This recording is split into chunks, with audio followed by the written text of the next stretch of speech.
Welcome to the 2026 Legacy Racing Baja Nevada. I am Wes Miller. I'm going to be hosting our live coverage for the next 2 days.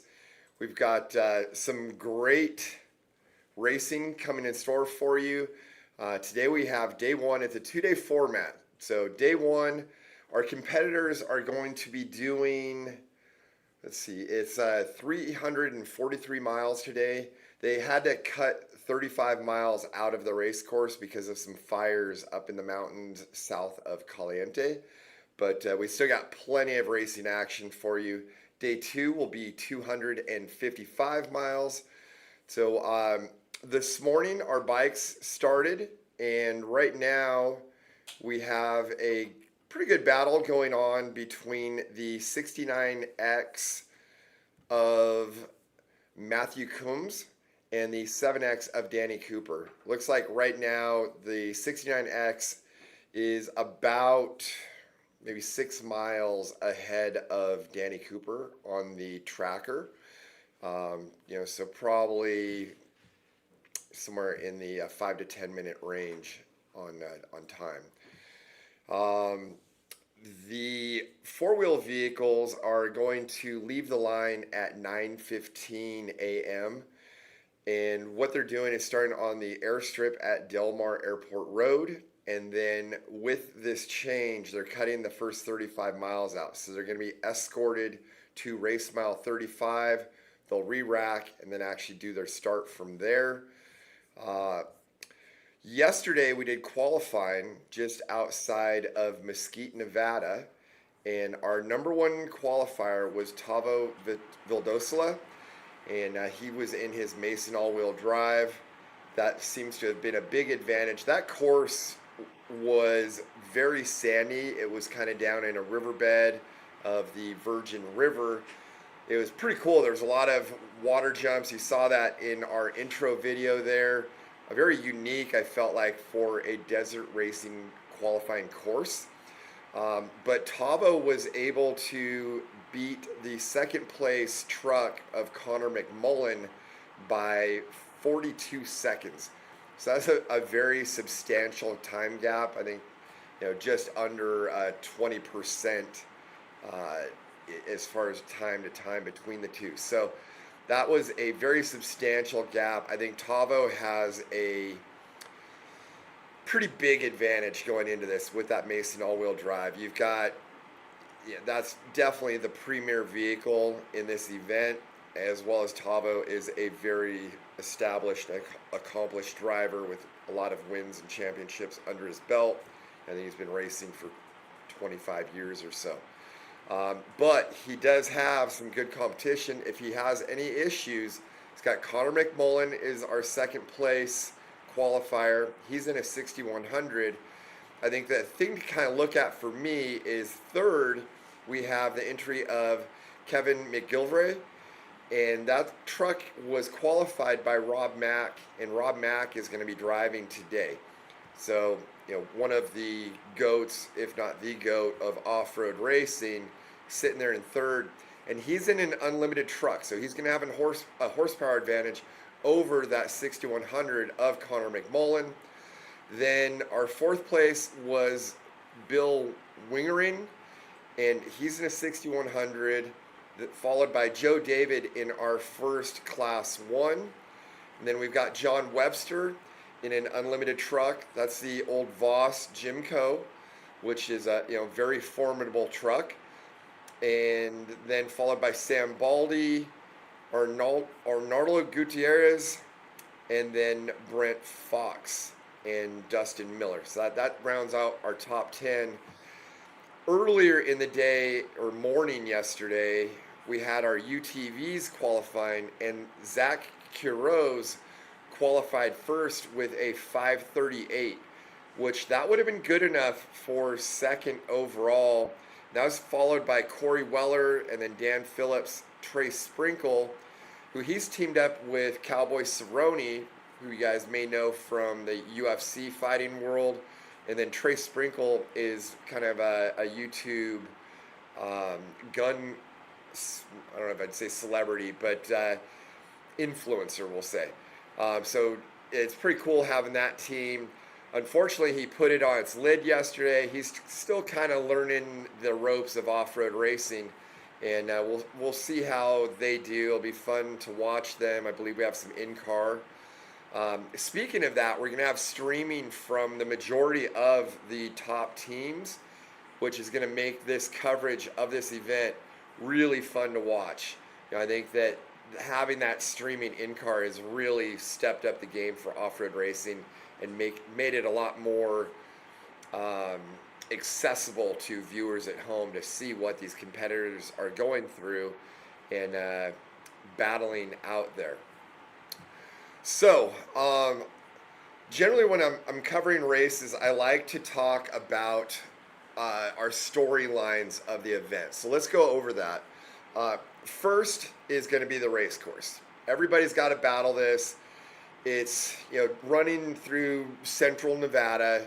They're starting just north of Mesquite, which for people that aren't familiar with where that is, it's northeast of the Las Vegas area, kind of heading towards Utah up the 15.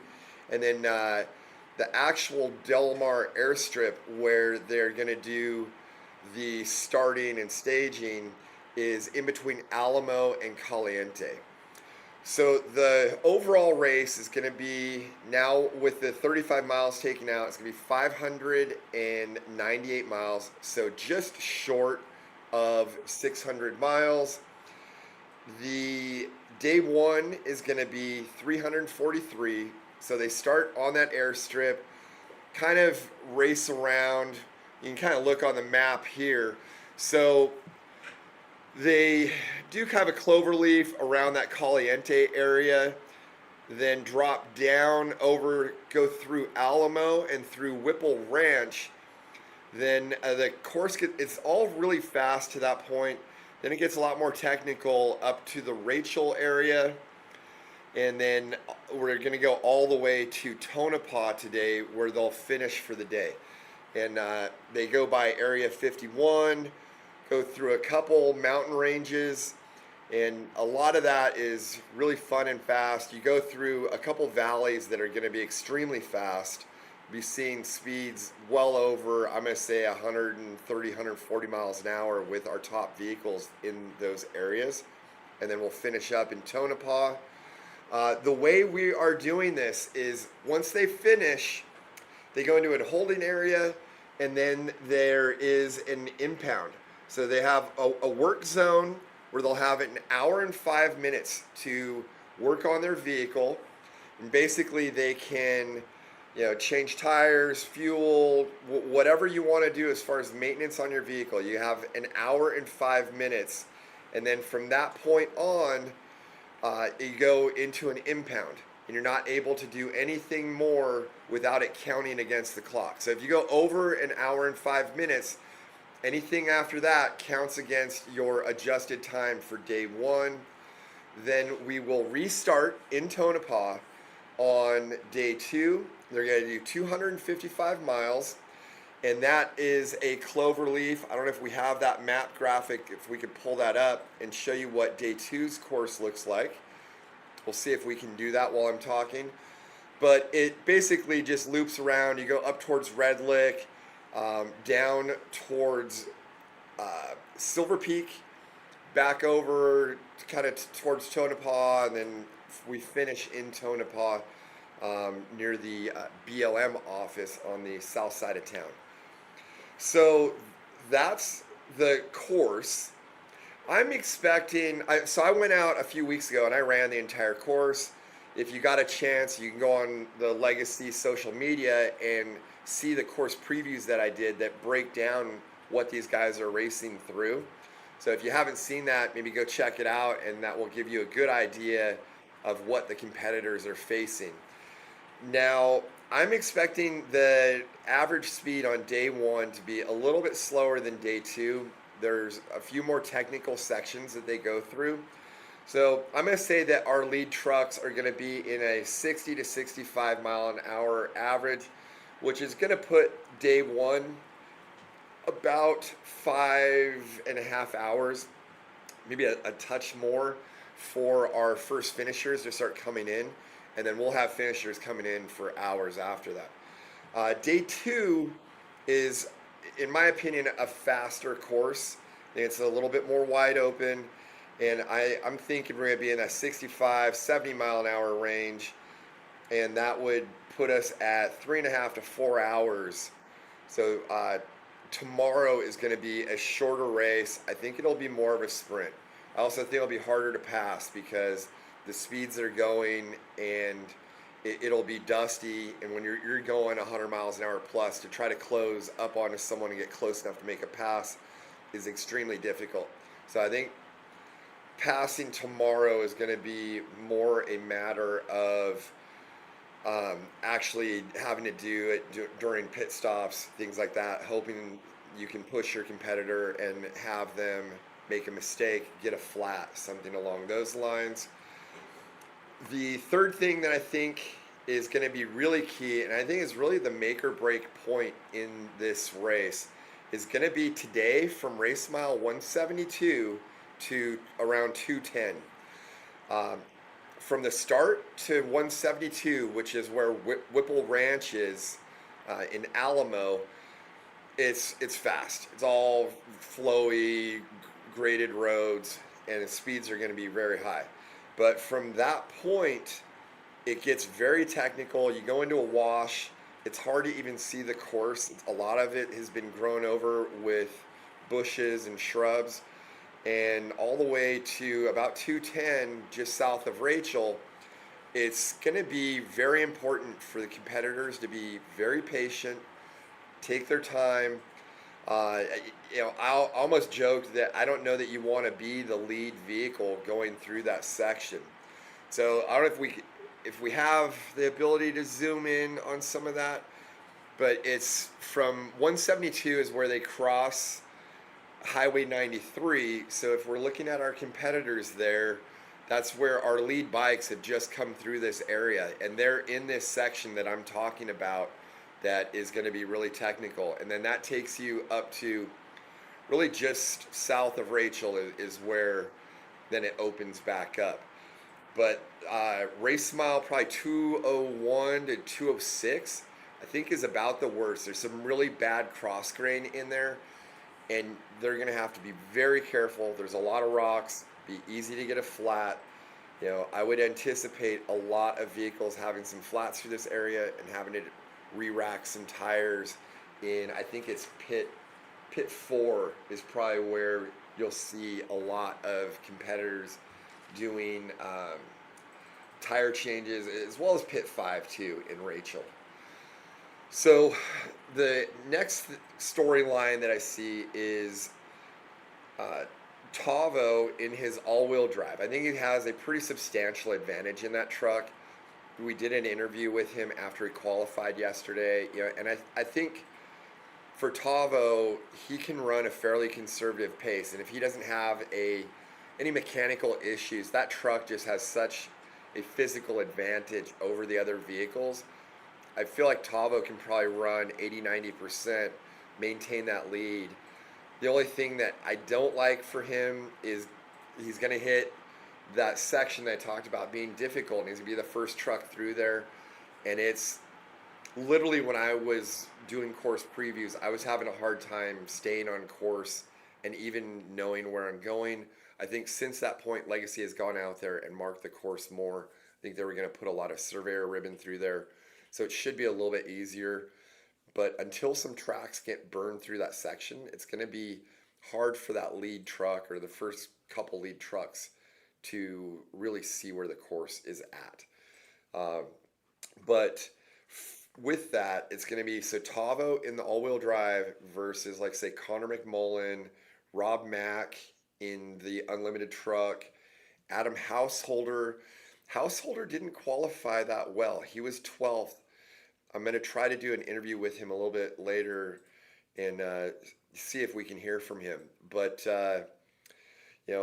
Householder, though, is definitely a force to be reckoned with. You've got some people like Brent Fox, Arnaldo Gutierrez, Sam Baldy, Bill Wingering, Joe David, John Webster. I think there's a lot of people that can contend here. But as of right now, if I had to put my money on somebody, I'm going to say Tavo, you know, should have this. I think he can run just a nice, safe, conservative pace, just keep knocking off miles and watch the gap that he has between him and second place and just kind of maintain that gap. I think that's going to be his strategy. So we do have the map up here for day 2. You can see how it cloverleafs around Tonopah. So you take off out of Tonopah, you head south towards Goldfield, come back to Tonopah, and then you are crossing over the highway, heading over towards Miller's, which is like a rest area in a big valley that's on like some dry lake beds. And you go up into the hills and over to Red Lick, down towards Coaldale, to the Silver Peak area, back over to Miller's, and then do like kind of a little loop in Tonopah to the finish. The fifth thing that I see here is with the speed of our UTVs in qualifying and really just in off-road racing as a whole, we're seeing UTVs do really well overall. I think day 1 is going to be better for the UTVs just because top speed's not going to be so critical. But I believe it is first and second place qualifiers yesterday, if we're looking strictly just at times, were UTVs. So if we're looking at this across the board, you would have Tavo Vildosola, followed by Zach Quiroz, Corey Weller, and then Connor McMullen. So what are those UTVs able to do on adjusted time? The problem is Legacy has decided to re-rack the vehicles kind of by class instead of just by overall finish from day 1 to day 2. So the UTVs are going to have to work their way through the slower spec trucks and some of the other vehicles out there, and then they'll have to do it again tomorrow, which as a UTV racer would kind of bum me out. But if I was able to make a big push today and get pretty high up overall, I would like to just start in that position. But I think Legacy, from a safety standpoint, they feel like that they want to not have UTVs and trucks intermixed as much as possible. From there, we already have in the bikes, our 2 Open Pro bikes are the 69X and the 7X. That's going to be the battle for our overall motorcycle and quad win. And we need to watch those guys. Right now, 69X has the advantage, but one flat tire, one mistake here or there, or a big push by the 7X, and that could change very easily. And then the last thing that I want to talk about is the weather. We should have excellent racing weather.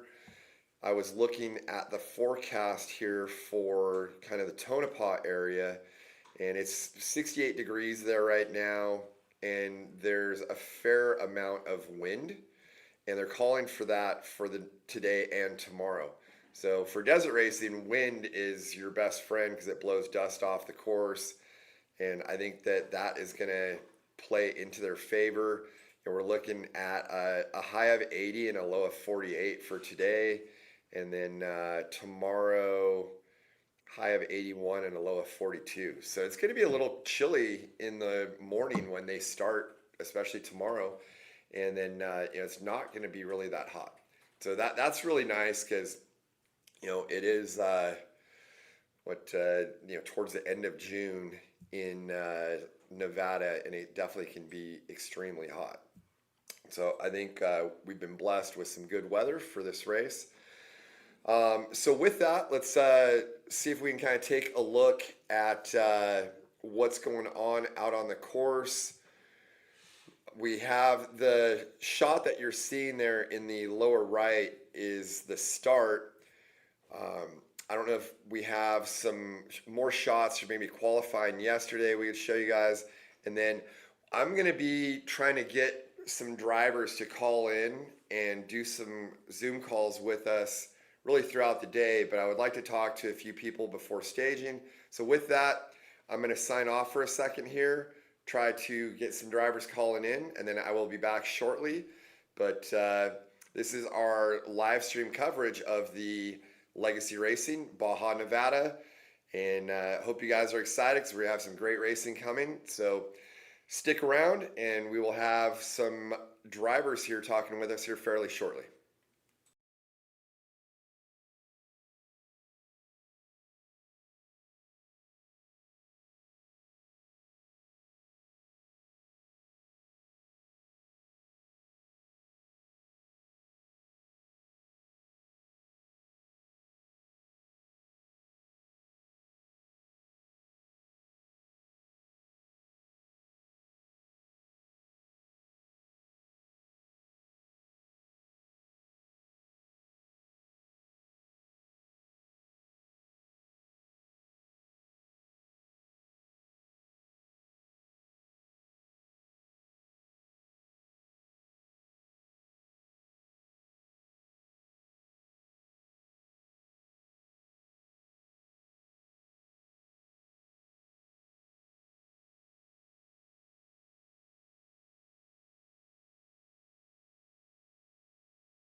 Okay, so I told you guys we were going to work on getting some driver interviews here, and we have our number one qualifier, Tavo Vildosolo, with us here. Tavo, how's it going out there? Pretty good. We're out here outside of Alamo, Nevada, and we're getting ready to roll over to the start line. How's the weather out there? I was looking at the forecast. Seems like it's perfect racing weather. It's actually beautiful. Yeah, it's probably in the mid 70s. Coming out of Mesquite, where yesterday morning I think it was in the low 100s, and we got up to like real feel of 109. So this is actually glorious up here in the higher desert, I guess. But yeah, it's perfect. The truck's gonna love this weather. Yeah, I was just looking at the forecast for Tonopah, and it's like a high of 80, I think, today, and a low of 47, and then tomorrow is like a high 81 and a low of 42. So it's gonna be That's beautiful. like perfect weather for Yeah, June in Nevada. I don't think you could ask for anything more. One thing that I think everybody other than you is going to be happy about is it's supposed to be windy. I think it is. as I I am not happy about that. And let me see if I can turn the camera around here a little bit. But you can see the bushes there in the background, kind of tilting a little bit at a 45-degree angle. So yeah, there's a little bit of wind, but as we know, as we get going with such a long race course, that'll evolve throughout the day. Yeah, for sure. Yeah, yeah, I think you got to feel pretty good about your chances. When the qualifying results came out and you beat the second truck by 42 seconds, I mean, that's pretty much an ass whooping, in my opinion. Yeah, I mean, obviously we have a huge advantage. It's called the Mason all-wheel drive, and that course was kind of set up for, for an all-wheel drive truck, even like UTVs, the Polaris that kind of digs through that kind of stuff. So, and then the course deteriorated pretty fast. I think we were 13th out of, I don't know, 29 to 30 guys. So. We're happy with where we're at, obviously, where we're at, and we just got to keep it up front all day for the next 380 miles. Yeah, definitely. Well, it's actually a little bit less. It's only 343 because they cut that The 35 fires. out. Yeah, exactly. Yeah. So, Yes. but it's still a fair amount. So let's talk about your truck. What truck are you running? Is this your normal truck or is it your dad's or what truck you got out here right now? It's the truck we run usually. I think there was some noise online about us running our old truck we call VDC, the one we ran from like 2012 to 2020, 21. And that's, I think, because when Legacy announced that we were coming up, they used a picture of that truck. Okay. But no, we're running the truck that we ran at the Baja 500, obviously, in lieu of a summer test, which is what we're usually doing around this time. We wanted to come up here and run a couple of new things, try a couple of new things, and we're excited to actually do it in a competitive scenario instead of just going out to Mexicali or going out to to La Laguna Salada or somewhere, San Felipe or whatever, to go run the truck for a couple hundred miles. Yeah. So you said that you're testing some things. I mean, without letting the cat out of the bag too much, are there any things that you can, or anything that you can talk about that you are testing that you want to kind of let us know? Well, we're playing with tire setups and rim setup and wheel setups. Just obviously looking ahead, to the Baja 400, especially the Baja 1000. The valve train issues we had at the 1000 or at the 500. Sorry, we made some modifications and we want to see how that goes. And a couple of other things Javi has up his sleeve, which he doesn't want to share because then he says it's up. Other people pop onto the chat here and can steal ideas from him. But just two or three different things. But it's right now, this being, as they say, a spec class, everyone, we saw the results at the Baja 500. We're, within 30 seconds, you have the top three. So any little edge you can get, it's definitely worth it. Do you mind talking about what you're doing as far as tires and wheels? Yeah, I mean, we think that less rubber and more wheel, for the type of roads that we're going to be running over the next couple of races down in Mexico makes a lot of sense. So, and that probably translates to bigger brakes, obviously. So, that's the direction where it's going in. We just want to make sure that we're happy with everything. We're happy with the setup, and if it all works out, if all goes to plan, then you'll definitely see us running this down at least down in Los Cabos, maybe down in Ensenada. Yeah, yeah, yeah. I think just when you have a little less sidewall, y- is it easier to get a flat, or like I think that's. But I guess you'll Yeah, you'll find out. That's why you test, right? exactly. I mean, but it definitely tracks better. We've tested on these tires, and yeah, I'm very happy with them in terms of how the truck drives. It's to our advantage. Obviously, this type of race course I think is very similar to what we're going to see down in Los Cabos, and the big loop at the Baja 1000. So it was actually the perfect test for us. Nice. What do you think your average speeds are going to be for this race? I'm hearing that day two is going to be around 70 miles an hour, and for today, I'm thinking mid 50s to 60. I know the first 200 miles are tight. I know that it opens up after that for only about 140 miles, but I think that looking at the averages again of what we do down in Baja, high 40s, low 50s. I think that this is going to be a little bit faster. It's going to be in the mid 50s, the high 50s, maybe even low 60s, and then day two is just going to be a scorcher. That's what I hear. In the 70s. So it's going to be fun. I mean, these trucks want to eat. These trucks want to go fast in the desert, and that's sometimes we don't get that down in Baja, but I think we're going to get a lot of it here over the next 2 days. Yeah, in my show opening, I said that I thought you guys were going to be 60 to 65 today, and 65 70 tomorrow. And my gut is you're going to be like probably 65 today, and you might even be north of 70 tomorrow. But Yeah. it's you and I talked yesterday after qualifying that it from 172 to like 210 is technical, but then after that, when you get to Rachel, it's pretty fast. So, Yeah, looking forward to that. yeah. All right. Hey, I know you got a race to focus on. I appreciate you calling in. If you can tell your crew to give us some updates, or even have like your crew chief or something call in during the race, I'd love to talk to him. And then when you finish, if you could call in, I'd love to get an interview with you, man. Absolutely. Yeah, we'll be in touch, and then as soon as we cross the finish line and we're in the holding area, I'll reach out and make sure that we connect. Okay, awesome. Keep the rubber side down. Stay safe out there. Have a good day, man. All right, thank you. Okay. See you guys. All right, take care. Listo, Javi.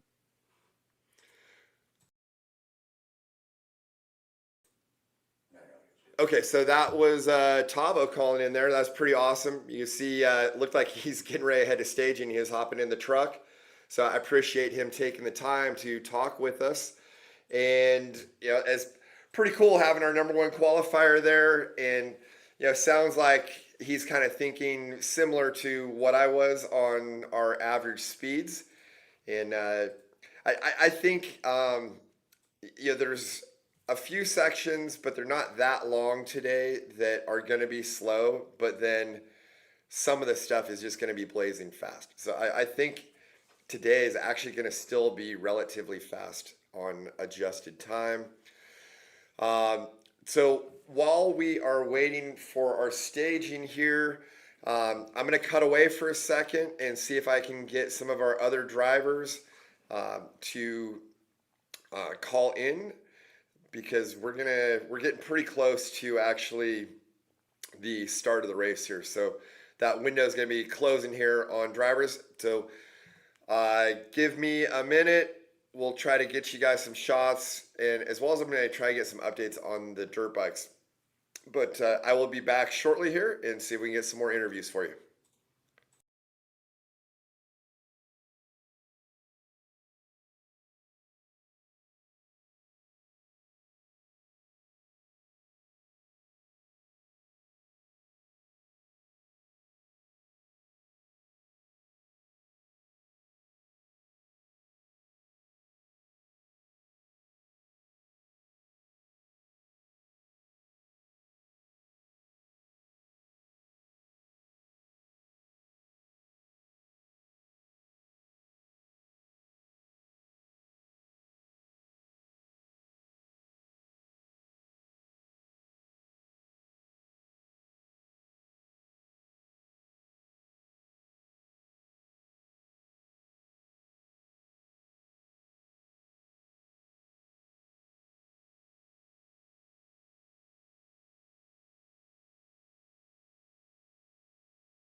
All right.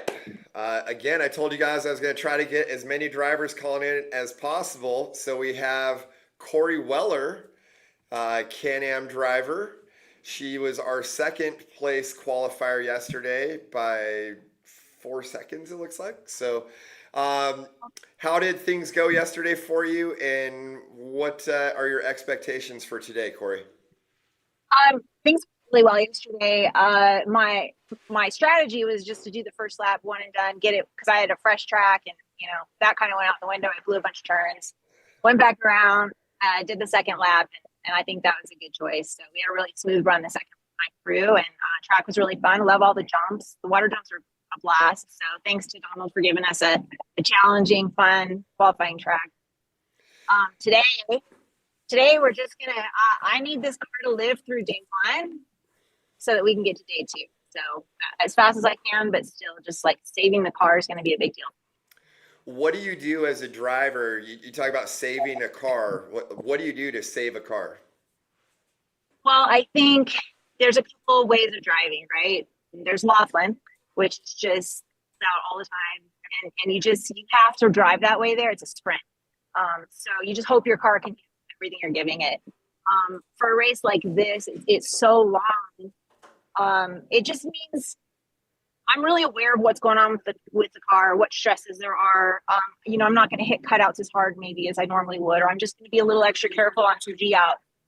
Things like that will really, stress out your car, your diff, your axles, your front end. So go as fast as you can, but just be very aware of the stresses you're putting on that vehicle and your tires, especially. It's fun getting all slideways and corners and roofs and everything and stuff, but it is a little rough on sidewalls. So tire management's going to be another thing I'm going to be working on. Yeah, it's always good to drive through corners instead of slide through corners, I think, in desert racing. Yeah, exactly. And especially like these U.S. races, because they blade it, there's rocks right on the edges of the course all the time. So you really got to watch that. Yeah, you really can't get out of the lines much without there being a penalty. Yeah, for sure. And then especially if you're in somebody's dust, it's like you got to kind of, I guess it's like you've got to take your chances, make very calculated decisions on where you take your chances. I always try to drive what I can see. Yeah. I'm not a huge risk taker in the dust, but you also can't just hang out there forever either. So, the dust, I don't think the dust can be a problem today. It's really windy. So it's going to be game on for everyone, no matter where you are in this lineup. Yeah, it's the forecast looks like perfect racing weather. I think Tonopah's high 80, low in the mid 40s for the next 2 days with a lot of wind. So you were the third overall qualifier with Zach Carroz being second. So you had a UTV second and third in qualifying. That course was very all-wheel drive friendly. As well as it deteriorated really fast. So I don't think that's going to play out so much in the race, but where do you think you guys can finish overall, and what are you thinking for average speeds for both days? Overall, I'd like to be in the top 20. I know it's kind of a big wide berth, but I don't really like to get up into the trucks too much. I know weight difference is huge, and I know, the truck guys are not going to let themselves get passed by a UTV without a hell of a fight. So, that's not really my goal to work my way up through the trucks. My goal is to stay. I'd really like to stay in the top 3 overall UTVs today. But again, if I'm in top 5, I'll be happy because that just puts me in a good spot for tomorrow. Tomorrow's where my race starts, really. Yeah, you can't win the race unless you finish today. So. Yeah, exactly. Yeah, no, I think that's a good philosophy. What about average speed? What are you thinking? So today I think it's gonna be a little more technical than tomorrow and a lot of fresh course. So I would say I think our average will be around maybe 50. Is what I'm thinking, 50-ish. Yeah, I think it'll be a little bit faster, to be honest. Okay. All right. Yeah. Well, you've seen it. Yeah. I'm going to say, I think that the lead truck's going to be probably 65-ish. So I honestly think it might end up even being a little faster, but we'll see. I think you guys are gonna be like that 55, like mid to high 50s. I bet is where you end up today. Well, and we've got so many trucks ahead of us. They're going to blaze a trail through all the stuff that you had to kind of pick your way through. So the course will be pretty worn in for us, and I think that's going to speed us up quite a bit. Yeah, exactly. You're not going to Yeah. be trying to battle your way through to just figure out where the course is. It'll be burned in by that point. So I agree with Yeah. what you're saying. So, Cool. all right. Well, I know you got a race to get ready for. Yep. So, good luck out there. Like I told you yesterday, keep the rubber side down. Thank you. We know how Laughlin went. So, Right? Let's not do that again. yeah, that was very interesting to watch, but I don't think you want to do that again. So, Nope. so now be safe out there. Have a good race, and then if you can, when you finish and you're in the holding area, maybe shoot me a message. Let me know if you can talk, and I'd love to talk to you after the race. Okay, I will do that, and shoot me a text too if you think about it, and maybe that'll remind me. Okay, no problem. All right. All right. Take Thank care. you. All right. Thanks. Bye. Bye. Okay, so thank you, Corey, for calling in. She's one of the top UTV drivers out in the field there, and definitely a very accomplished driver. She's won quite a few races in I believe, championships too. So again, awesome for her to call in. I think I may have a couple other people. Actually, I was just talking with Rob Mack. He is going to try to talk to us. They've got they're linked into their intercom, so hopefully he's actually gonna be able to talk to us during the race, which if we're able to pull that off is gonna be awesome. Sorry, I'm messaging some people. Okay, while we're waiting for other people to call in, let me take a look at the tracker and see if we can get some updates on our motorcycles who are still out on the course. Just so everyone knows, our four-wheel vehicles are starting at 9:15. So, we're, I guess, 24 minutes away from the start. And let's see here. So on the tracker, 69X is still maintaining a pretty solid lead here. In fact, I think he might be pulling away a little. He's almost to race mile 215. This is in that really technical section after you cross, well, they've crossed Highway 93. He's in the cross grain right now and about to get out of that. And then once he gets out of that, it really opens up and gets extremely fast. Yeah, I'm showing him at 215 now. So our leader is out of that. That's also why it looks like he may have opened up a gap, though, I think, because the 7X is still in the really technical stuff there. Let me see the last time he updated. Yeah, it was like 2 minutes ago. So I think they're kind of holding pace. If any of the dirt bike teams are watching, if the crews for the 69X or the 7X can give us updates on the WhatsApp or send us any like videos or stuff of you guys coming through pits, we would love to see that. And really any fans that are out there that are watching this, if you guys are posting videos to Instagram or social media, tag Legacy Racing, and then we can kind of see that. As well as the competitors, you guys should have our WhatsApp group, and please, post videos, send stuff to us so we can be using that in the show throughout the day and showing fans how things are going. So a few notes that I've been seeing is that it's really dusty out there, and I would anticipate that, but as we heard from Tavo and Corey, it's windy. And I think that's really going to help the competitors, because people that, I guess if you aren't that familiar with desert racing, when you're out in the dirt, dust is a huge issue. And when you're behind another competitor, it's really hard to see. So, and you really can only drive what you can see. So there's times where you have to almost come to a dead stop if it's extremely dusty, like in a silt bed or something. And the wind will blow that dust out of the way and help clear the course more quickly. And if you have a strong crosswind, sometimes you can be almost on somebody's bumper. So that is going to really help with our racing throughout the next 2 days, and I think make for some really good competitive racing out there, having that wind.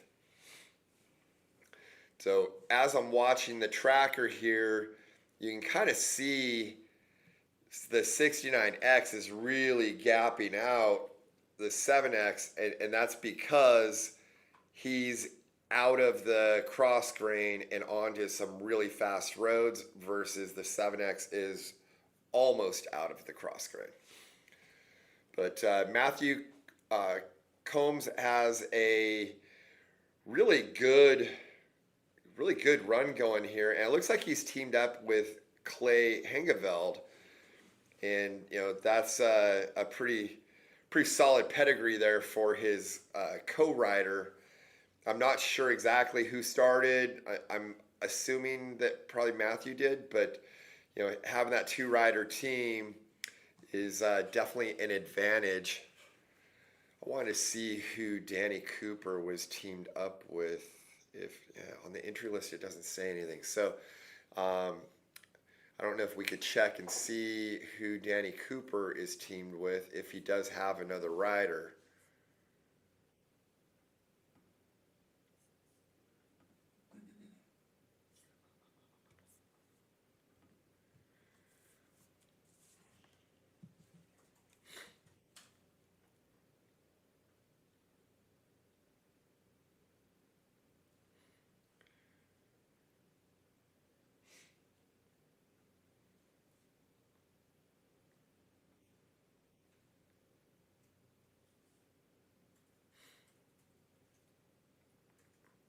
Sorry, I'm texting with some drivers right now, trying to line up some more interviews for you guys as we're waiting for our actual racing action to start.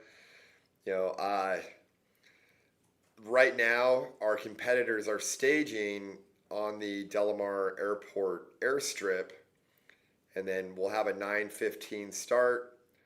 So we're 19 minutes away from the start of our race. At that point, though, they're going to basically be led over to race mile 35, and then that's where the actual race will start. So it's going to take a little bit to get over there, but we should start seeing some in-car here popping up fairly soon.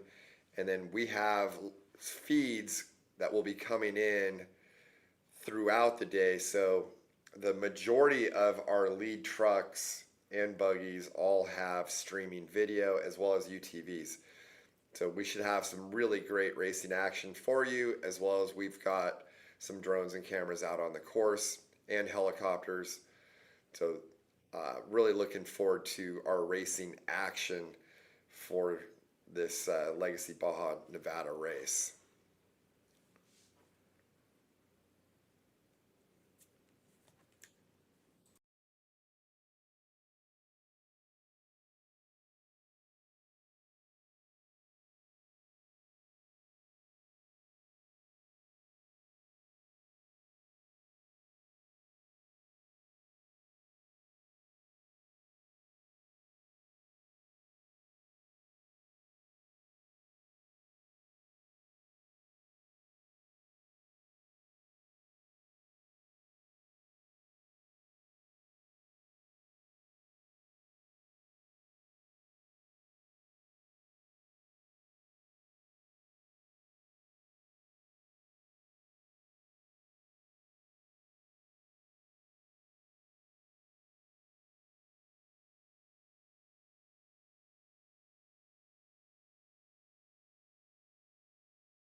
2 miles to waypoint.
Yeah, that's good.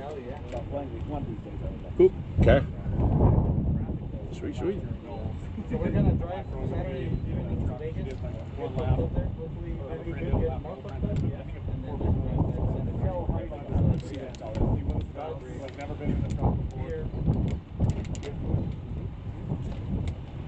Go to David way up front. Every now and then I'll pull something out.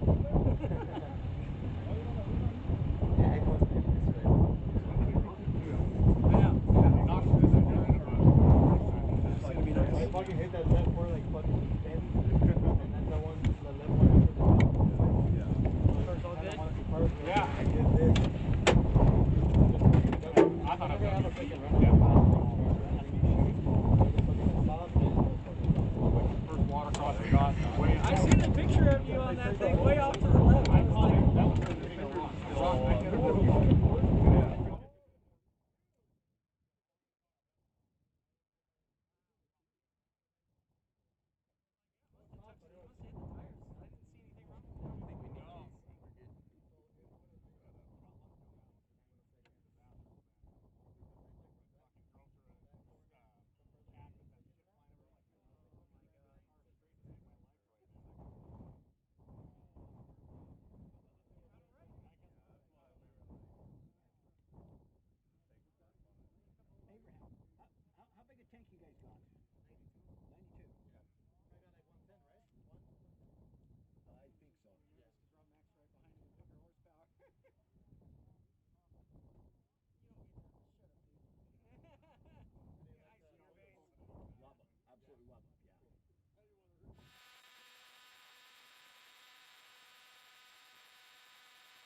He didn't sign a contract. Go say hi.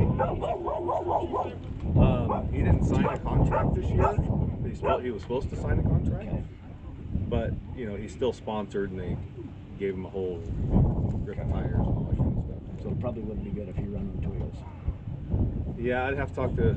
I know last year when they did it, that was not a good thing. You get some.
All right, I'm back here with you guys with our coverage of the 2026 Legacy Baja Nevada. You can see we're scrolling through shots of our competitors in staging. And right here we are on board with Tavo Vildosola and Javi, his co-driver. You got a nice close-up shot there of Javi. You can see he's everyone's getting strapped in, getting ready to go. And we should be about 1 minute from the start here, and then they're going to be led over. So earlier I kind of explained there's been a fire just south of Caliente up in the mountains. So the first 35 miles of the course they are cutting out. So they're starting on the Del Mar airstrip, and then instead of heading up into the mountains and then back over towards Pit 1, they're in that valley. The course comes out of the mountains and comes back into the valley at race mile 35. So they're going to take a little road over there. They'll be escorted to that area where then they will do their actual real-time start. So, but we can be on board with these guys through that. And then we will have the actual racing starting here very shortly. But everything's looking good right now with our in-car, and really looking forward to having some great coverage here coming up for you guys. While we Driver's side got you loud and have clear. been waiting for the start of the four-wheel vehicles, the motos and quads, I mean, I guess quad, there's only one quad in the race, are the lead bikes are at, our leader, the 69X, is at race mile 245, and then the 7X is in Rachel at pit 5 right now, according to our tracker. Okay, so 9:15, we're taking off and doing our guided escort over to race mile 35. I think for Tavo here, he wasn't expecting to be in any dust, and he's actually going to be in dust from the escort truck here for probably about 8 miles or so. I think that's how far it is to get shuttled over. You can see the mountains off in the distance there. That's basically where they're coming out of that area, and that's where over there they're going to do the actual start. I'm going to say we are, I don't know how long they're going to take to reset over there, but probably 15, 20 minutes from the actual race start. Like I was saying, this will be the only dust that we should be seeing from this camera for quite some time, I would think, unless Tavo has a problem. So Tavo was our fastest qualifier, laid down a really fast time yesterday of, let's see, it was a 5:02, and then our next fastest truck was a 5:44 of Connor McMullen, and then Rob Mack driving the 56 truck of Kevin McGilvray, and he did a 5:44 to 5:45 for our next two trucks. My earbuds, the left ear doesn't work and I can barely hear you. I'll see if I can. So just looking at the in-car here, and we were talking about wind. I guess it looks like maybe there's a little bit more of a crosswind right now, but Copy that, Javi. Your left earbud doesn't work. there's definitely some dust out there. So and there, that We are still escort 15 truck 50 is not feet really from the on the 25 gas. mile an hour sign. Probably not having a lot of wheel spin there. It looks like on our telemetry they're going a little over 40 miles an hour. The wire and see if it gets fixed, but I won't be able to talk when I remove my helmet. Be up to But I'll be 50 able to right listen. now. Copy that. I'll just talk. So, Check actually, in. the 1, the 2, escort 3, truck's going 4, halfway 5, decent 6, for not being a 7, race 8, truck out 9, 10, 11. Testing 1, 2, 3, 4, 5, 6, 7, 8, 9, 10. Testing 1, 2, 3, 4, 5. One thing that's 6, kind of 7, nice 8, in doing 9, this 10. is There's also I always have a concern a when you're sign doing that has a a cold checkered flag start on the if left-hand side you and on the aren't right-hand side, driving and an orange your sign. vehicle at all, We is are just right getting before that, everything up to 15 operating feet before temps. that.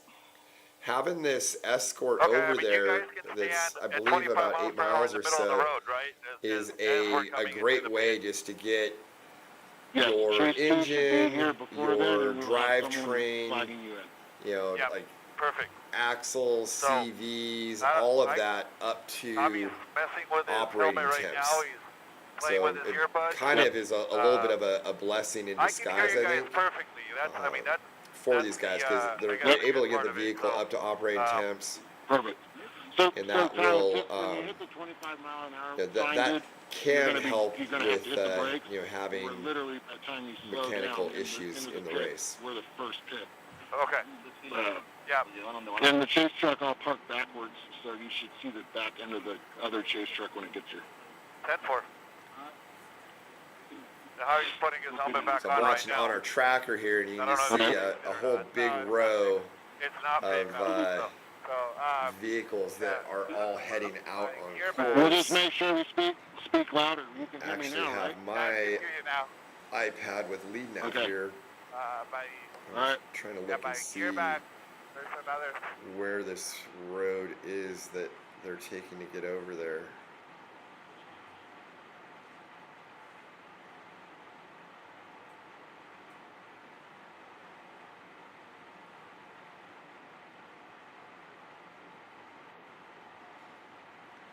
Okay, looks like right at race mile 3 there's a road. I think they just hit it right now. That is gonna then take them basically straight over to race mile 35.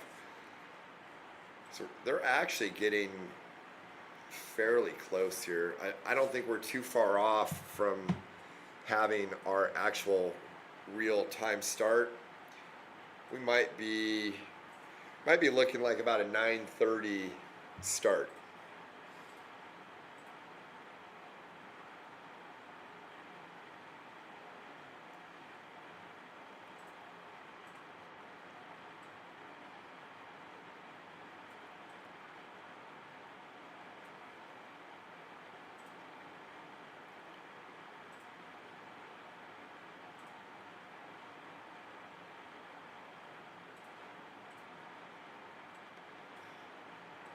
Earlier we did an interview with Tavo, and he was talking about how he is in his actual normal race truck, and they are testing some new things here. They had a mechanical issue at their last race down in Baja. Believe was a valve train issue, so it sounds like they were trying some new things there. They're running Dugan's engine package. I think we're going to try to get Ray on here a little bit later and actually talk with him. I believe that's Brent Fox that we're have in with the split screen here. Looks like he's putting his driving gloves on. Brent Fox is one of the top 6100 drivers.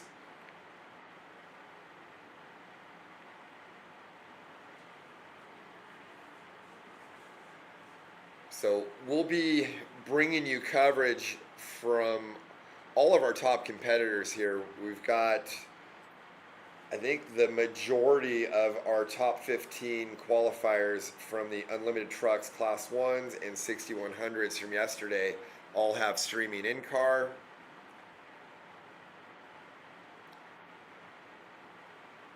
It does look like the wind is dissipating the dust pretty well. It looks like they're going about 60 miles an hour right now based off of Tavo's speedometer, and he's not really getting dusted out that bad.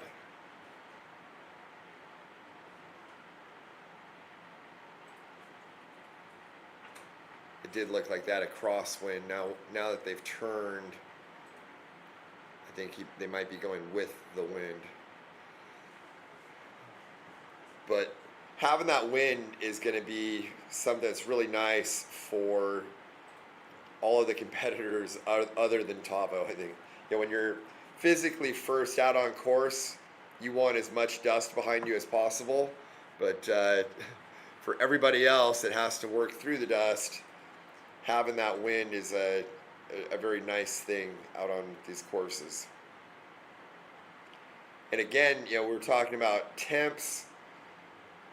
Very mild temperatures for end of June in Nevada. So it should be perfect race days for the next 2 days. You can see what they're running on right now. These courses, a lot of the course is really fast like this, so you're going to have very high speeds through a lot of sections of the course today and especially tomorrow. But I think that the second half of today we'll really see the pace pick up. It'll be fairly fast through pit 3 and then kind of all the way to where they're crossing Highway 93. And then I think the pace is going to slow down a little bit. Then once they get to pit 5 in Rachel, it's going to open back up and be really fast. That section out of Rachel, you're in a big valley, and it will be substantially faster through that area.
Okay, so where the official start?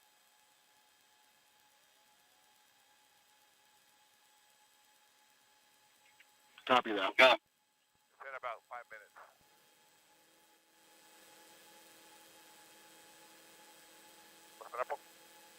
Sí. Ir atrás del doctor. Dirt doctor.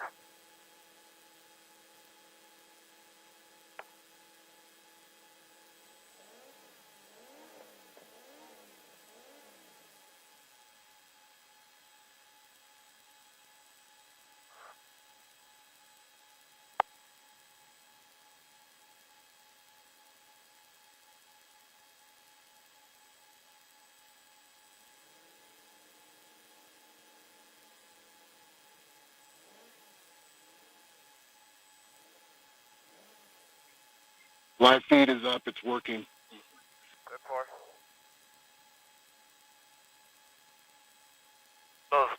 Los road crossings son 25 millas por hora, ¿verdad? Pues no sé full stop, pero o sea, hay como 4 nada más. Ok, ahí no son todos los que hay. Pero sí ya me acordé, sí. Los road crossings como carreteras, ajá. Sí. Todos son y full stop y el tráfico. Okay, right Wes away. Miller back here. We're listening in on Nosotros cuidamos Tavo eso, and ellos, Javi ellos, giving pero you guys a el little carro Spanish será para lesson. darse que pasa. Okay. So, one of the things here is, Tavo and Javi, they're, one of the Mexican teams, although I believe Tavo lives in the United States. But it's funny because you'll listen to them, and I feel like sometimes they speak in English and sometimes in Spanish. So we'll see if I guess what they end up doing. So we're Hey, Gabe, will you text on the 21 group, race group, all the stuff that we just talked about, just so we have notes?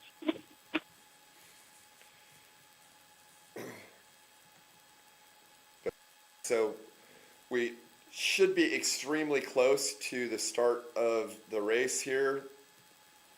In our other shot there, I know Brent Fox, they're out of the vehicle looking at something. It also looked like there was possibly a little bit of steam coming out there. So I don't know if he's having an overheating issue or what. En teoría quedan aproximadamente dos o tres. So that's something that we're going to need to monitor Hey, Gabe, here did you is copy that? what's going on with Brent Fox in that Okay, other go again. shot. Can you just text on the 21 group what we talked about just prior to this so we have notes of it and when time it happened? Copy.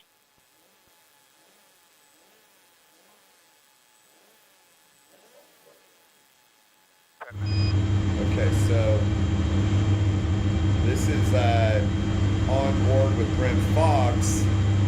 Trying to see what we got going on here.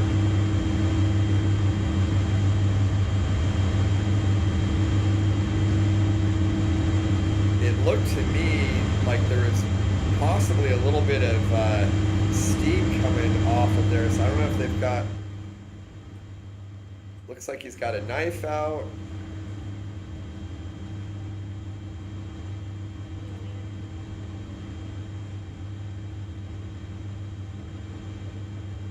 Hopefully they're able to get that fixed here quickly.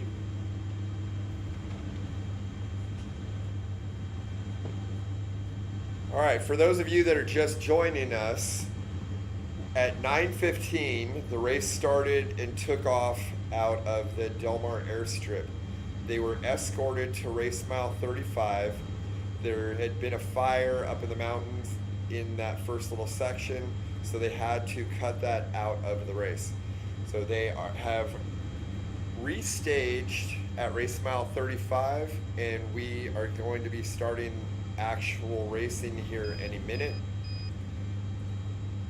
We've got in-car with a bunch of different drivers. Right now we're just watching what's going on with Brent Fox to kind of see what's going on. They pulled the hood. It looked like potentially some sort of a coolant line issue or something. They had a knife out, so I'm thinking they were cutting a hose or something there. But looks like they're good to go now and hopping back in the truck. And let's look at qualifying from yesterday. Brent was 9th. So he's going to be starting fairly high overall, and he was the third 6100, actually fourth 6100.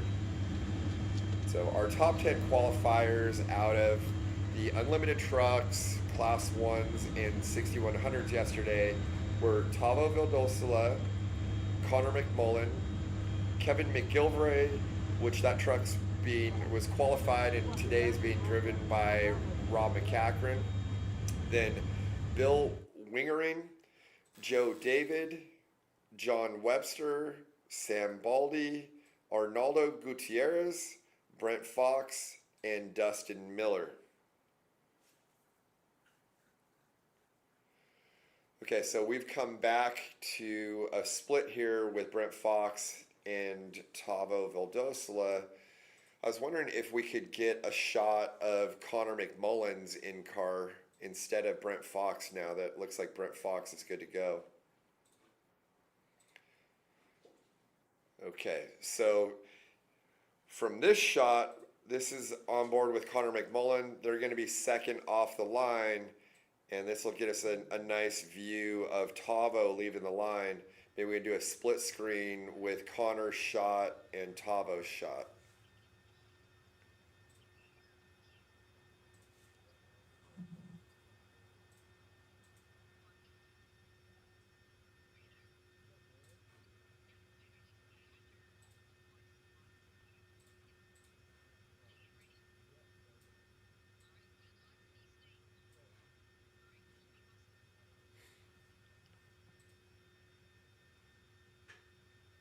So we were talking with Tavo earlier in a little interview, and he was talking about things that they were testing. He talked about valve train. They made some changes, but but it sounded like one of the big things that they were trying out is a different tire wheel package. And he didn't exactly divulge what they're doing, but from what he said, I'm going to say the majority of trucks run a 40-inch tire on a 17-inch wheel, and I think they are trying an 18-inch wheel. So you have a little less sidewall, but from what Tavo was saying, the truck tracks better. So we're on board with Tavo here. You see that red light. Once that goes green, he will be off, and I'm going to say that they are getting ready to go in seconds, minutes, if not seconds.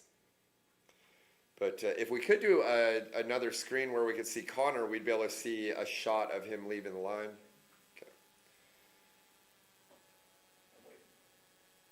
So it looks like we'll try to work on that. But for right now, we are on board with Tavo.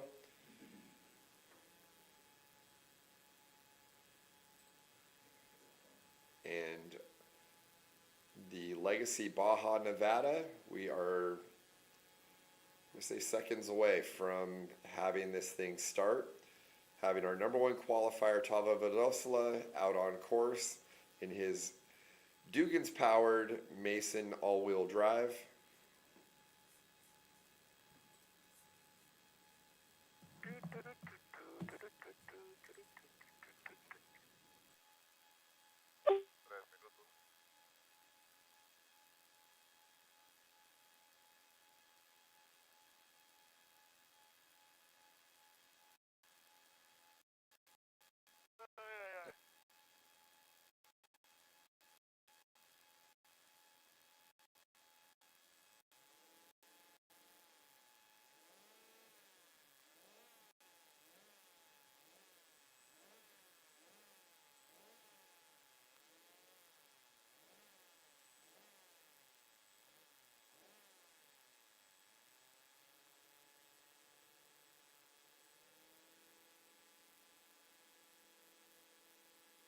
Que a ellos les gustan las carreras de verdad. Sí, a los oficiales. Pero los de Squad hay muchos porros también que les gustan. Pero aquí sí. Aquí siento que como muchos. Como. Okay, so we just got the 2-minute signal right there. Toman dueñez de las cosas. Oh, qué bueno. And do we have Tavo's audio up?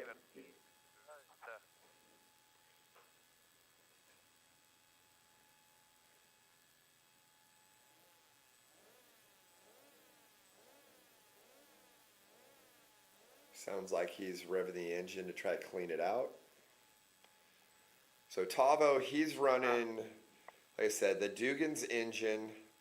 Hopefully in a little bit, I'm going to have Ray Dugans, who is his engine builder / tuner, call in, and he can kind of talk to us about what they got going on. And so throughout the day with our coverage, we'll be having various people calling in and talking about what's going on in the race, what type of, I guess, engine package, suspension package. Okay, so we're 1 minute out.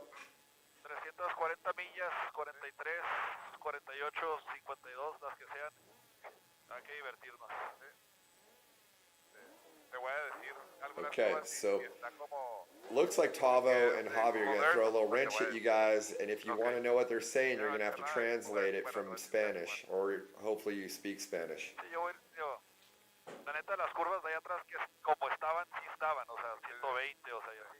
Aquí en los grados sí estaban, nada más no puedo ver si están cerradas o no. Ah, ok. Obviamente, o sea, me refiero a apretadas, pues, o sea, ya. Sí, porque And es que no, Tavo's on Toyo tires, Method wheels, and King shocks.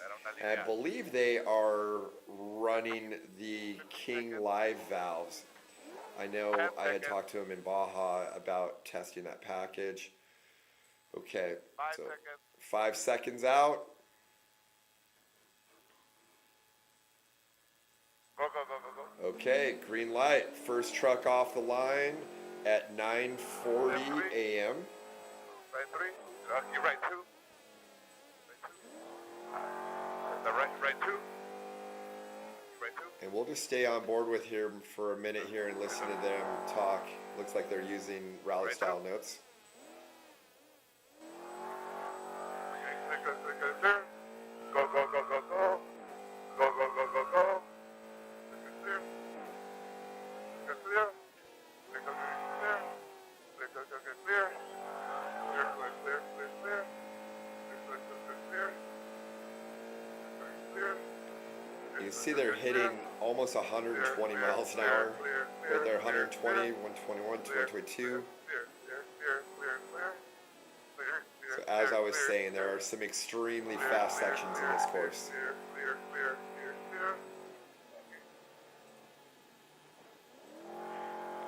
This section they're in, there's some pretty good rollers, and you can see them kind of bottoming out at the base of some of those. But I mean, they're going 100 plus miles an hour through this. Right 5.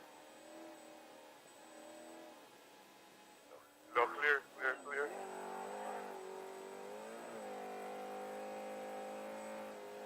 Clear, clear, clear, clear, clear. Left 5, okay. Left 5. Clear, la derecha. Left 5. Cuarta de milla. No, perdón, no, media milla, cuarta de milla, sharp right. Okay, right 2. Un octavo de milla, sharp. Ya la vi. Sí. Y luego, left 1.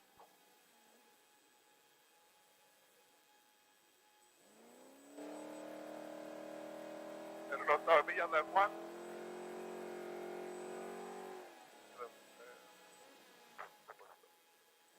Bobby, just giving you a heads up. Omar just advised us, pit 5, that there's a lot of wildlife, deer, and horses walking around. Pit 5. Copy. Right, right, right, right 2. Left 2. Cuidado, vieras. Aquí no están bien las marcas. Era derecha. Right 3. Five feet. Sharp right, then left. Big rock. Sharp right. Left. Big rock.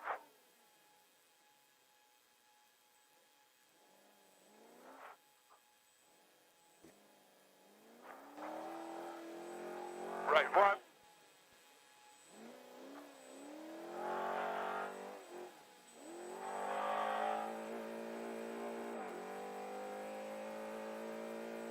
Left 3. Left 3. Right 3. Se ve cerrado. Luego, left 3 se ve cerrado también. Left 3 se ve cerrado. Ya. Right 2. Right 2.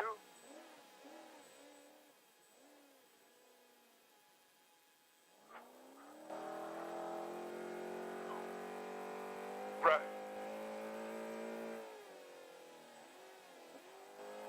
Right 3. Right 3.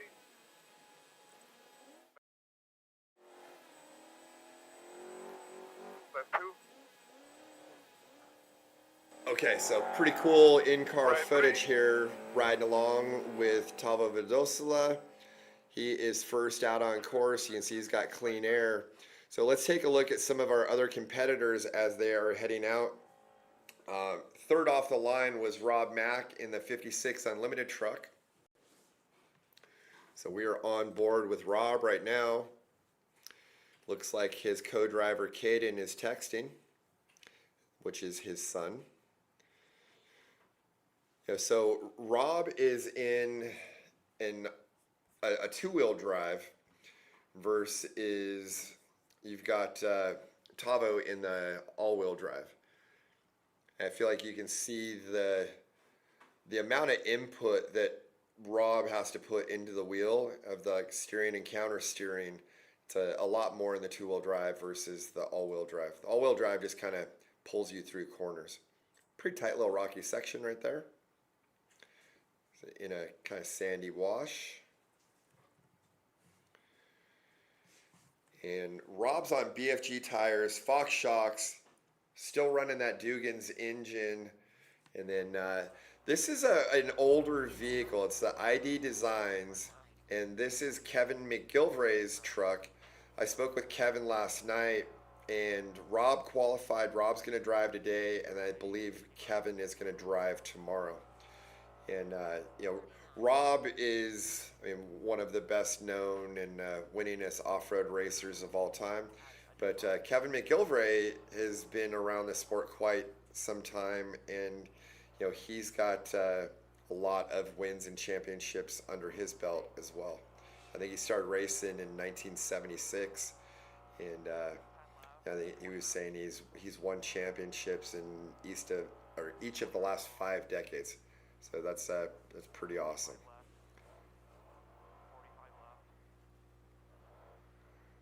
And Caden is a driver for the Factory Polaris team, and I think he's been kind of learning the ropes in the unlimited trucks with his father. So he's got a pretty solid mentor in his dad to learn the ropes. But I think Caden's a pretty accomplished driver at this point in his career as well.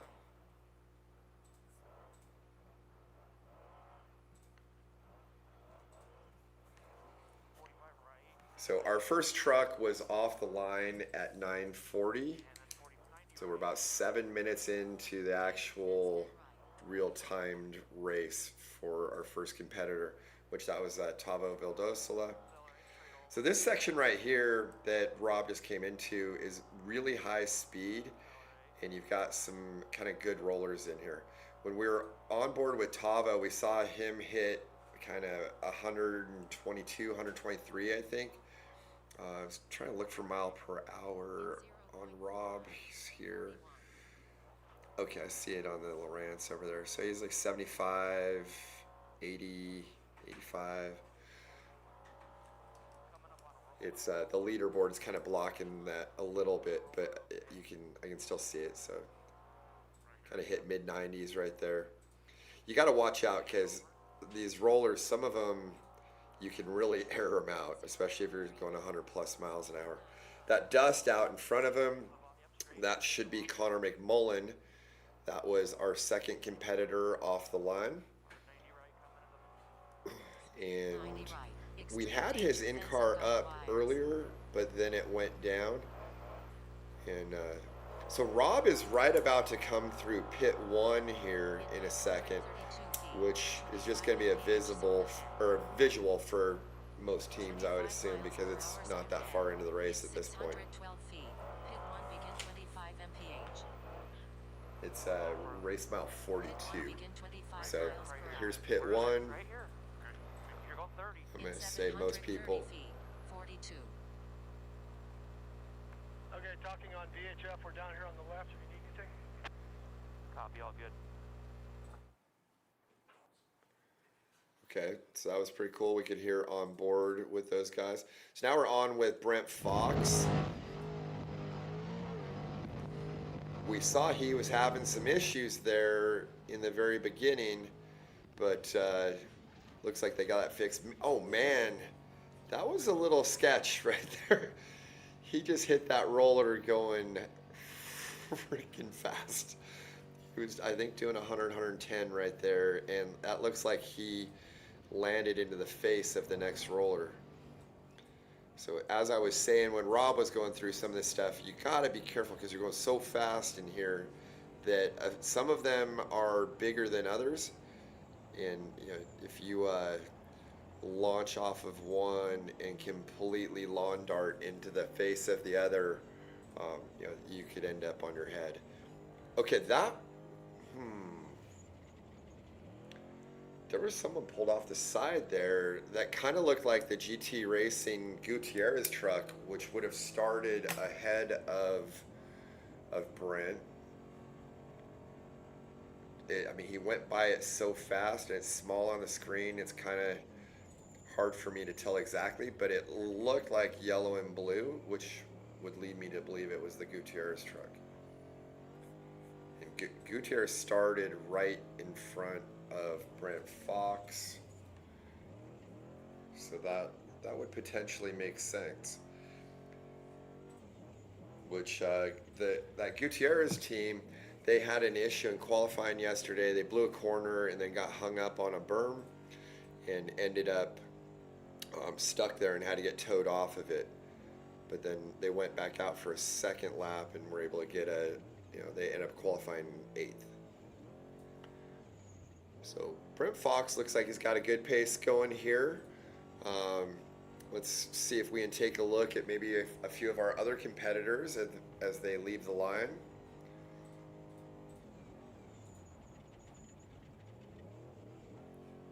We'll try to bring you guys as much coverage here from various teams as we can.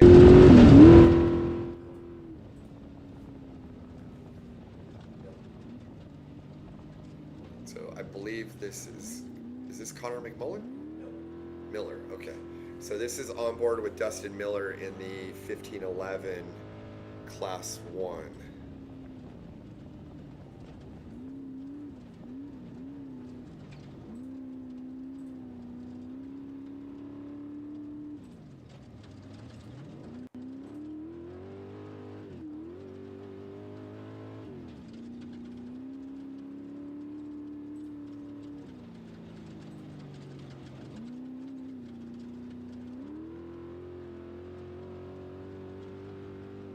Got a fair amount of Class 1s in the race here. It looks like I think we had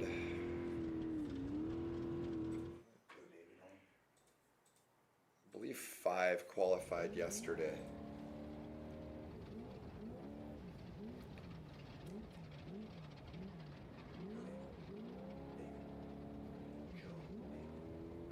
Okay, so this is another Class 1. This is Joe David. He qualified 5th, so he is the lead Class 1 out on the course and should be probably 5th physical right now as well. And so all of them, all these shots we're seeing here, these guys have already come through pit 1. So there's kind of a little section here. You kind of go up into these foothills and then you're gonna work your way back and then cross over Highway 93. And you kind of go up into the mountains that are just west of Caliente.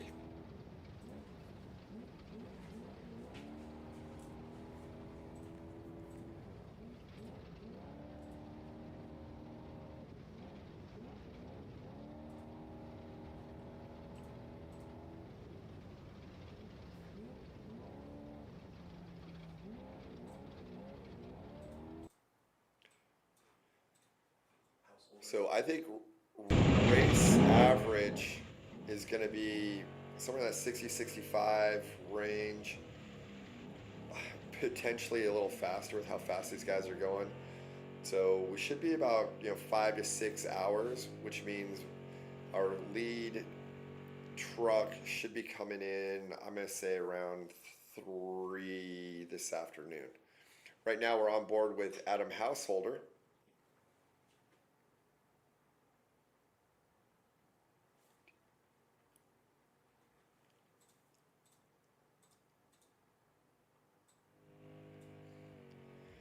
I was hoping to talk with Adam this morning. I'm not sure what happened to him in qualifying, but he qualified 12th, which I felt like was a little far back for where he normally would qualify.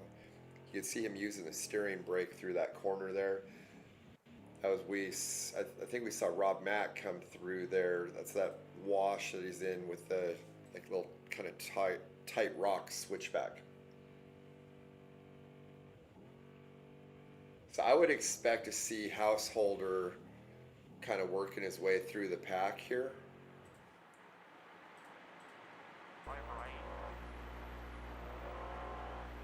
Okay, I believe.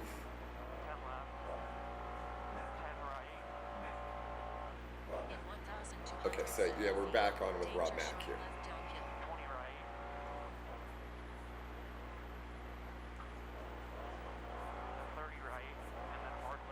Danger sharp left downhill in 648 feet. Hard 180 left. So this truck's in ID Designs. I'm not sure exactly when it was built, but it's one of the older unlimited trucks that's out there.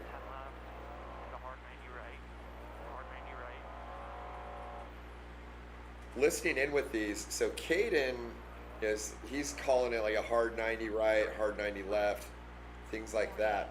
So they're actually not using rally notes, versus when we were on board with Tavo and Javi, they were actually using rally notes where you're using a scale of R or L7 through 1. I always preferred the rally notes because it's just less to listen to and less for your co-driver to say. But yeah, I'm not gonna doubt Rob Mack's choices. He's won a lot more races than almost any other competitor out there.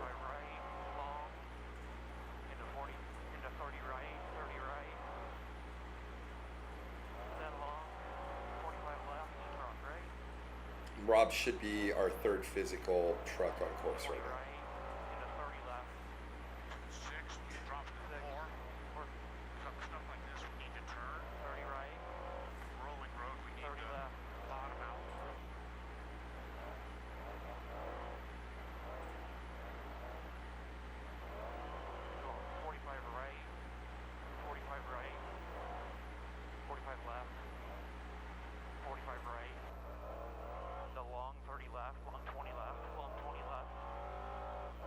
In 875 feet, danger sharp right.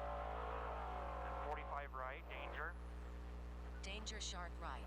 In 666 feet, 49. 45 right again. Can you drop to 2? 2? Yeah. Straight. Hard 90 left. In 665 feet, danger sharp left with corral on. In 922 feet, danger sharp right. Danger sharp left with corral on outside. Straight. 30 right after rise. Then long 90 left. Into a hard 90 right after. Hard 90 right. Danger sharp right. In 633 feet, PRC 1. 45 left long. The road crossing, you have to stop. PRC 1. 25.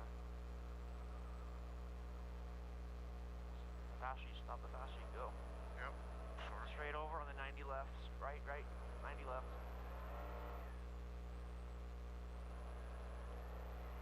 Straight. Straight.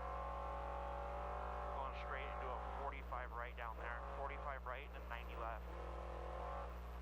In 0.3 miles, 50. 90 left. Go right side, yep. And just twisty back and forth, 10s. 10 right, 10 left, and maybe tighter 20 right. 50. 20 right, 20 left. 30 right.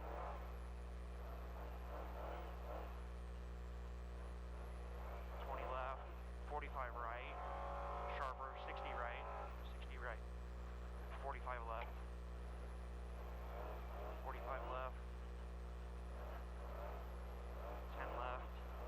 45 right. 10 right. 45 right. 45 right. Then hard 180 left. 180 left. Opens.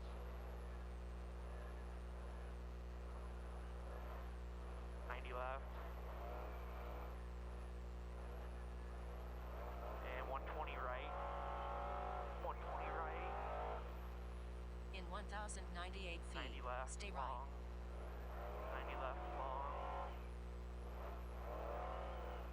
And then harder 90 right. Harder 90 right. Same thing 90 left. Same thing 90 left.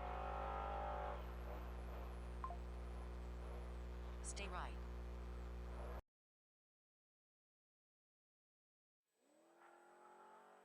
And also switchback.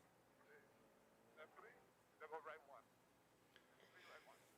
All right, so we were on with Rob Mack for Okay. a while there, and now we are on with Tavo. So he's kind of in these mountains to the west of Caliente.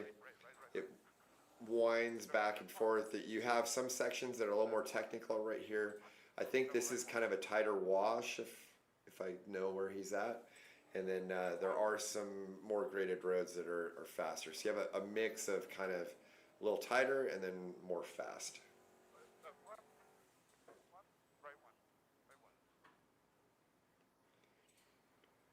What's interesting to me to watch is it's a little, his steering wheel is a little bit in a shadow right now, but if you watch, to me, the amount of steering input that Tavo puts in versus Rob, I feel like the all-wheel drive trucks drive through the corners more, where there's less counter steering versus like the two-wheel drive that Rob's in. You've got to counter steer more.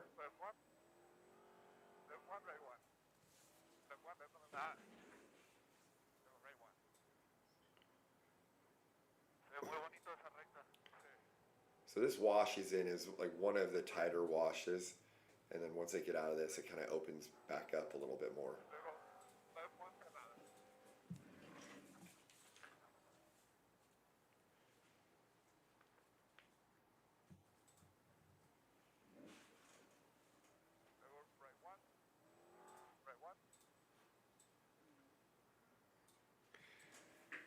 And for Tavo here, there's not a lot of ruts yet because this hasn't been run on, but this will rut up.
20 right, and 30 left.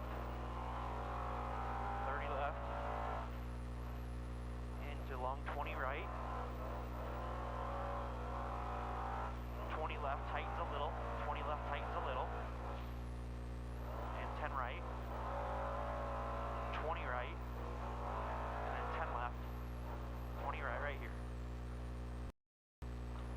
10 left, long. In 1,028 feet, 20 56. left. 10 right, and a 45 left. 45 left. And then 45 back right. Long 10 right, into hard 90 left. 56. Hard 90 left In here. 986 feet, hard 180 left. 45 right. 45 right, then 45 right again right after. 45 right.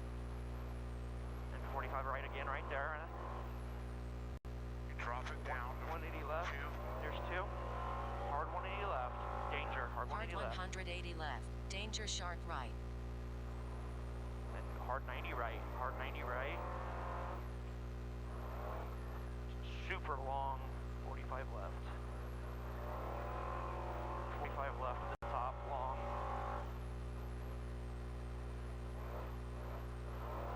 Still 30 left. 20 left. Long 30 right. Long 30 right at the ribbon. Tightens. In 1,166 feet, Straight. danger sharp left.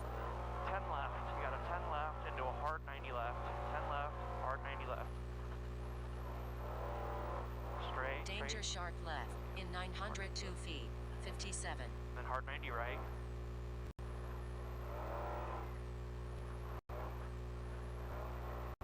Straight. Straight over. Long 30 left.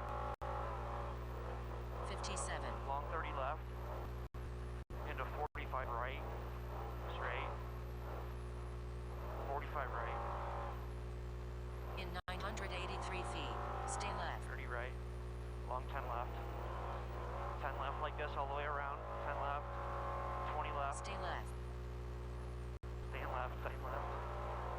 10 left. 20 right. 10 left. 10 right. 10 left.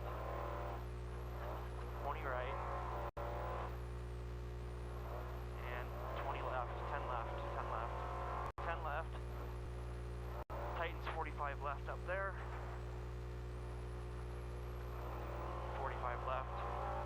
Opens In a little bit. 1,096 feet, Hard 90 58. right. Hard 90 right. Into 10 left. 10 left opens.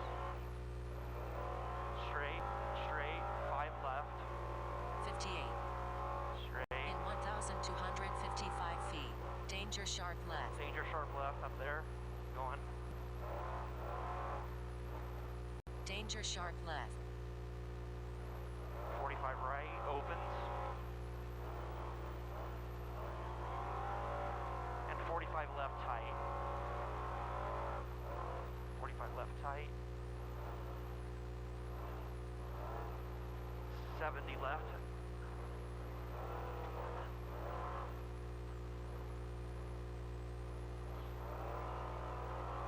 Left. 20 right, up here further. 20 right. In 0.3 miles, 59. Long 45 right, long 45 right.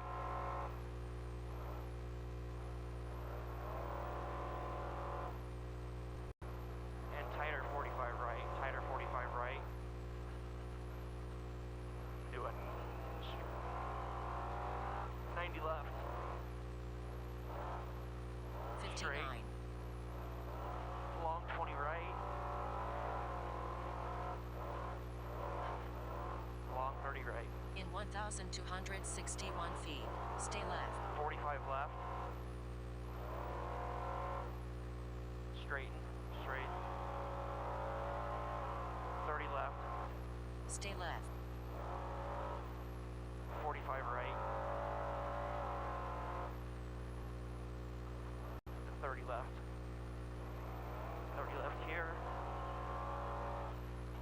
30 In right at top of 980 rise, feet. 30 Hard right, 120 right. 10 left, into hard 180 right, hard 180 right, Hard 120 right. and 90 left.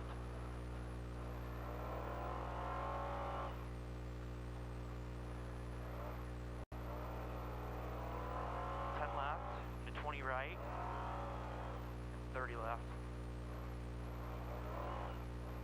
In 833 10 feet. right. 60. 45 right, straight, keep going, and 45 right. 60. In 627 20 feet. left. Danger shark right. And hard right, hard 90 right. Danger shark right. 30 left, into 45 left, 45 left. Along 30 right.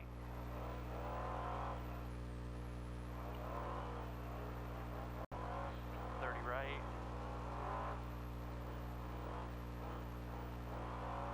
30 right, 20 left, 20 left. 20 left. It's a long 30 right. And 45 left. 45 left. 30 left. 20 right.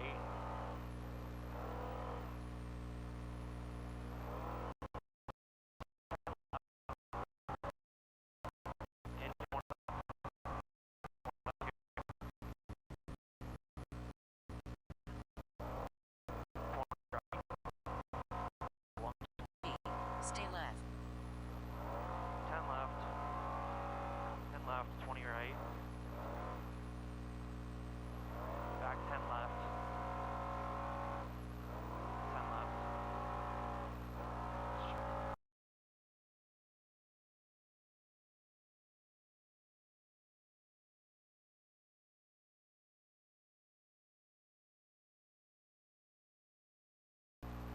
30 right.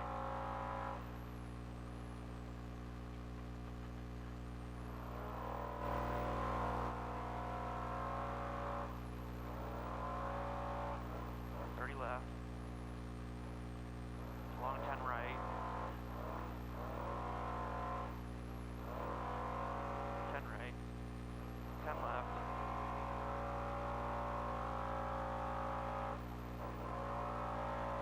10 right. In 667 10 left. feet. 62. 10 right.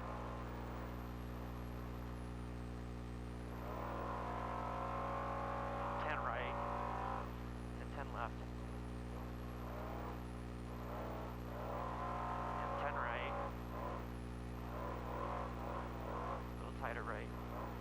20 left. 20 left. Straight. Into 30 right. 20 right. 20 right. 20 right here.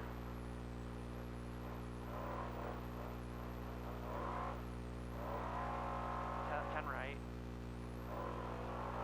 20 left.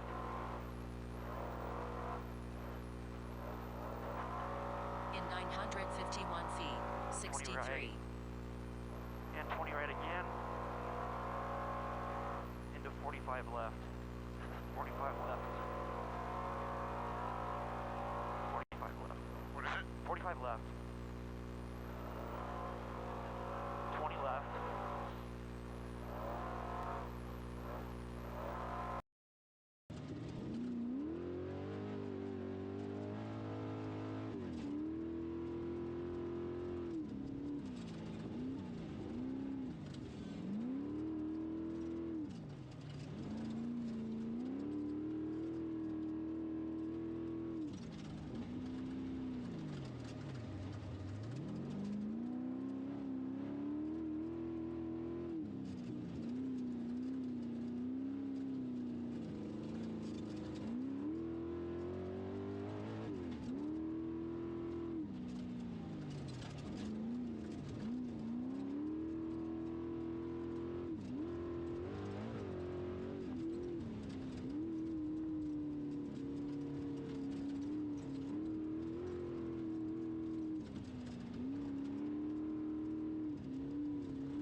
All right, Wes Miller back here.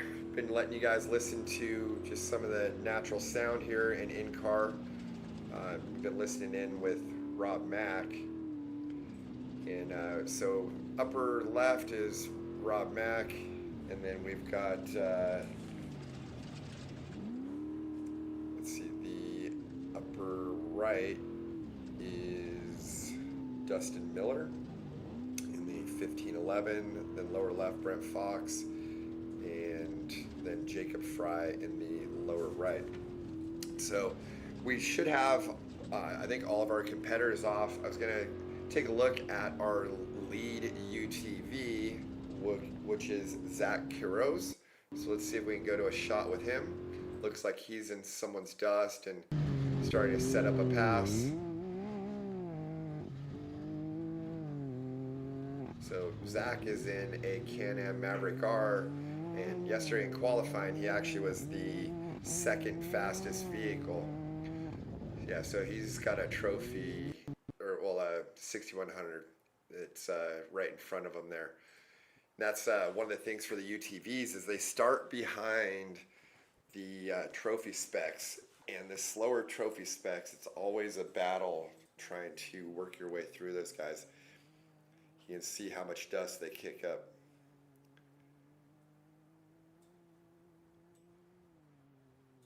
So I would expect Zach to just kind of slowly, methodically work his way through the pack and probably get fairly high up overall.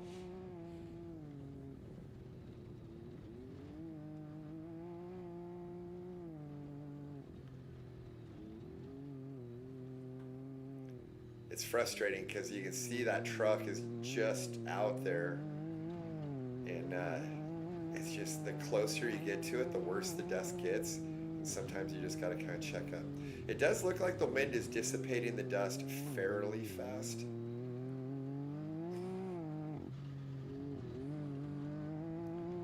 He should be able to kind of close up here and make a move. So we'll kind of stay on here and watch to see if he can set up a pass. Although he just blew that corner right there.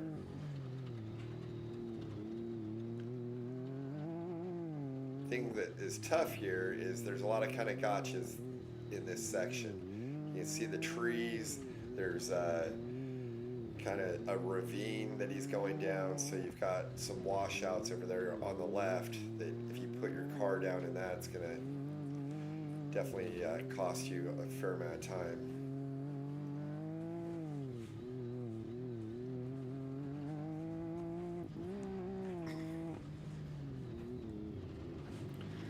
Okay, so again, right there, he totally missed that corner because of the dust.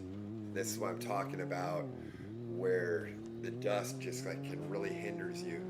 You know, he had some clean air, was able to kind of close up the gap, and then ended up in an area where the dust was just hanging, and he missed that corner.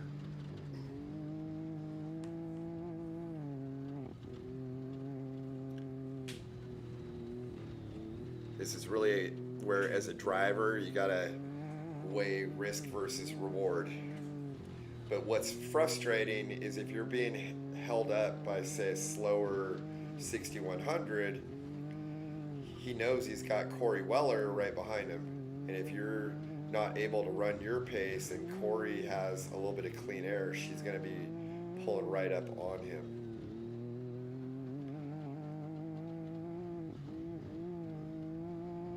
I believe they're trying to hit the push to pass, but I don't think he's close enough for it to engage. For those of you that don't know what push to pass, so in the upper kind of right of the screen, you see that box with the blue light on it. That's a racing tracks tracker, and that does a few things. One, it tracks them out on the course, but it also sends a signal to the vehicle in front of you, and you can let them know, okay, so he's close enough to make a pass here. So he's on the siren. Hopefully this truck pulls over and lets him by. If not, he's gonna get the steel horn. Okay, so that truck let him by. That's nice. So people that aren't familiar with desert racing, your kind of driver etiquette is if you get caught by another driver, you let them go by and make the pass. So that was good. He was able to make the pass right before he got to this road crossing. So that was a nice move by Zach right there. And now he should have a little bit of clean air and be able to gap out that trophy spec.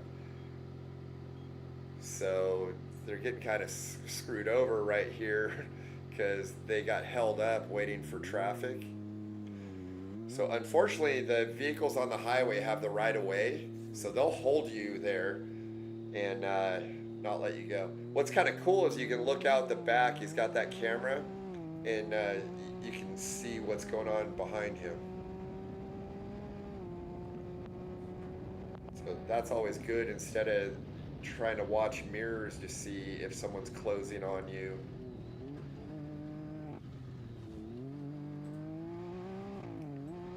I kind of wonder, they're using hand signals right now if their intercom isn't working.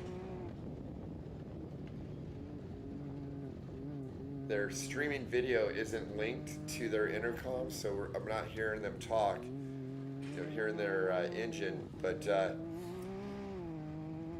just when I start seeing co-drivers do a lot of hand signals, it always makes me wonder what's going on as far as their intercom or comms. All right, let's see if maybe we got Corey Weller. We can take a look at how she's doing. She should be kind of right behind Zach and probably closing on that the 6100 right now. Back right. We're gonna have R3 coming up right here. We're gonna exit to L3. Alright, we're gonna be straight. We're gonna drift a little left. Watch the rocks. We're gonna be coming up one right here, R3. Hopefully that orange truck's fast. Yeah, we're gonna come right. We're gonna have R3 and 500 right here. Go back to L1 exit. Goes all the way back around. We're gonna back R1. Watch that rock. Yep. That's gonna do somebody. Stay in. Yep, pretty good. Come back left L1. 500 out. We have another R1 gonna come up drift. We're gonna have an R1 right here. R1 around. You can come back out to L1. Same turn, L1. Go about 500. We have another R1 right up here. R1. Gonna come back out to L1. Alright, got L1 right here. We're gonna exit L1 to R3. R3 up, R3 up. So we're gonna have to come left. We're gonna have R3 up at the top. Gonna be R3 over. Yep, right here, R3. Good job. Gonna come back L3 right here. Alright, 500. Busy. When you get a sec to the cameras. Yep, come back R5. After this R5. It's sort of straight, so driveway you can see 1500.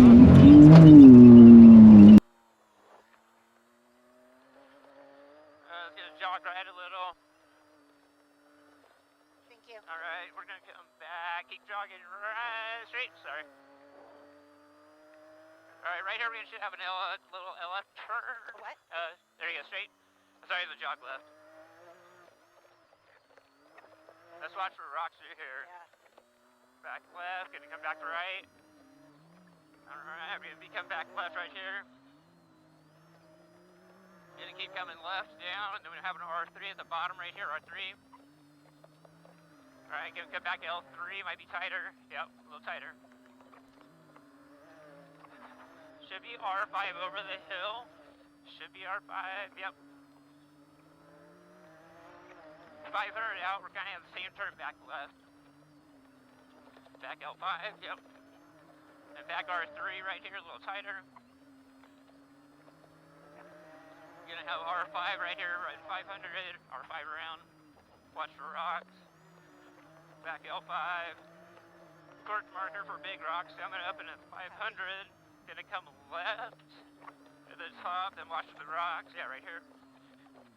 Once it gets down, there you go, that's right. Nice, good job. Alright, gonna come back left, 500, should have R3. Alright.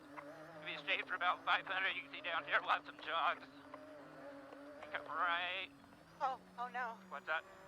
Back left. I lost brakes. Hold on, let's see if I can get them back up. Alright, so you slow down right here, R3. Okay, I got it back. Alright, we're gonna have L1. We have an L1 with a downhill over this hill. Check up, L1 with a downhill. Right there. There you go.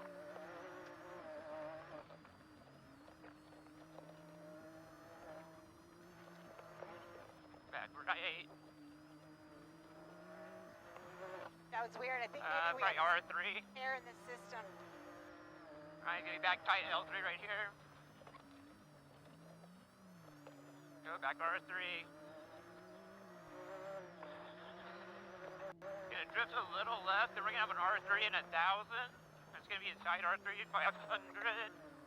We're gonna drift left, there's gonna be an R3 at the bottom. Give you the same exit when we turn, we come back straight. What do you got out of here? There you go.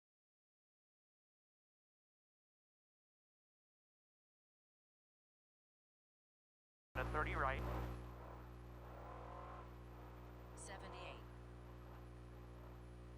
Long 30 left, long 30 left.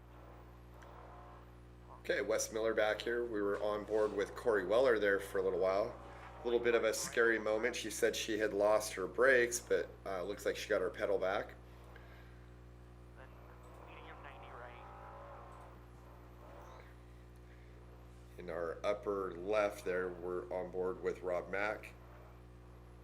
Then 30 left. Believe he is still third physical out on course in second unlimited truck. 10 left.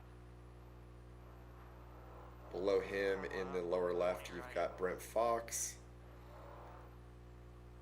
And then I believe that is 20 left. In 0.3 miles. 79. Dustin Miller in the upper right. 30 right. And then Jacob Fry, I think, in the lower right. 45 left again. Right now, it looks like most of these guys have clean air. That dust you're seeing out in front of Rob Mack should be Connor McMullen.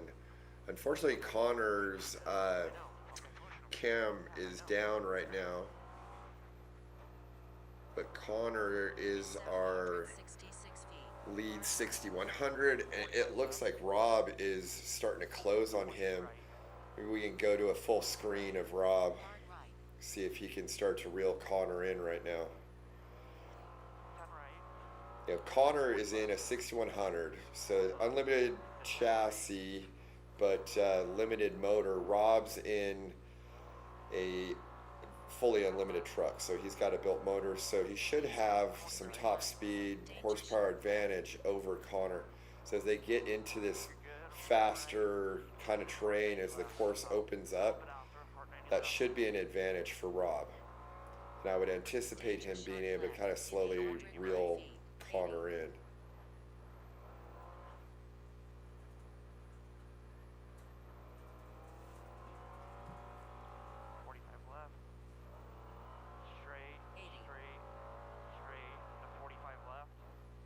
In 0.3 miles. 45 Danger right. sharp right.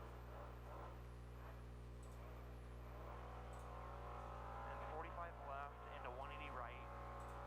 45 left. Yep. 45 left into 180 right. Danger sharp right. Hard 180 left. Then 180 left.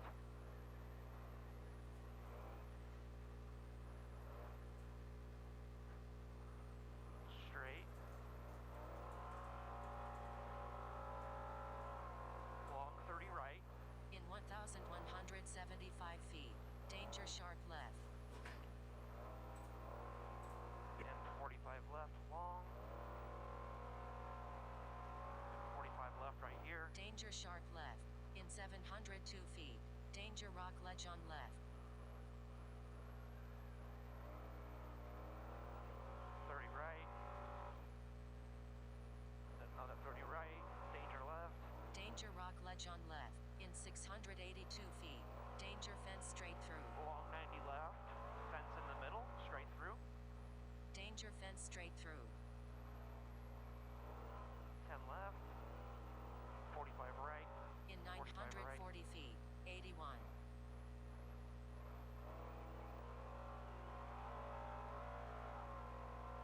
Along 30 left, long 30 left. 81. 10 left. 10 right. In 1078 feet, danger big rocks both sides. 45 right. 90 left. Danger big rocks both sides. 90 right.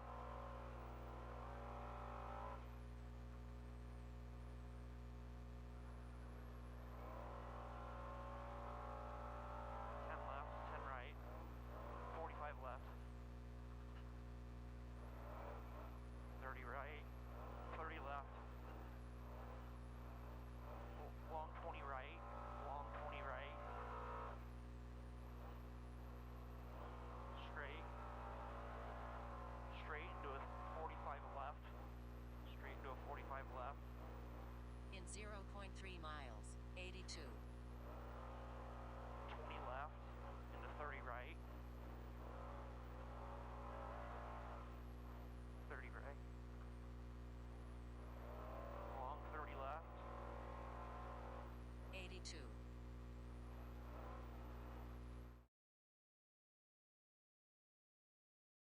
On board there, we were on board there with Rob Mack and Caden Mack. They're having a good run right now.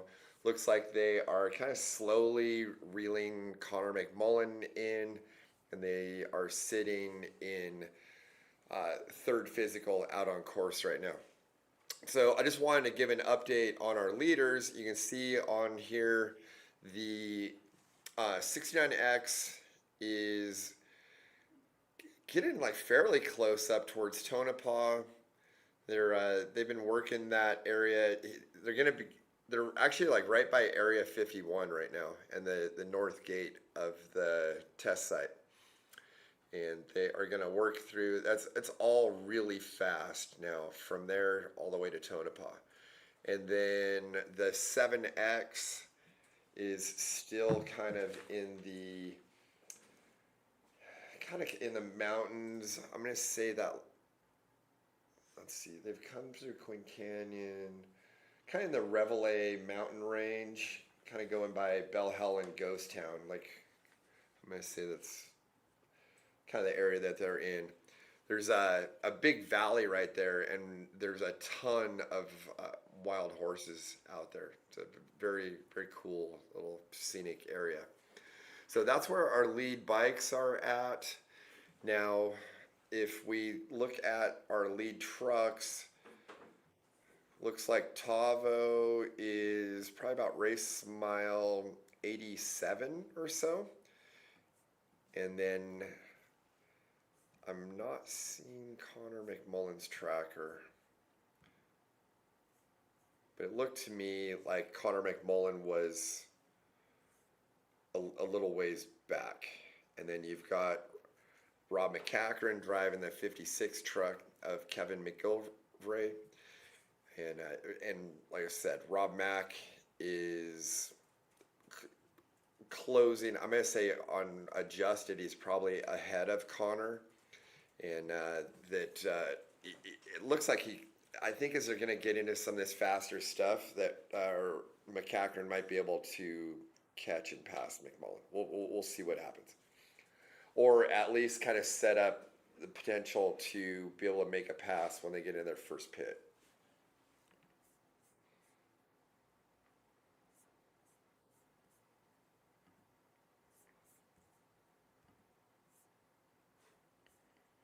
So let's go see if we can go on board with Tavo Vildosola and see how Tavo's doing.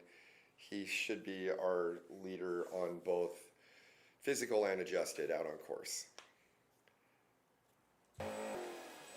Ready? Tavo's should be getting fairly close to pit 2. You see that dry lake bed off in the distance there? As he comes down this road, heads toward that lake bed, you end up, I think he's got to go around that mountain ahead of him, though, before he goes and crosses over that lake bed.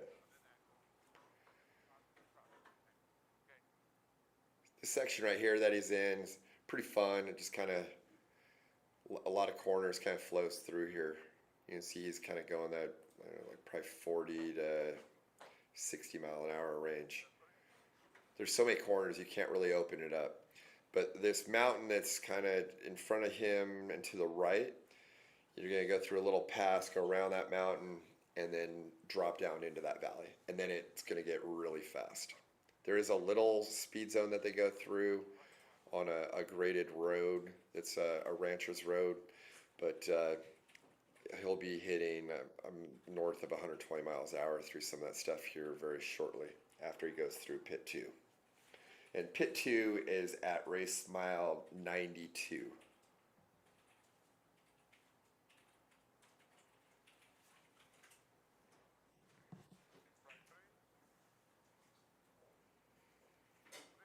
Looking at our leaderboard, and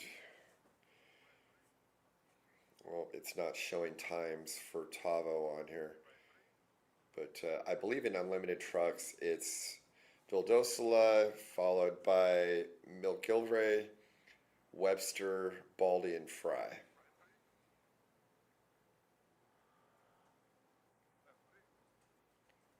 We'll kind of just listen in with Tavo and Javi as they're working their way through the course right now.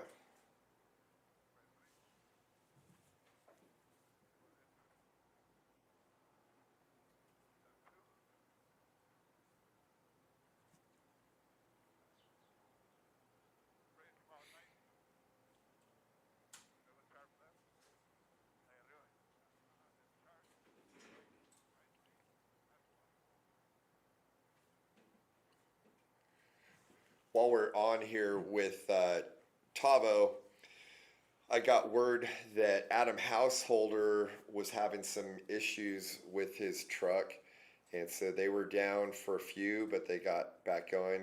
Sounds like they were losing their gas pedal, so they had to stop to fix it. So I'm not sure exactly what was going on with that, but it does sound like they got it fixed, and they're up and going again.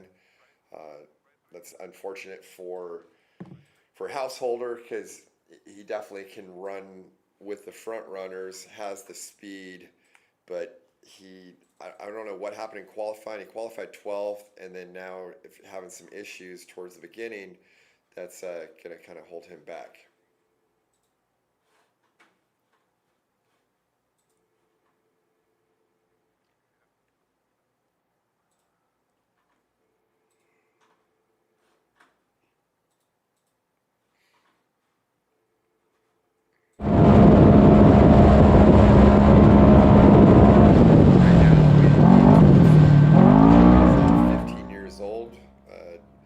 One of the younger competitors out there.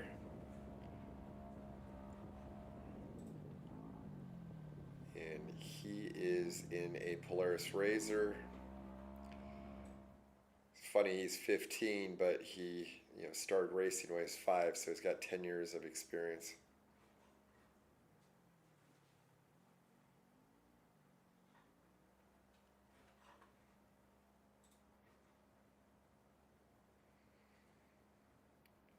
And he's in an XP1000, which is a normally aspirated Polaris.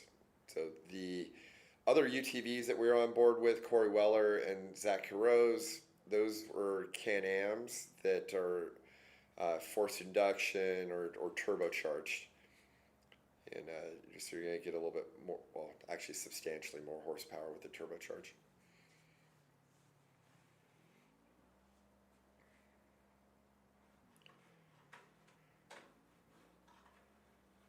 So if we go back with Tavo, he should be getting pretty close to pit 2. Well, hey, good guess there, right? He's in pit 2.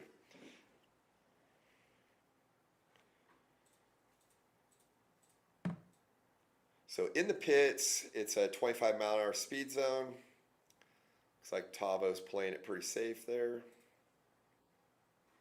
Todo bien, muchachos.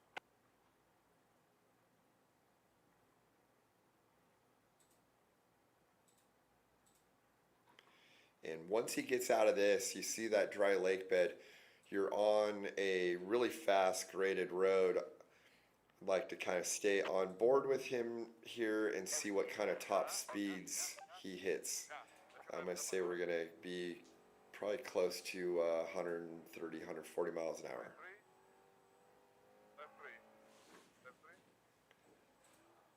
Pretty cool seeing the telemetry too, and the brake and throttle pedal modulation as well as RPM.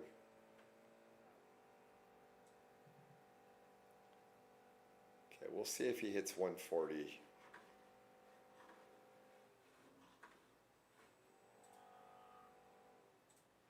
Left 4, 3.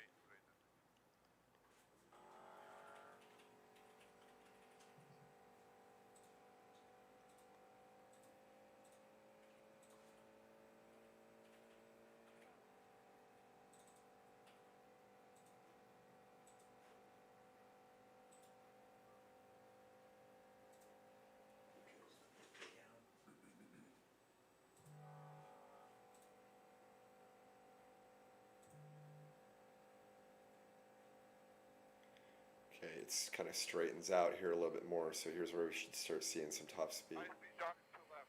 High speed jock to left and un cuarto de milla. Yes. Luego va a ser right 2. A little chicane through here you got to check up for, and once you get to the other side of this, it should open up more.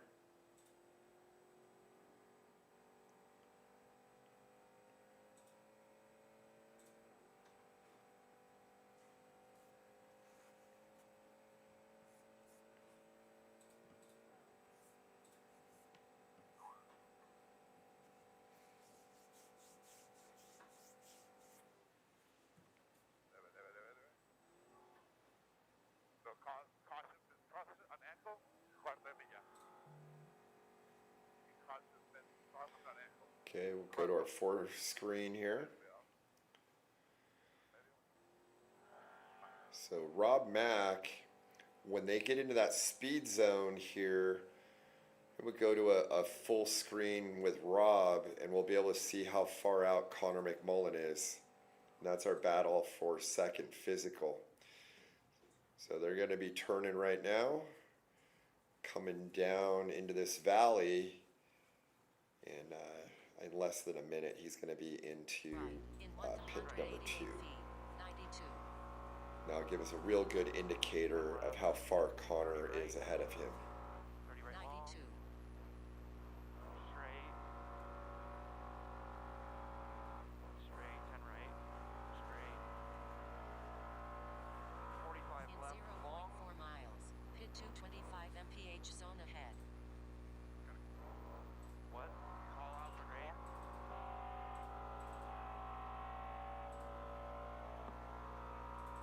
Pit 225 Come into pit miles 2. per hour zone Coming into ahead. pit 2. In 0.3 miles, pit 2 begin 25 mph.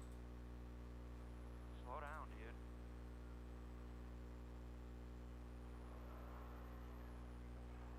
Outside. Alright, so it looks to me that Connor is fairly, like, he's out on the lake bed, I think. So don't, well, unless that's Tavo's dust. 25 miles per hour. Okay, I think that actually might be Connor that we're just seeing right in front. 547 feet, pit 2 and 25 mph. Yeah, so I think the dust off in the distance was actually Tavo. Pit 2 and 25 miles per hour. Straight. 10 right. In Into 20 left. 0.3 miles, straight. Okay, yeah, so you see Connor McMullen's dust. It's not that far out there. Rob's Straight. pretty close. Straight. and it looks like there's a fairly good crosswind that's blowing the dust from left to right across the course. Rob's going to have a horsepower and top speed advantage here. He might be able to close up on Connor, so let's see if he can make a move here. 94. We'll listen in between Rob and Caden right now.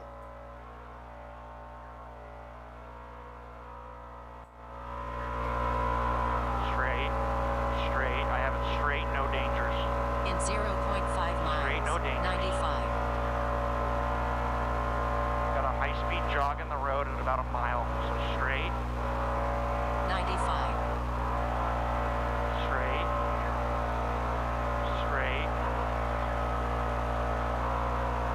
Watch for high-speed jog in road. We're gonna go 0.5 right and miles. 90 left, Danger 45 high-speed left. jog and road to left. Keep going. Go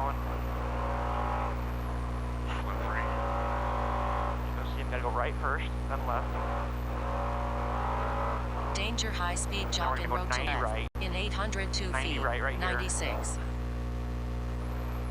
Straight. You're out. Hard ground. 96.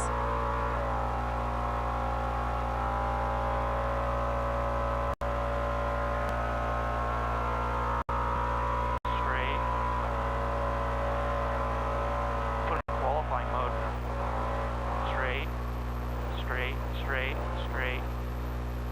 Straight. Gotta go get him. Straight. In 45 0.4 right. miles. 30 right. Danger fence What is seen it? on 30 angle. right. 30 right. Get him. Fence crossing on angle. Yeah. Okay. Danger fence seen on 30 angle. right. 30 In right. 1,122 feet. 97. 97.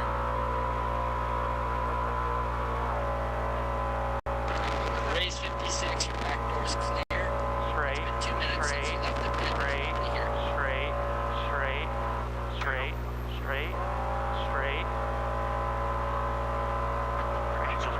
I should just bump him. 0.4 miles. I should just bump 98. him. Okay, you're good. Straight. Go on. 30 right. You're good. 98. 30 right. Stay right.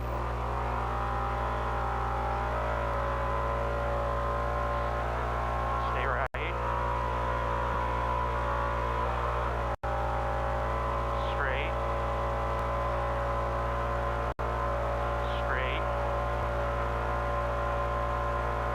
Straight. Got a 25 mile an hour zone ahead. 0.5 You're good. Keep miles. going. SC 225 mph zone ahead. Straight. Coming into the 25 mile an hour zone at that white sign.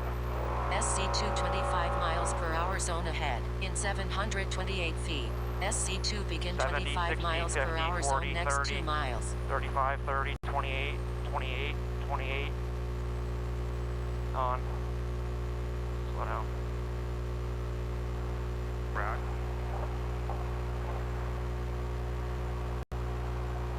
That's 2 miles.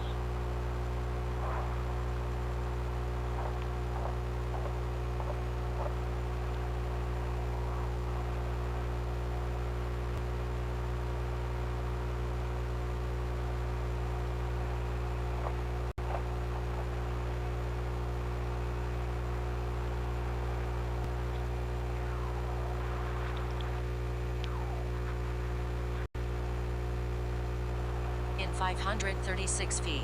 SC 220.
Perfecto.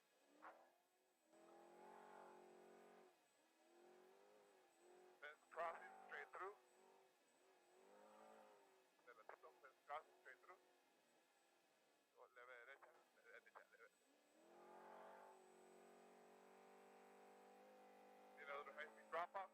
Con izquierda 15. High speed drop off, izquierda 15.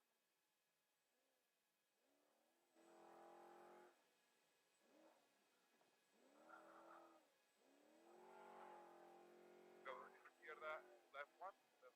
Left one, okay. Left one side, right one side. Right one side.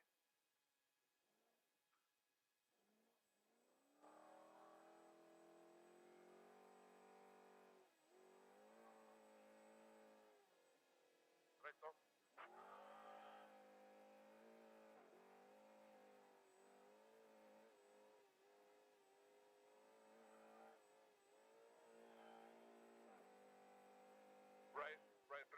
Right three en octavo. Right three en octavo y luego left three. All right, Wes Miller here. We were in car or on board with a few of our top competitors there.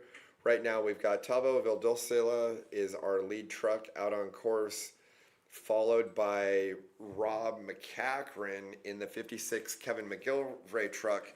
So that was pretty cool. We were on board there with Rob McCachran and his son Caden, and they were able to actually make a physical pass on course there over Connor McMullen. And we could kind of see that coming because Connor's in a 6100 limited motor, and once they hit that dry lake bed area, and Rob was really able to use the horsepower advantage of being in the unlimited truck. You're probably talking, I mean, it's not double, but pretty close to double the horsepower. We're going to have Ray Dugans calling in here shortly, and he can actually tell us exactly the horsepower difference. I think it's about 600 to maybe 1100, depending on exactly what tune they have in those trucks. But, you know, a pretty substantial difference. You saw Rob, once they hit that, was able to reel them in pretty quickly. But, you know, Connor's doing a great job in that 6100 as well, and is still a very formidable competitor there. So let's give an update. We're looking at the map here. We have the 69X is getting pretty close to our finish. They've gone through pit 8 at this point and really are kind of working their way to Tonopah. So that's the team of Matthew Combs, and then Hengeveld is teamed up with them as well. So very, very solid program there. And then Danny Cooper in the 7X is closing in on pit 8, but not quite there yet. So I think the 69X is going to finish the day with probably a 15 to 20 minute lead if I had to guess. So we will see how that plays out after they finish. And then, like I said, we're going to have Ray Dugans calling in.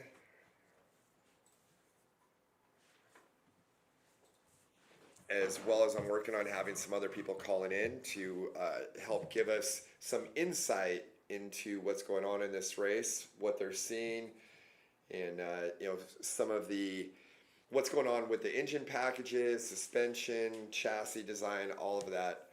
You know, we want to kind of talk about that and definitely you know, lean into what these guys have going on out there.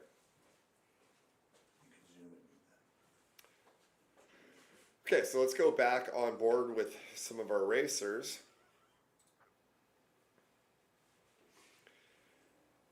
So just to give you guys the heads up, upper left, Rob McCachran. Upper right, Tavo Vildosila.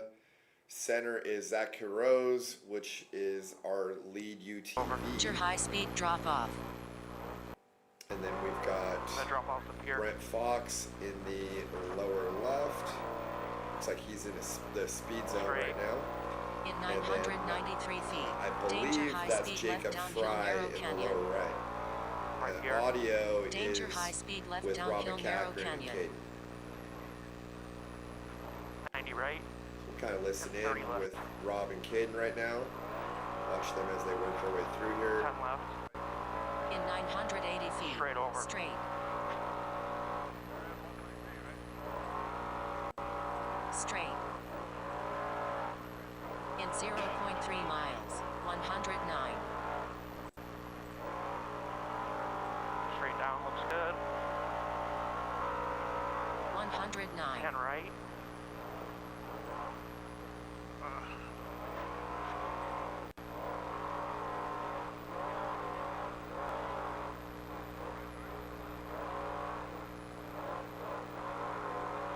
Straight over. In 0.3 miles. D109.4 HS drop off. High speed drop.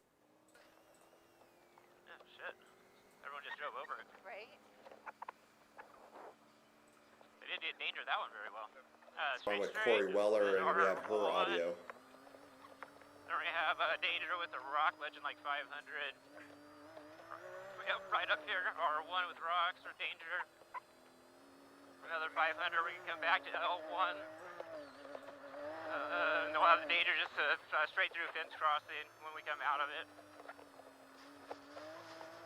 We go 500 and probably come back around R1. Go another 1,000, we can come back L1. Kind of sweeps left, 500, and go with the L1. Alright, gonna keep sweeping left, and then come back right after the turn. Let's see, 1,000 out, we got a course marker for big boulders on both sides. We're gonna jog right, and then we have an L1, so it'll be R3 to L1, and then watch for those, oh, it says boulders up there. Right there, then L1. We're gonna go through the border and come out with the R1. R1 right here. Jump. C500, jump L3. Yeah, L3 back to R3.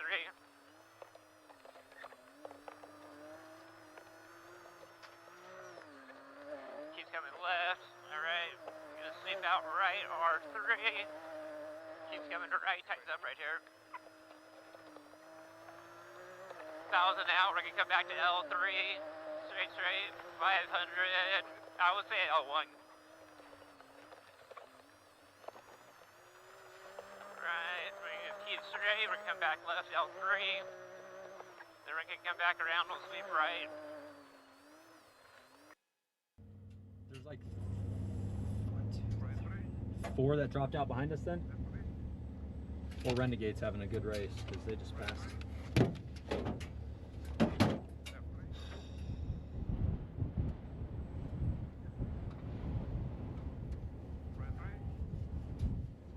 Mike Fry's calling me. Here. Oh, I was just trying to call him. Hey, Mike.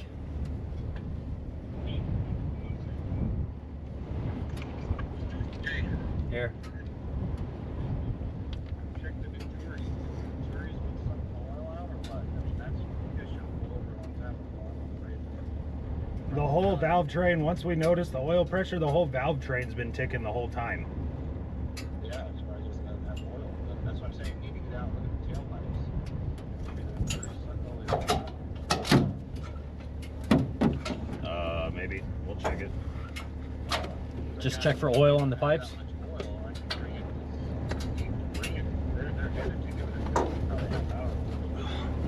Yeah.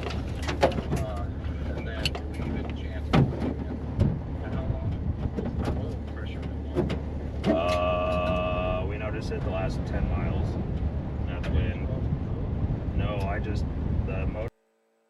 Straight, 10 left, 10 left, 10 right, Okay, that was, 20 left. we're on board with Jacob Fry. They're stopped in, looks like pit 2. 10 left.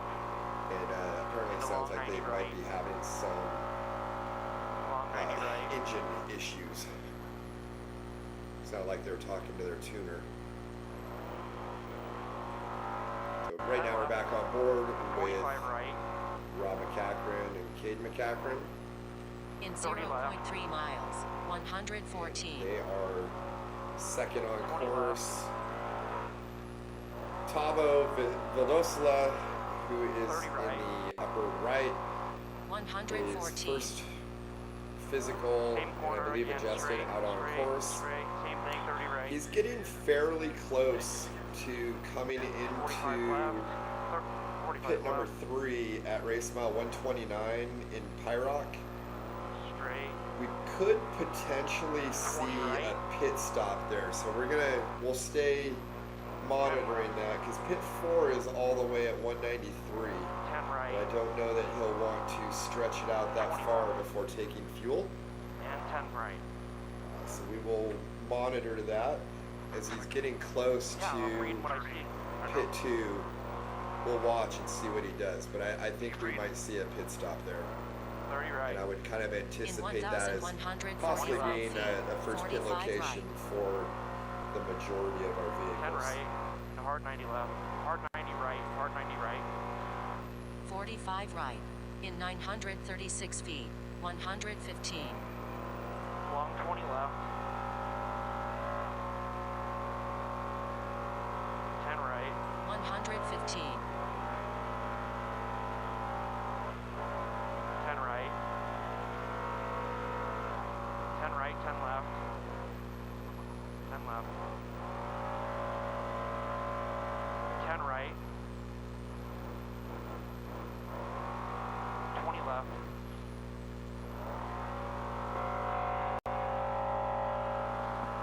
20 right. 20 right. 20 left.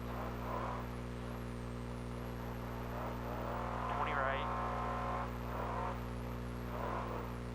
20 left. 10 right. In 1,095 10 left. feet, 45 right, 116. tightens.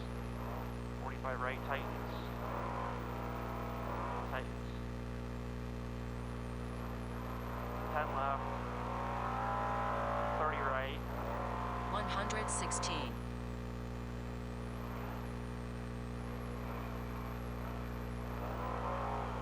10 left. 20 right. Long 90 left. Long 90 left.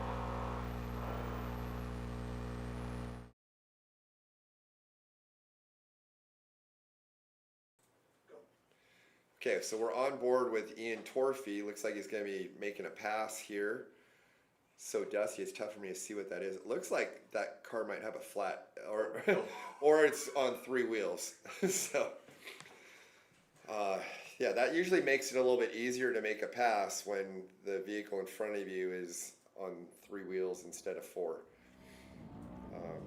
So I guess it was hard for me to even tell if the wheel was on there and they're driving on a flat, or if maybe they had sheared the studs or something, or who knows. It's tough to speculate when it goes by so fast there. I'd have to see like a frame by frame shot of that to see what was going on. But definitely that left rear was no longer present on that UTV that Ian just passed. So Ian's throwing it down pretty good here for a 15-year-old in an NA UTV. Just listening to his throttle, he's on it pretty good. He carries good momentum through the corners. He's pushing hard.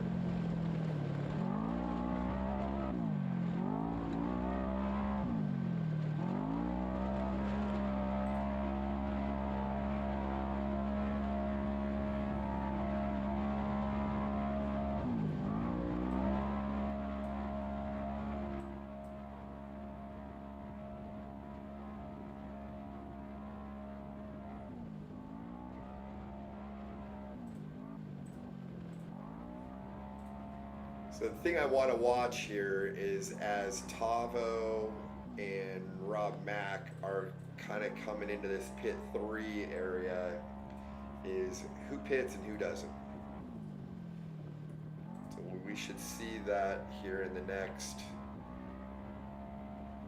Probably 5 minutes or so from Tavo here.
Because I wanted to talk to Ray. Okay. Okay, thank you, Kevin. Bringing Ray in. Okay, we gotta go full screen with Tavo. Bring Tavo's audio up.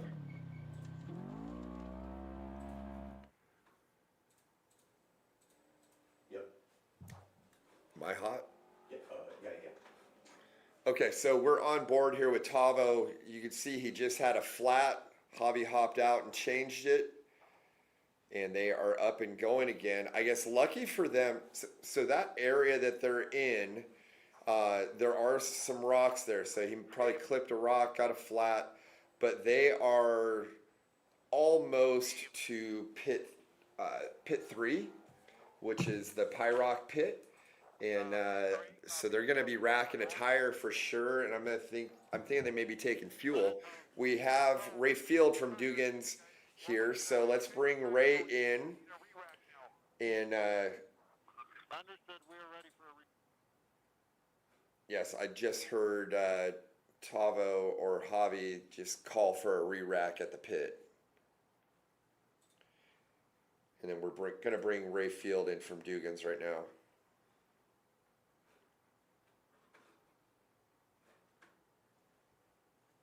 Ray's can hear you. He's in. Okay, hey Ray, this is Wes Miller here. Thank you for calling in. How are things going out there on the course?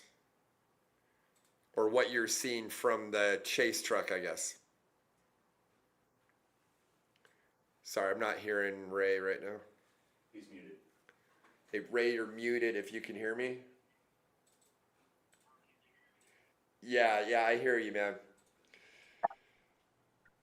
How are you? I'm doing good. Are you watching this live stream right now? Yeah, I've got everything turned down right now because I don't want to mix everything up. But we're trying to keep an eye on everything that's going on. So Tavo just got a flat. Javi hopped out and changed it. Looks like they got it done pretty quick. But it looks like they'll be doing a re-rack at pit 3. Where are you located right now? We're between 2 and 3, almost to pit 3. Okay, well, Tavo is almost to pit 3. Do you know where he's doing his first fuel stop? And some of these teams are fairly private about what they do. They'll tell me some things, but honestly, in this case, I just don't know. Yeah, I mean, what's his range in that truck? Yeah, I mean, most of these trucks get near 2 miles to the gallon. A Mason truck has 105 usable, so it's 180-ish miles is usually what people are comfortable with. That's kind of what I thought. Pit 4 is at, well, I guess we got to take 35 miles off though. I wasn't thinking about that. So pit 4 will be the first pit, I bet. Yeah, and we don't know exactly how to calculate that mileage. It's minus 35, and they're going to get 3 to 4 miles to gallon in that section, likely. Yeah. That's typically what happens in a speed zone. So, I mean, there's that factor. I haven't done the math, but that is a factor. But it's minus 35 of race miles, but I think there was 8 miles of shuttling it over. So it's actually not a true minus 8 miles. I think, though, just calculations in my head, I think they could make it to pit 4. But now they got to do a rack at pit 3. It's almost, if you're going to rack it, you might as well take fuel, don't you think? Yeah, these guys are so darn fast at what they do when it comes to a tire stop. You know how it is. I mean, it's 1 minute tire changes. If they've got a big lead, they're going to take their time a little more, I would assume. They would use a more safer strategy. So I would think, depending on how much time splits they have between first and second, I would think they're going to probably just fix the tire and keep going, but I don't know that. Yeah, well, they changed the tire, so all they're going to be doing is racking a tire. So, I mean, you can do that pretty quickly, but I mean, with a Pressure Pro, you could take fuel in 30 seconds, right? And a re-rack is going to... What? Absolutely. I mean, I don't know where their fuel tower is. Right. Yeah, that's the other thing is their fuel tower at pit 3. You know what, though? I would think it would be because you can go from 3 to 4, I believe, no problem. Yeah, these guys are very good at what they do. They've been doing this for decades. And I can guarantee you they've got this stuff figured out. I just don't know specifically what their deal is. Now we're at pit 3, and we typically see them come in. Okay, he's coming into pit 3 right now. So let's see what happens. Can we go to a full screen of his in-car? And then we'll still have audio with you, Ray. But I mean, we're gonna see what happens right now.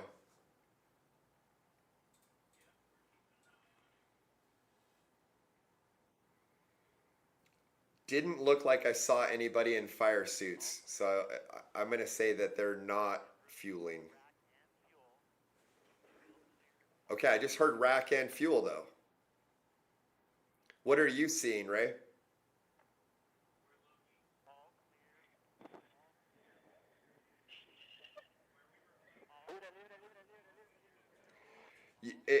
I don't think that they did. I think they just racked a tire. When they came in, I didn't see anybody in fire suits, so I don't think they were ready to do a fuel. Off again, obviously onto the race course. And I mean, last time when we were at pit 2, it was roughly 3 minutes, 45 seconds physical between first and second truck. And now I'm sure because there was time for time to change the tire that may have tightened up. So I have a physical split that I've created, and we'll know more here shortly. Yeah, Rob should be to you any second. I'm showing him on the tracker. It looks like he should be pulling in. Can we pull up Rob's in-car? So I'm going to see his in-car in just a second. Yeah, he is almost to you, Ray. So we'll be able to get a physical split here in just a second. You should see his dust right now.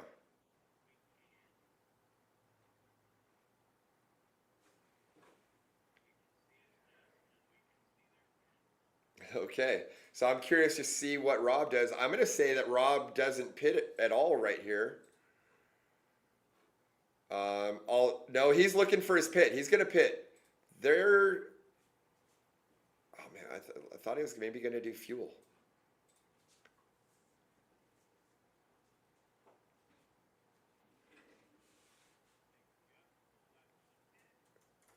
Okay, they're doing tires. Looks like they're doing rear tires.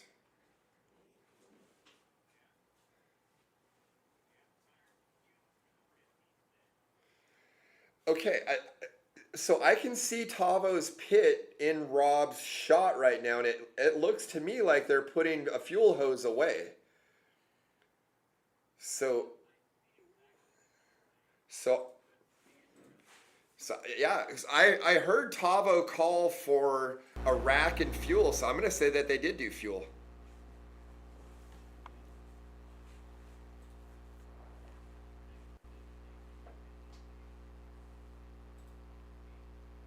Good. He's not in the pit yet. 129 in 475 feet. Okay. 3 and 25 mph. And Tavo, they started in 1 minute intervals, right? Pit 3 and 25. That's my understanding, yes. So Rob was third off, so he'd have 2 minutes on adjusted. So we're talking about a 40-second lead that Tavo has right now. That sounds correct. It's pretty tight. Huh? That is. That's very tight, you know, especially for what year was that 56 truck built? Do you know? I believe it's one of the earliest second, third, fourth chassis. I feel like it was somewhere around 09. Okay. Yeah, I knew it was an older truck. So, yeah, I mean, we're looking at a truck that's 15, 20 years old. So, versus, you know, an all-wheel drive Mason right now. Connor McMullen physically through the pit 3 minutes and 33 seconds. Okay. Yeah, it was pretty cool. Just out of pit 2, we were on board with Rob McCachran, and we were able to see the pass for second physical where he was able to overtake Connor. Now, is your motor in all 3 of these cars? No, not those, not Connor's. Ours is in Bildosla's. Ours is in Gilvery's, and that's Rob is driving. Yeah. And then in the bulky trophy truck as well, so the 82 truck. Gotcha. I was talking about this as Rob was reeling Connor in, you know, how Connor's in a 6100. What is the horsepower difference between a 6100 and a unlimited truck? Roughly double. Okay, that's pretty much what I said. I figured the 6100 is about 600 horsepower. Is that correct? And then you're looking at unlimited's about 1100. No, so 6100s, it's an LS3 525 version, and we engine dyno all of the spec truck engines with headers on an engine dyno. At our place, they're 525 to 535. Okay. So they're there, and then a big block's 1,000 to 1,100 horsepower. Yeah. Okay. Okay. So it's actually a touch less than I thought, but yeah. So it's about double the horsepower, which that's when I saw them getting to that dry lake bed area and Rob had them in his sights. I was like, man, that horsepower advantage is really going to come into play, and it looks like that's what happened. No, it's very interesting, this conversation that all of us have, obviously, as we watch in many series, and that the spec trucks qualify very well compared to, say, a 2-wheel drive trophy truck. And there's folks that say, well, you don't need that bigger engine. Well, you don't until you're on the dry lake bed doing 120. Yeah. Right? And got some more beans to go. So there are times, I believe, that the horsepower is an advantage. And we also have to consider pit 1, as we came up into that county sign, said 4,950 feet of altitude. This thing's down 18% of air at that altitude. So if the thing makes 525 horsepower at sea level, likely it's 400 and something up here. And so then when you have increased horsepower, then of course that's another advantage, because literally they need every bit of that 500, but a 1,000 horsepower deal doesn't need every bit of it until you start to let its legs go. So I think there's places that the larger engines take advantage. There's some of the interesting part of this discussion is the quality of drivers that are driving these spec trucks, 6100 series stuff. They're a high quality driver as well. I feel like if you put them in a two-wheel drive trophy truck, you might get surprised and they might do better than you think. There's 6100 drivers that have done it and have been extremely successful. Correct. Yeah, there's no disputing that. So yeah, it's I feel like, as you said, there's no denying they're going 150, 120 out there on the dry lake bed, and Rob's able to put it past them. Yeah, it was pretty cool that we were in car with him as he made that pass. And yeah, I mean, they were going, I think, north of 100 miles an hour when I went flying by him. You were talking about that horsepower and qualifying. Qualifying courses are generally tighter. And like I talked to Jason McNeil, who's one of the top 6100 drivers, and he was telling me that you get less wheel spin because you have less horsepower, and it almost works like traction control. And that he felt like there wasn't an advantage to having more horsepower on some of those tighter qualifying courses. So I agree with what you're saying there, and that's what some other drivers have said as well.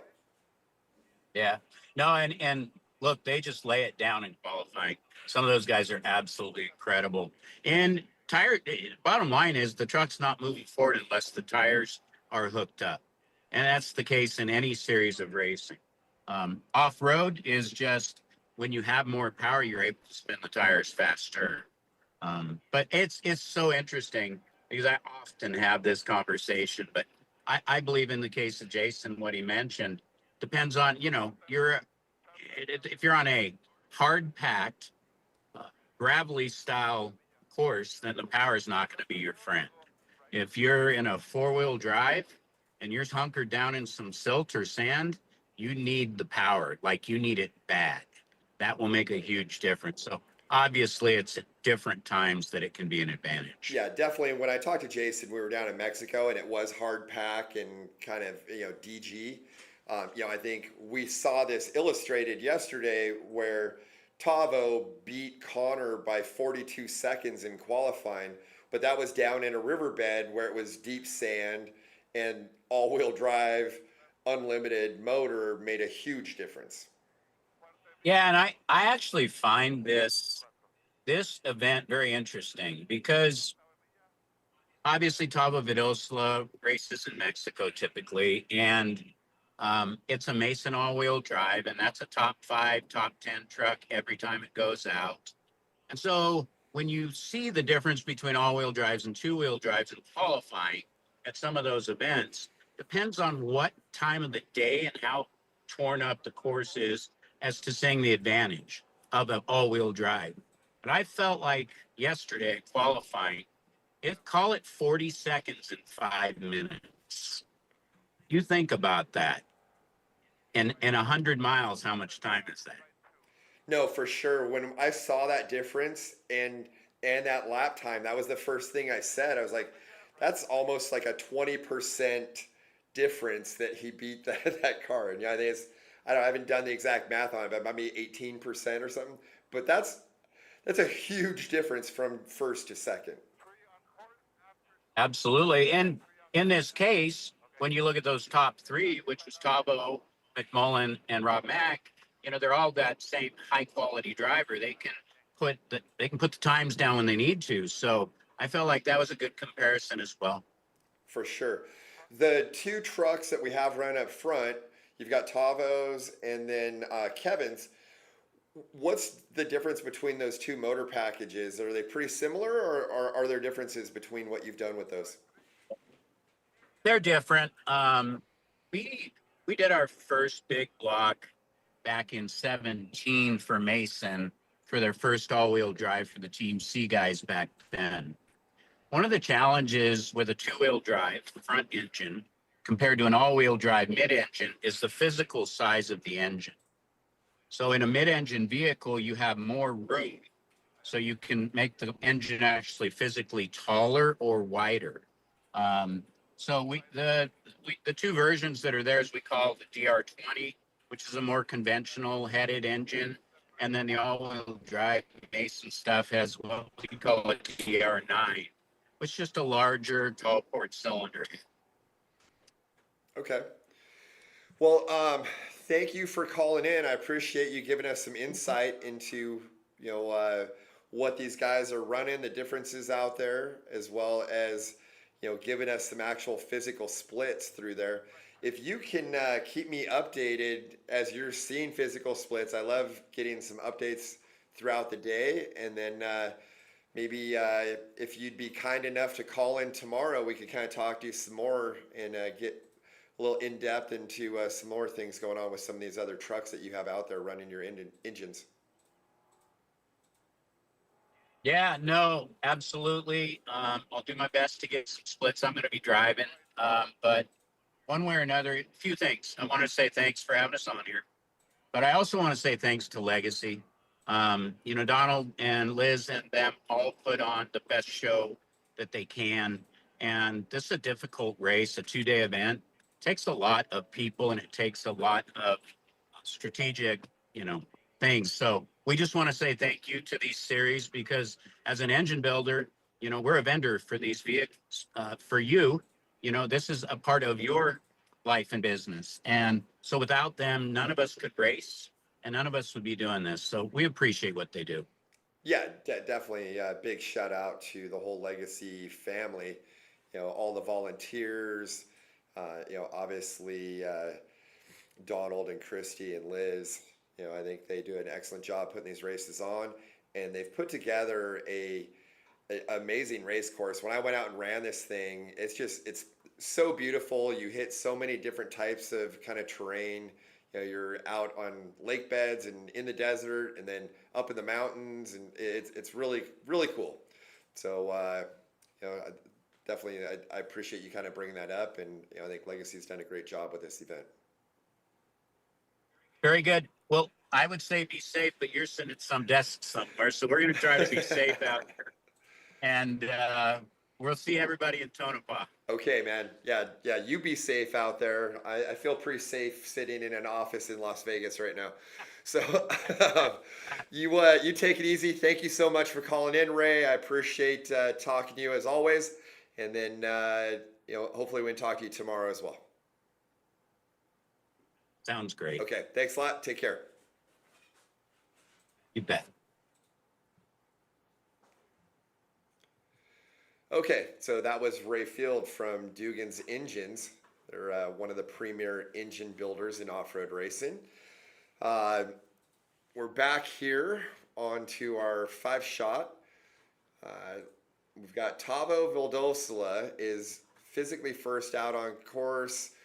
Looked like both he and Rob Mack pitted at pit 3, which was race mile 129. Realistically about 100 miles into this with the restart that they did. So they are going through this section, and one of my stories here of the race, we're kind of getting into this area, is race mile 172 to 210. I said that was going to be a make or break point in this race. And I can't wait to watch these guys start to get into there. Tavo right now is about race mile 150. So we're, say, 25 miles away from this section. And you've seen, up to now, it's been mostly kind of graded roads, very fast, some lake beds, very high speed. And that is all going to change when they cross over Highway 93 in Alamo and go across the Wimple Ranch, and then they're going to get into a fairly virgin wash where there's a lot of brush, and I think these guys are gonna really have to pick their way through that next 35 miles or so. So that's gonna be fun to watch, and we'll go on board. Let's listen in with some guys. We'll go to some full screens with a couple drivers here. I'm gonna take a quick break, and then we'll see if we can line up some more people to call in and give us more insight into off-road racing. 500.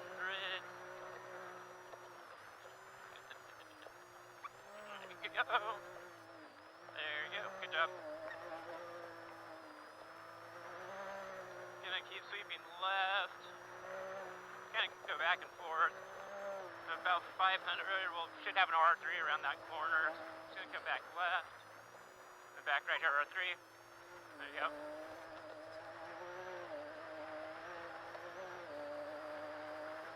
It's pretty straight. Yeah, we're pretty straight for about 3/4 of a mile. Then we have the course marker of the rocky section when we have an R1. That this is the rocky section? It's coming up in about a half mile when we turn right.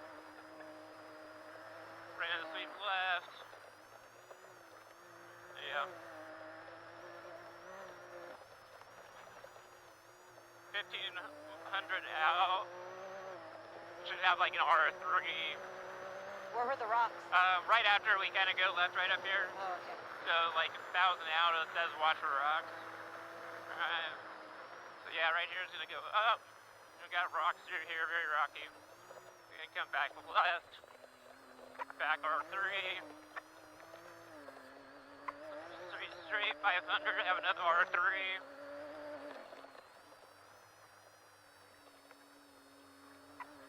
Keep coming around. Back L3. 1,000 out. We'll probably have an L3. It could be a little tighter. 500. We're gonna come right. It was an L1. Because we're gonna exit this to an R1 at 500. There you go. R1 at the top. 90. R1 90. Good job. We're straight for about a 1/4 mile. So I'm gonna have a high speed left downhill. Course marker, 1500. 1,000. High speed left downhill. 500, we can come right, and then high speed left down. I'm gonna go with L1, but. Yep, and back R1. Good job. Let's see, 500 out of the R3 around. Might be a little tighter. Back L3.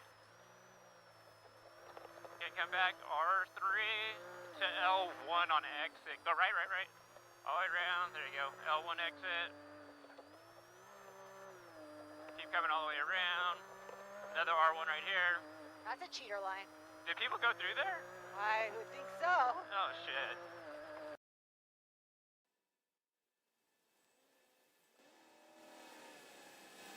Right and left.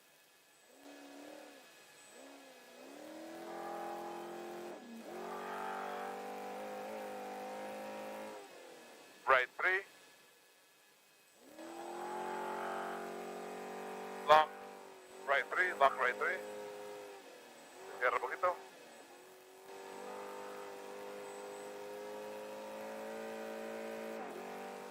Left 4.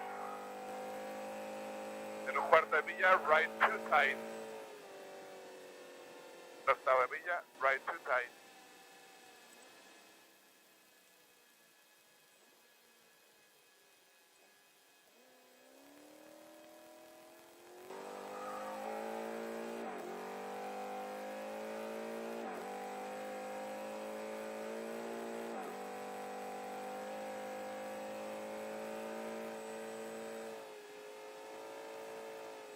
Left 4.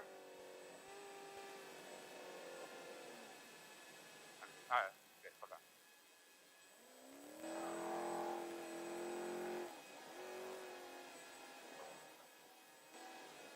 Right 3.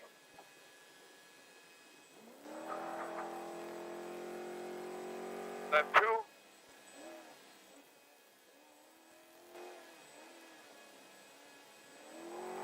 right 3, left 3, left 3,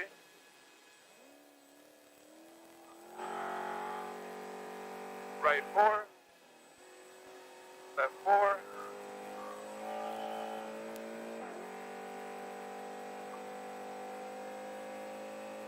right 4,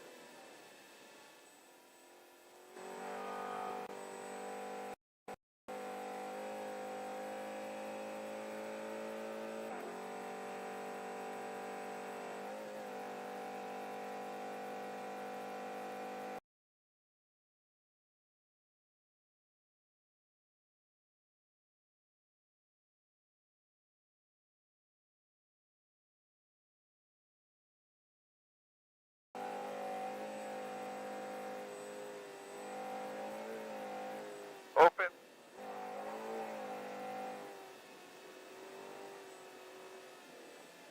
open,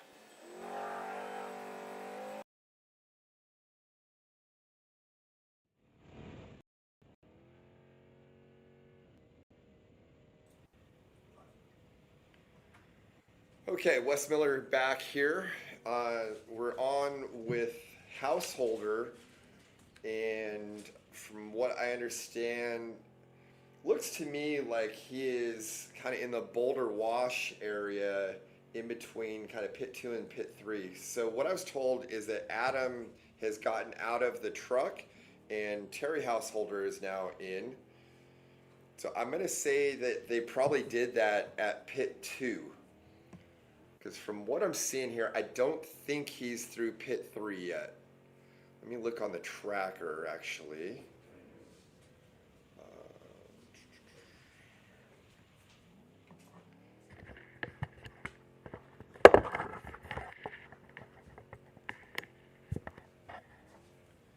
Yeah, that's, I'm pretty sure I'm correct on this.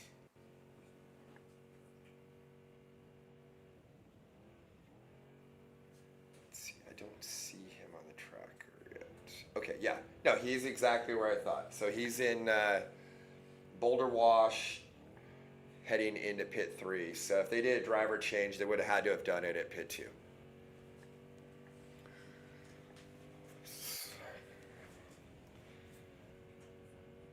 And let me check and see. Okay, so Tavo is now at race mile 160. And so he is kind of on Alamo Canyon Road. If we could go to a shot of him, this should be a really high speed section. Let's go on with Tavo.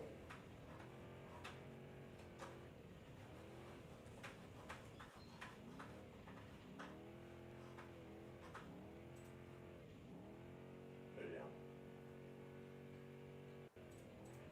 Follow it down. Okay, maybe we can hop on with Rob Mack. I think Tavo's in-car's down right now, but hopefully that comes back up.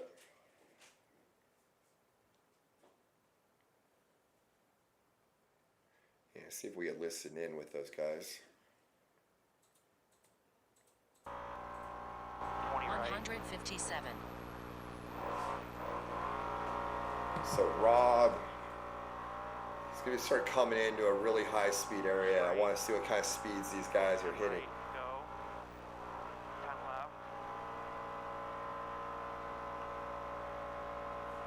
Earlier in the day, we were talking about what we thought average speeds were going to be. And I was kind of saying in the 60 to 65.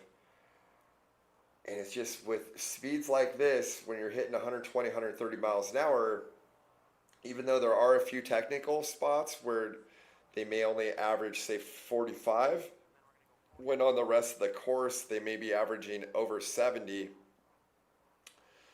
It's good. We're going to have a high average, I think, on this race course. We'll just kind of listen in with these guys.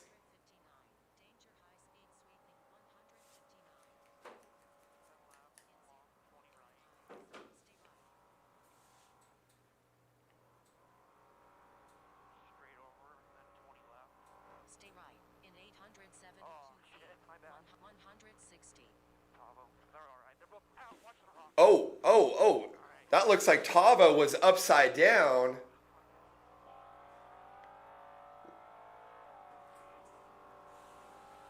Okay, so that might explain why Tavo Vildosola, his camera wasn't working because he just crashed. And we just saw Rob almost crash there as well. So that was a gotcha that I think snuck up and got Tavo. And I'm showing, let me zoom in on the tracker here. I think we have a new leader right now. Man, that's tough for Tavo there. So I'm showing Tavo stopped on the tracker.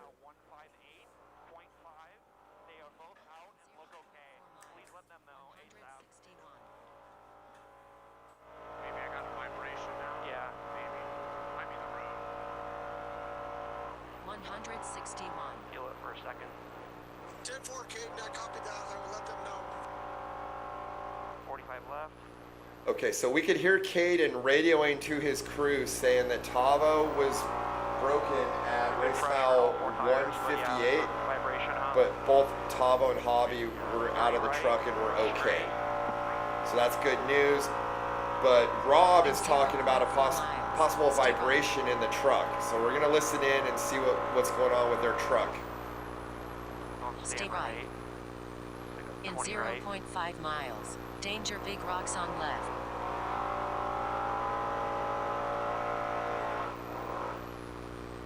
Keep it tight. Straight over.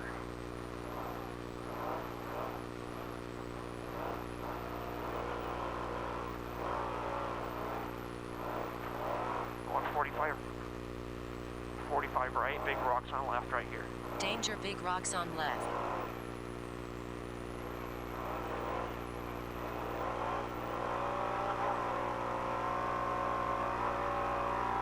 In 0.3 miles, 163.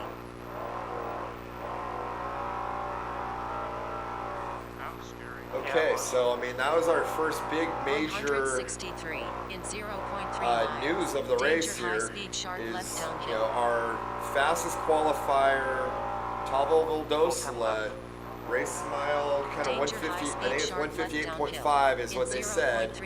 We saw him in car here in Robin Cochran's shot. They had crashed. Caden actually was apologizing for miscalling a turn. Rob blew that corner, but that actually may have saved him because he just went through some of the virgin desert. Get on that road. You're good on that road. Yep, you're gonna join right back into it. All good.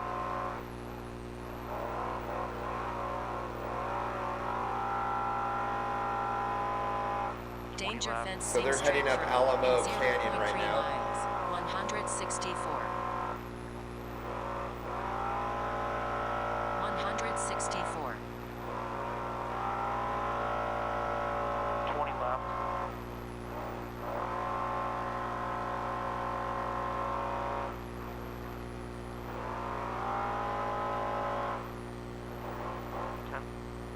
What I saw was Tava running back. Yeah. And then Hobby was standing up. Yep. They were both out. 45 left. I texted David Clay. Okay. You radioed our guys? Yep. Long 45 left. But harder 45 right.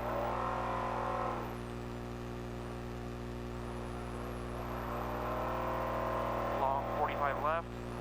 And the tighter 45 right. And long 30 left.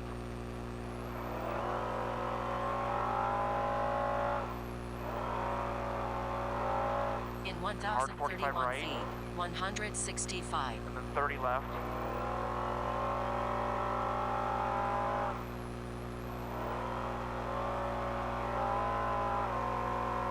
Right. 65. 10 left, and a 45 right, and 30 left.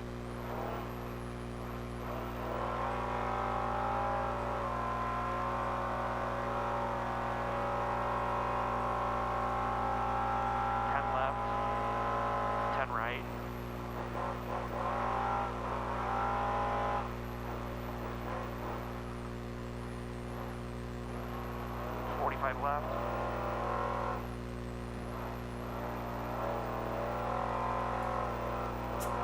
Straight over. It's like what I said last time, it wasn't. 30 left and a 45 right.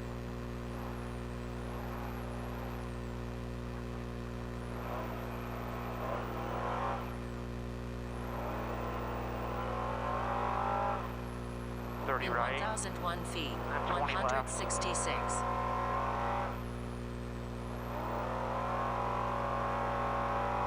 166. In 1,312 feet, danger fencing straight through. Same thing back right. Danger fencing straight through. Yep. Long 30 right, tightens. 30 right, keeps going, and then tightens here. 10 left. Long 20 right, long 20 left, long 20 left. 10 right, 20 left.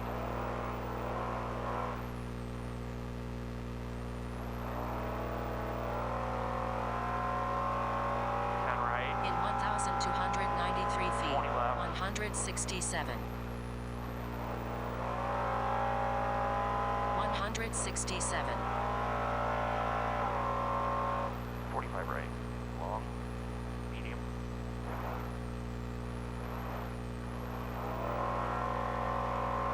Straight, 10 left.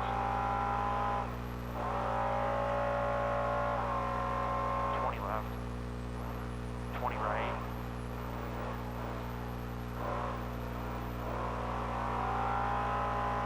30 left, long. 30 left, long.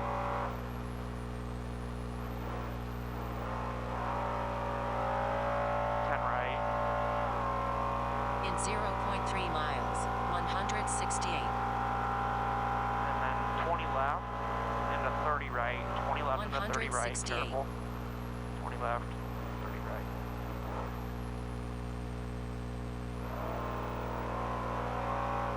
10 left.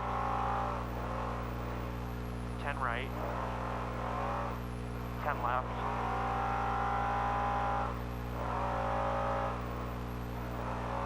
10 right.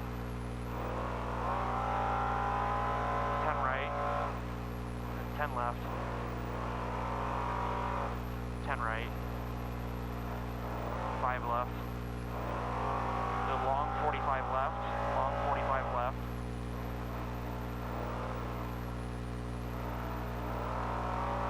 In 0.3 miles, 169. 45 right, short.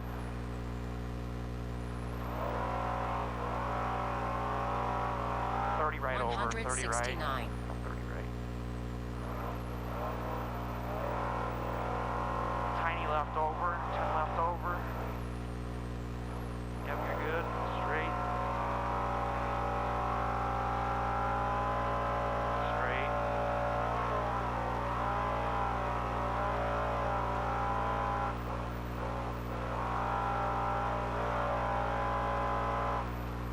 In 0.4 miles, 170. Then 40, then we got a little twisty. Yeah, 45 left. 30 left, 45 left. 170. Straight.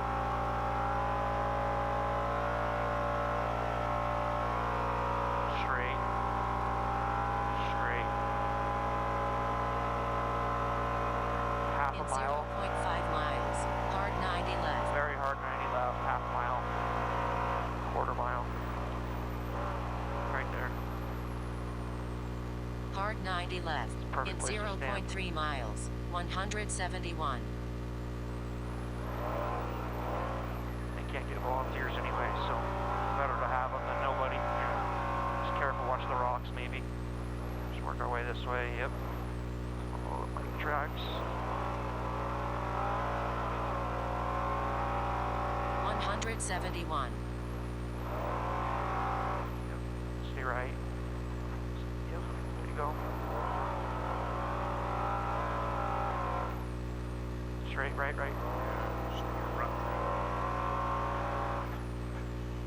left. Straight left, yep.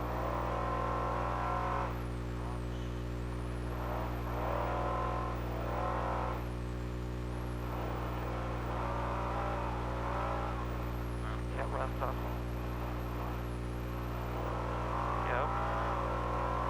Tiny right.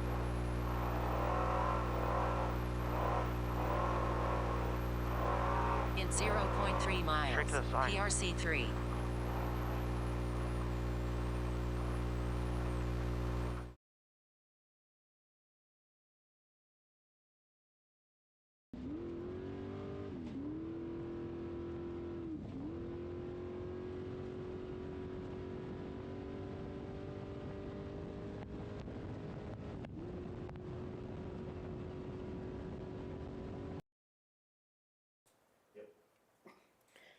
Okay, so we are on 325 board miles with per hour Rob zone. McCachran right now. He's in Whipple Ranch, and then he's going to start getting into this section that is really technical. So it's a speed zone right here. It's going to actually like go through. This is a working ranch. The guy that owns it is actually running for Congress. Okay, so we've got Kevin Croyer calling in here. We'll see if we can talk to him.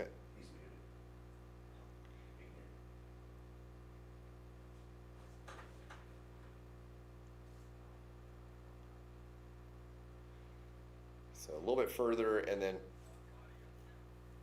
yeah, Kevin, this is Wes Miller. Can you hear me? How you doing, man?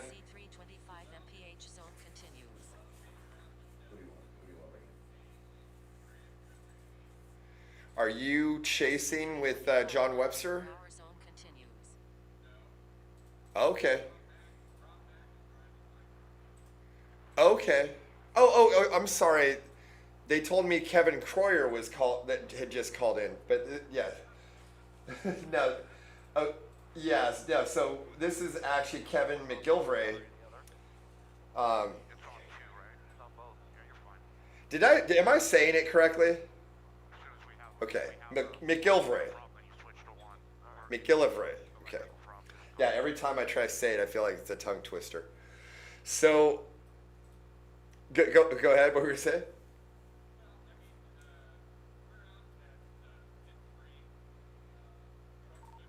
Race 5-6, race mile 173, all good. 528 feet, SC3 and 25 mph zone.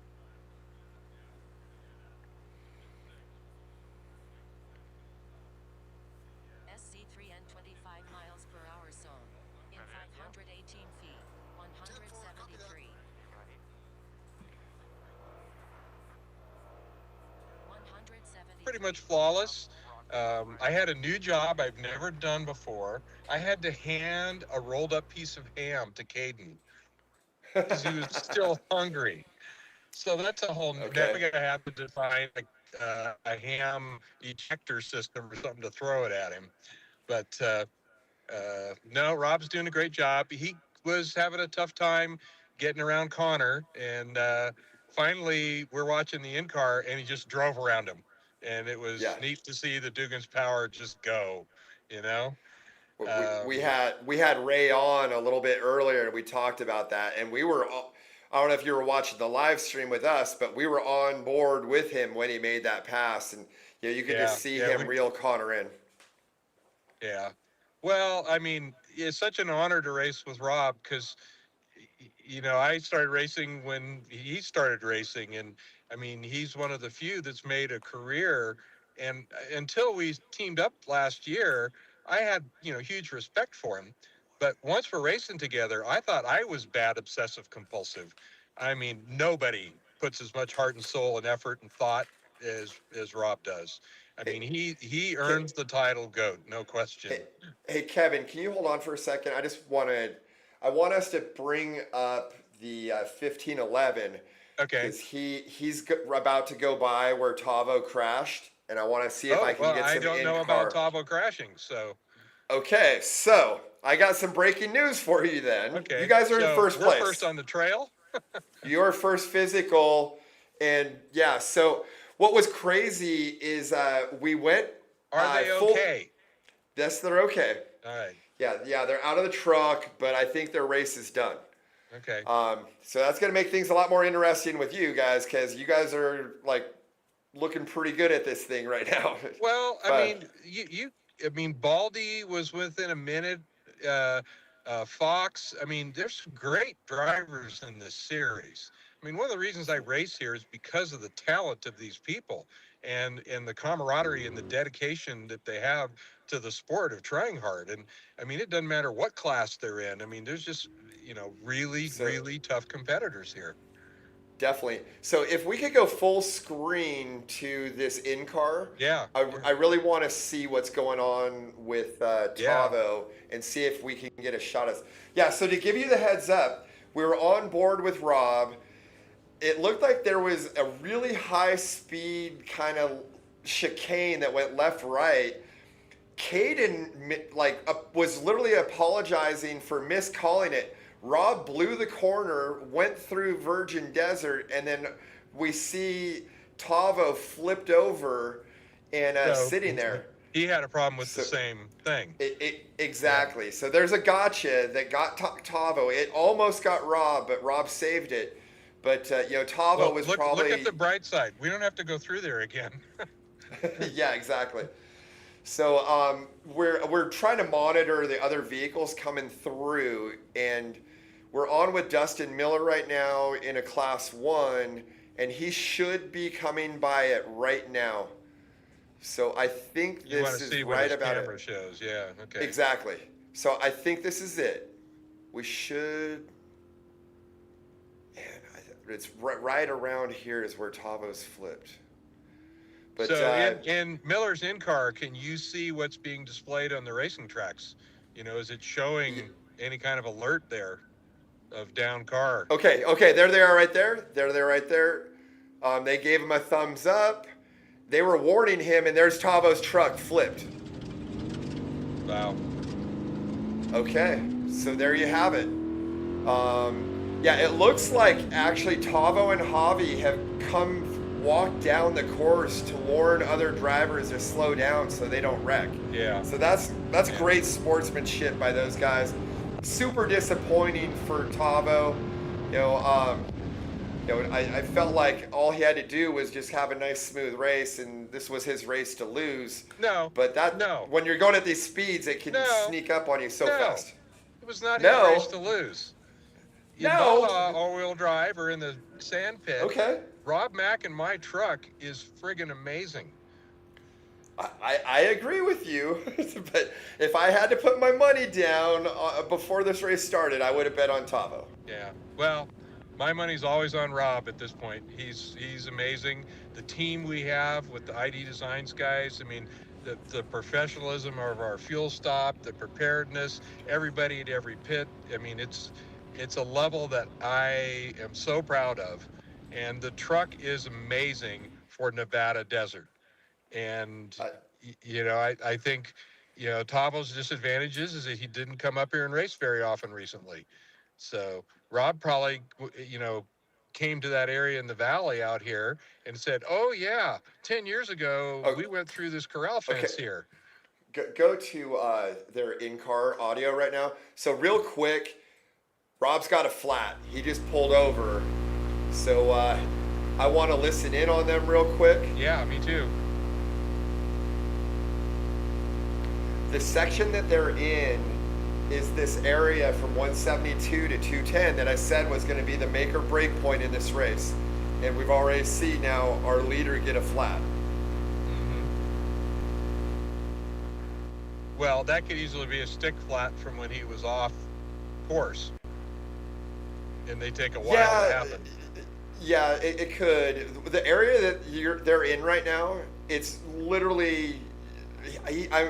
I've said it in the course previews that I didn't think you want to be the first truck going through there because there's literally no race course in some areas. Yeah. It's so overgrown with brush.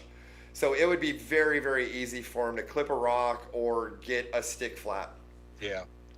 Yeah, that area, that section of course was created as a future utility access years ago and never raced on until now.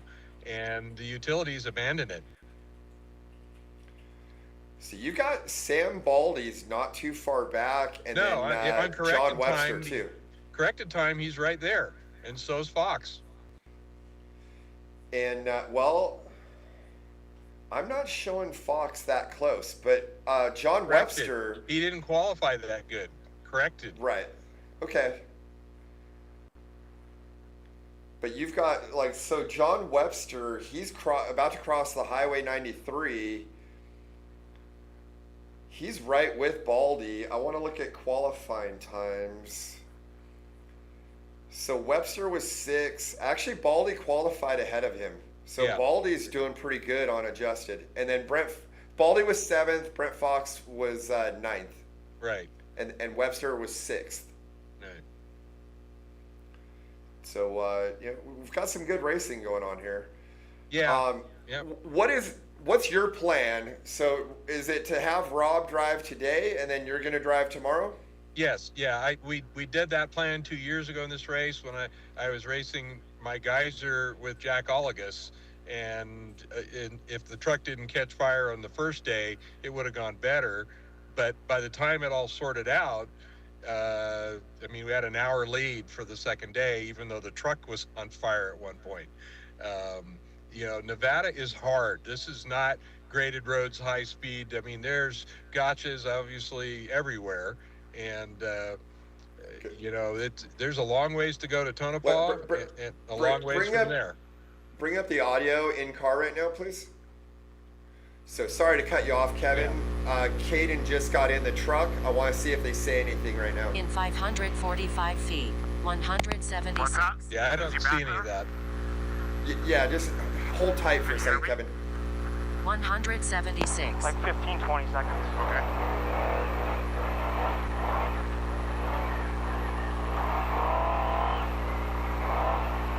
So you can't see this, Kevin, but everyone else can see how overgrown this wash is with brush and how there really is not even a race course. I thought Donald would have maybe have went through and put some surveyor ribbon in here to make it easier, but he's making these guys earn this.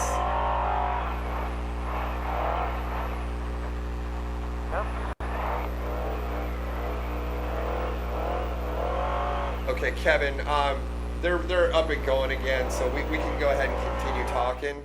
I just wanted to see if they said anything important when Caden got back into the truck. I still have you, Kevin?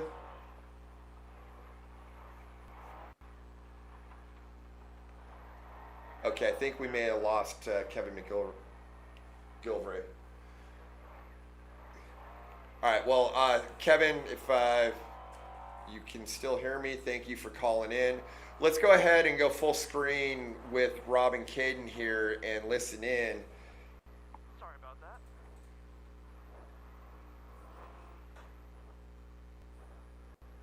So they were able to maintain their physical lead over Connor McMullen. So according to the tracker, I'm showing our physical positions of Rob McCachran, Connor McMullen, and then Sam Baldy and John Webster. And they're all fairly close, and they're all getting into this really tight section. I don't know if we have in-car with Connor McMullen, Sam Baldy, or John Webster, but I'd like to take a look at that if we had it. So right now, while we're on board with Rob, basically he's gotten through that wash, and then now you're kind of going through a bunch of cross grain and cutting over like through these foothills. But there's some G-outs, some rocks. You can see it's a better defined course. No, it was in the wrong mode. All the impacts I use have a cover for that so it doesn't happen, so I didn't realize it. In 922 I think Caden was talking about the impact was in a different mode or something, so that may have explained why it took a little longer to do that tire change. Danger, big rocks on left. In 510 feet, 90 right.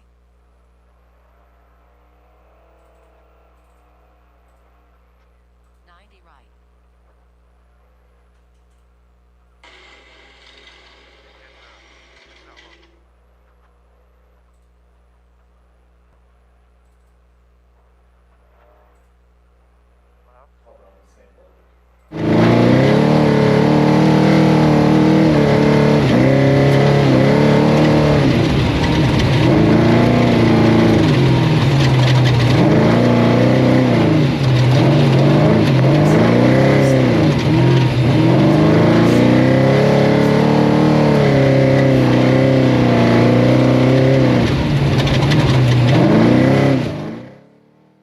Looks like we've got Rob McCachran at race mile 178.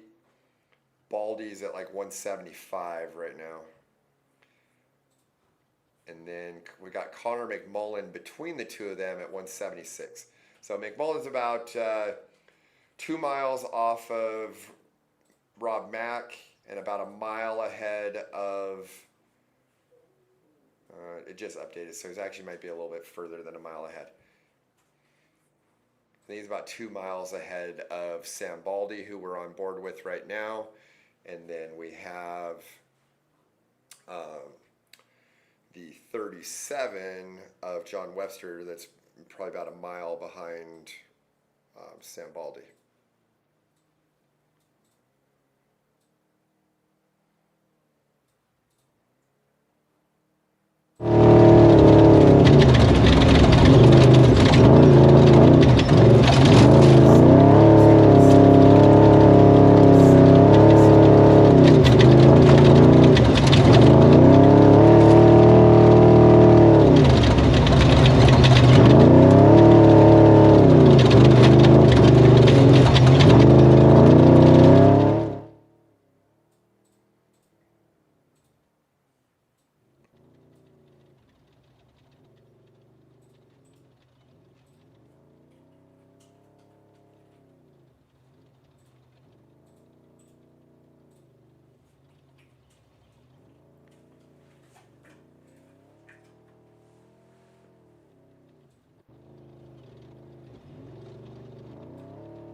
Pretty cool here. You can try to see mile per hour. It looks like, I mean, he's like 10 to 20 miles an hour or so.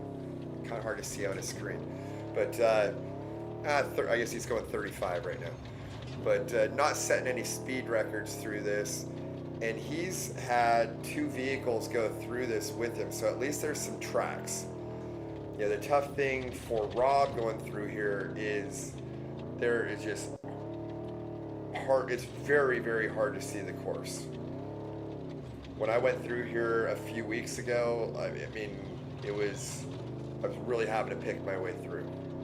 I think these guys are having to do the same thing.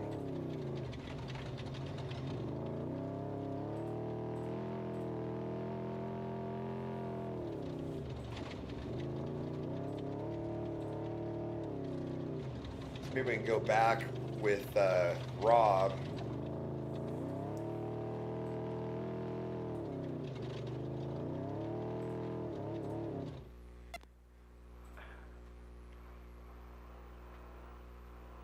Sure, we're on the track.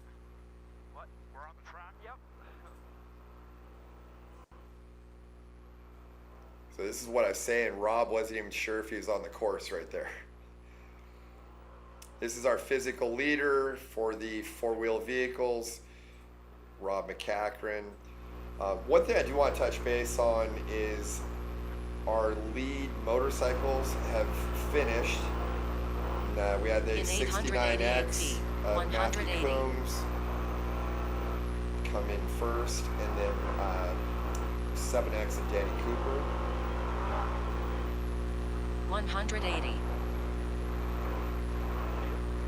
Left.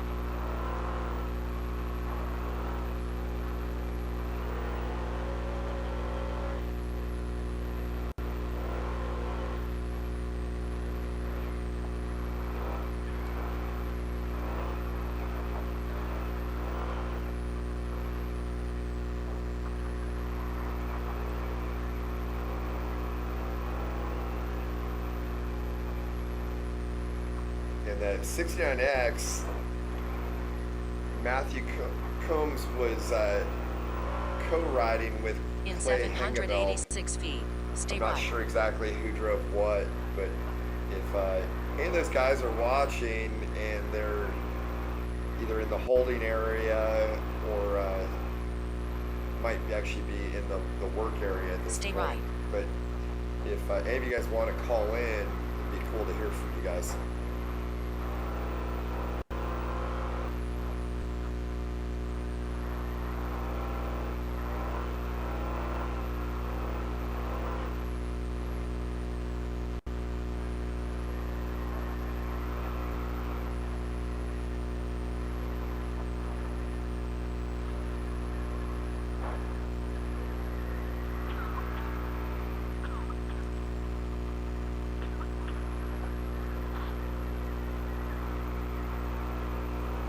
In 663 feet, 181.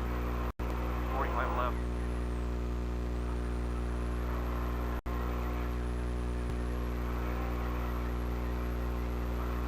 $181.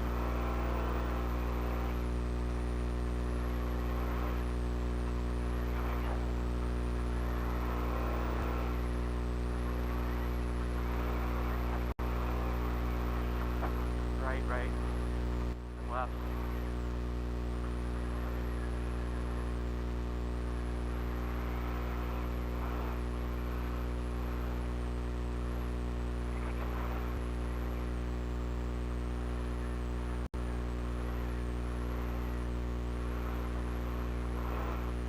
In 750 feet, danger rock ledges both sides.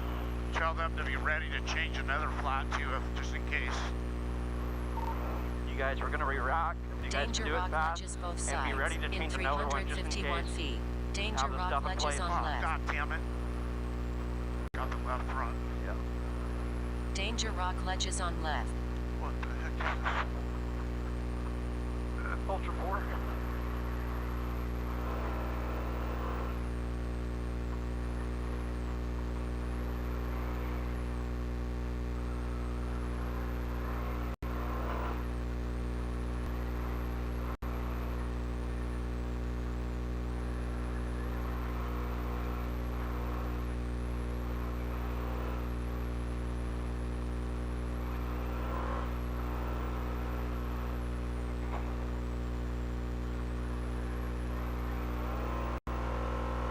Left.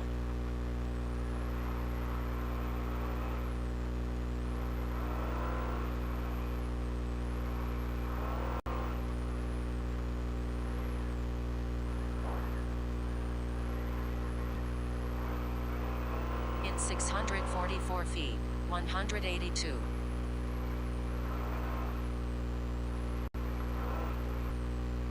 $182.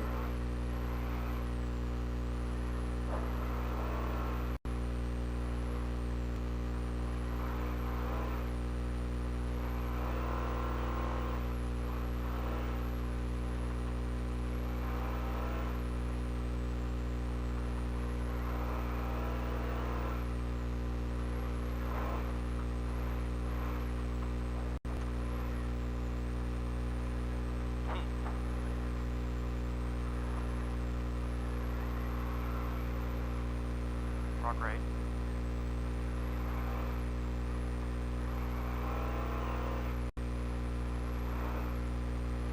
See left.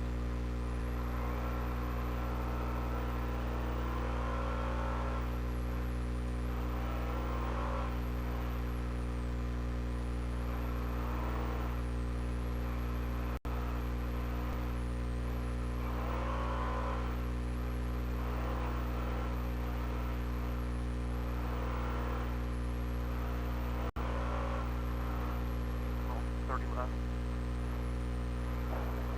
Race 56, we're ready for you at 4. We have a tire to re-rack and a second one just in case we need to change one. We might have to check the left front. Let's have somebody check the left front. Pressure's good, but we did have an impact. Check the left front. Do In not change it unless 772 you find feet, something alarming. 183. Copy that. 183. Oh, 10 left, 10 left. Okay, you're good.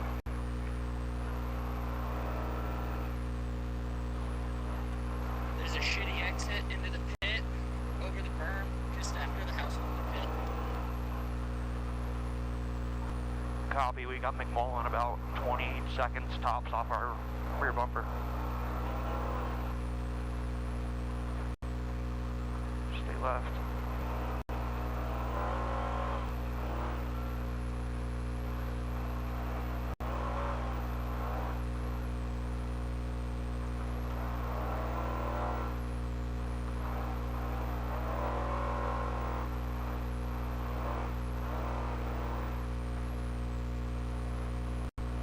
Long right, stay right.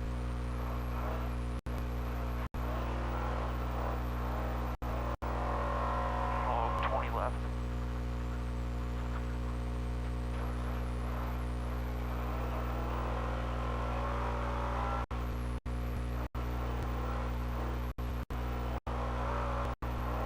The flat is on the passenger side in the rack. The flat is on the passenger side. 10 right. 184. Copy that, right side of the rack.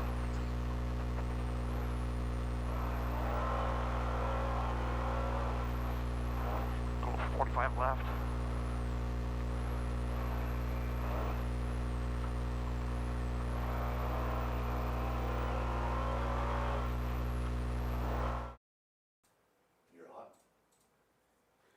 Okay, Wes Miller back here. We're on board with Connor McMullen right now. Earlier we were on with Rob and Caden McCachran, and you heard Caden say that McMullen was about 20 seconds down and pretty close. But I'm not really seeing dust that close to Connor there. They are in a sandy wash, so I wouldn't anticipate there being a ton of dust. But we've got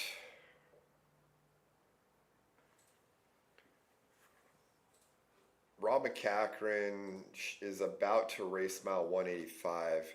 I think Connor McMullen's about a mile back is what it looks like on the tracker. So I think he might be a little further than 20 seconds off, but we'll see. Rob McCachran got a flat. Caden hopped out, took the or made a change on the tire, and so they radioed to their pit. They're getting fairly close to pit 4, and they called for a re-rack, which I guess those of you that don't know what a re-rack is, you've got 2 spares they carry on the back of the truck. You put the flat back in there, and so they'll swap that flat for a fresh new spare tire in the pit.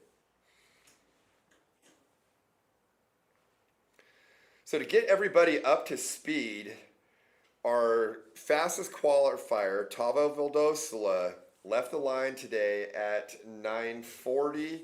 He was leading the race, seemed to have everything in control pretty well.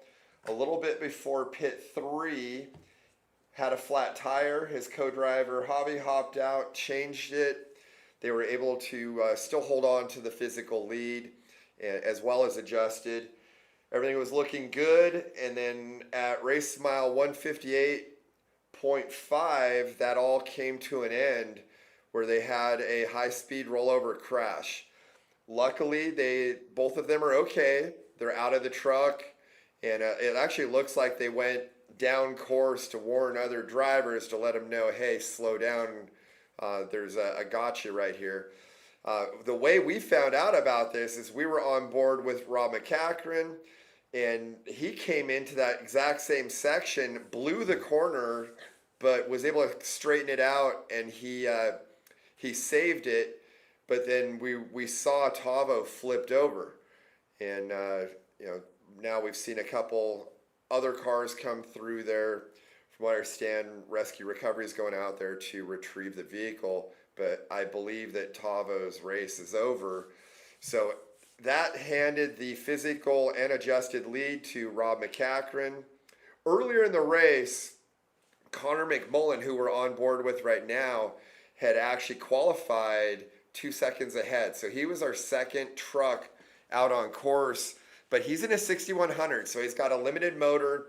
We actually spoke with Ray Field from Dugan's, and he was saying that this truck is about 525 horsepower on the engine dyno, but this race is taking place at higher elevations, so a lot of the course is anywhere from 5 to 6, even almost 7,000 feet, and that takes away horsepower because you've got less oxygen to the engine.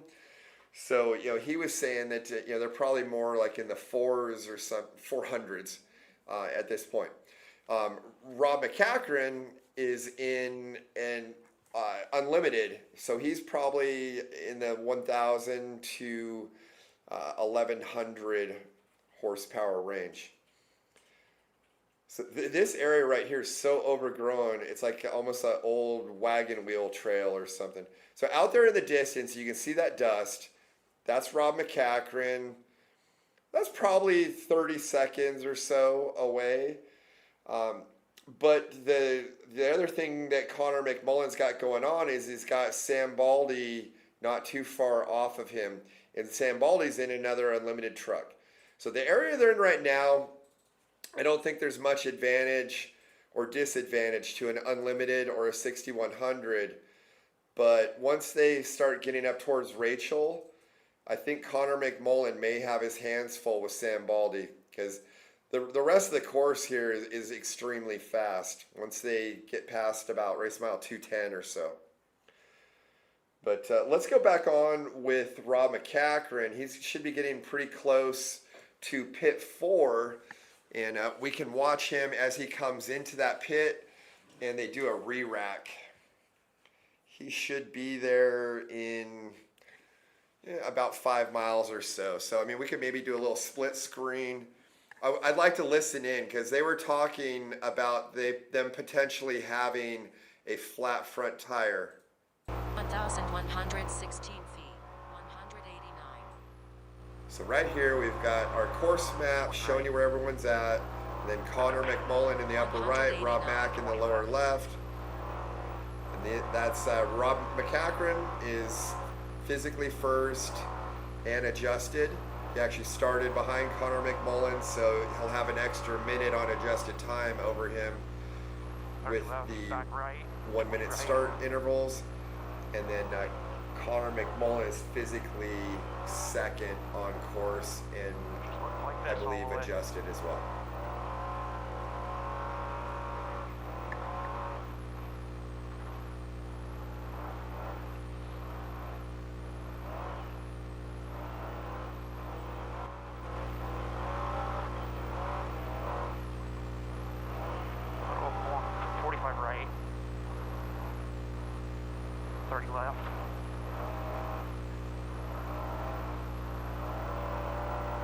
In 853 feet, 190.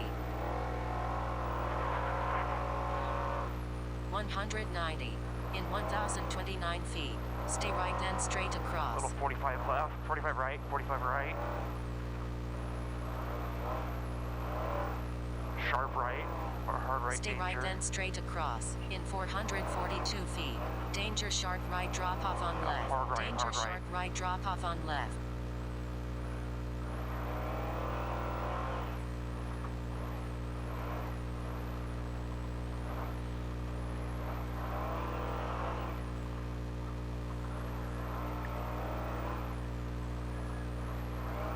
Go hard left, left, and then left all the way around the edge of this fucking mountain.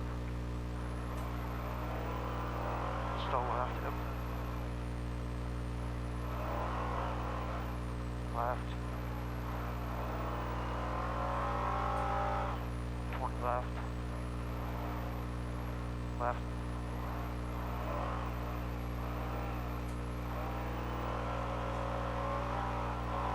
Left and a 45 right, hard right.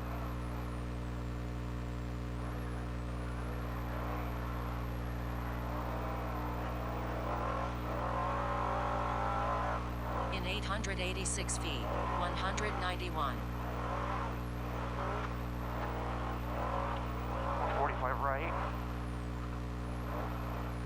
191.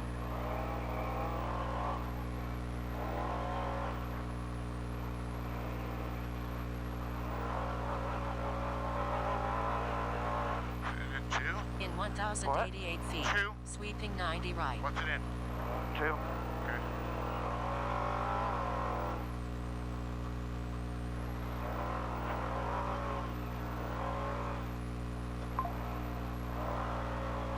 Hard 90 right. Sweeping 90 right. Stay right.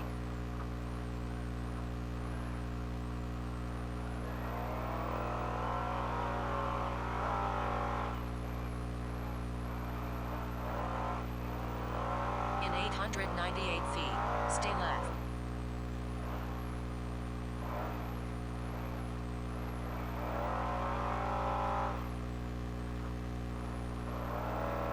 Stay left.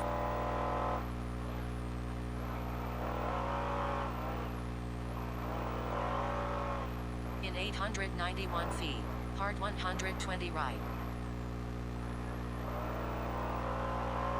Straight into hard 180 right. Hard 180 Hard right. 120 right.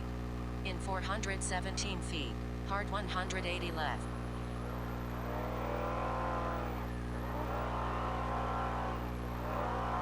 Hard 180 left. Hard 180 left. In 343 feet, sweeping 120 right. Hard 90 right. Sweeping 120 right. In 387 feet, hard 180 left PRC 4. Hard 180 left PRC 4. In 319 feet, danger stay right very narrow road. Danger stay right very narrow road. All right, so we just saw Rob McCachran crossing the highway there. 90 right. In 914 feet, pit 425 mph zone ahead. Race 5-6 coming into pit 4. 90 right long, 90 left long. So I want to listen in with them when they come into pit 4. We know they're going to rack a tire. They should be good on fuel. Slow down. In 591 feet, pit 4 begin 20 in 840 feet, pit 04, pit 4 begin 25 miles per hour. See where our guys are. See him down there. Jump over the dike. Yeah, I see him right there. Jump over the dike. Pit 04. Okay, so I want a time when they come out of here.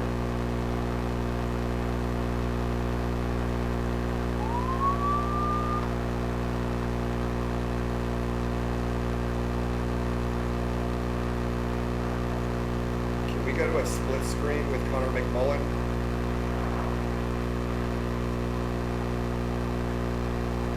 God damn. Took longer than me. Maybe take that leaderboard off. I need to do some trimming of the bedside. It's a bitch. Their hands are up.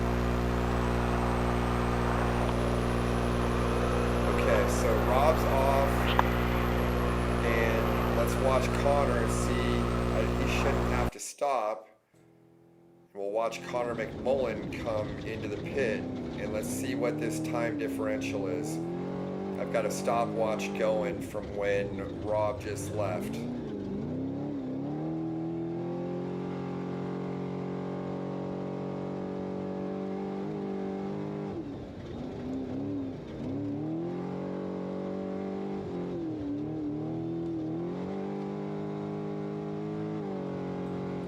So Connor's coming into the pit right now,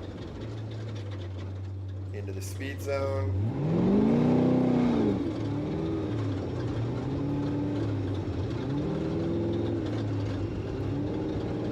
He shouldn't have to stop.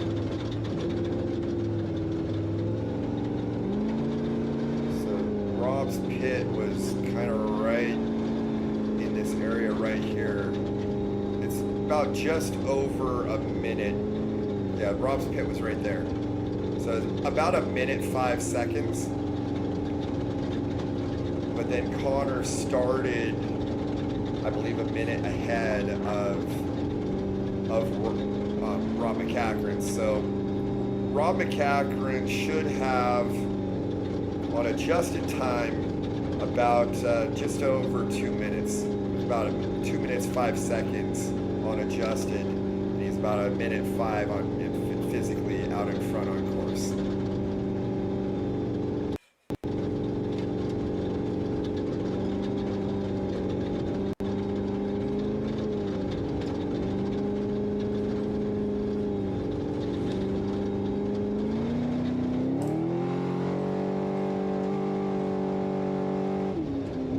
Okay, so Connor McMullen's out of the pit 4 speed zone.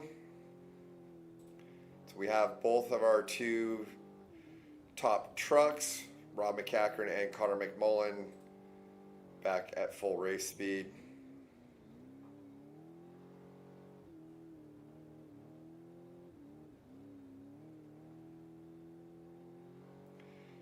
In the upper left, we're on board with Brent Fox, and his co-driver is giving hand signals. So again, there's a few teams that will do that no matter what, but generally when I see that, it makes me think that they've lost comms.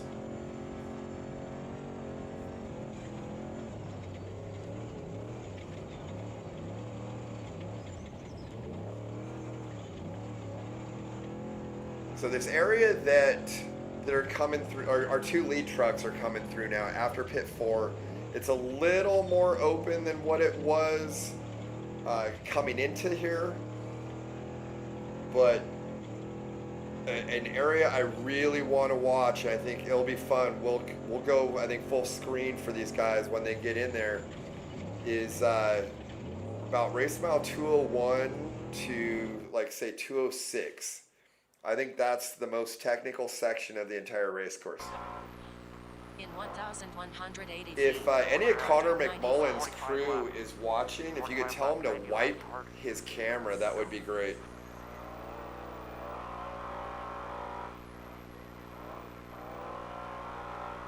Right, 10 left, 20 right, 30 right,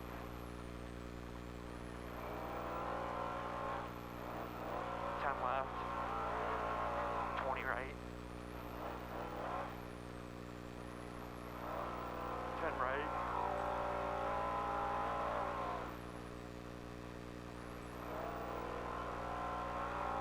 long 10 left,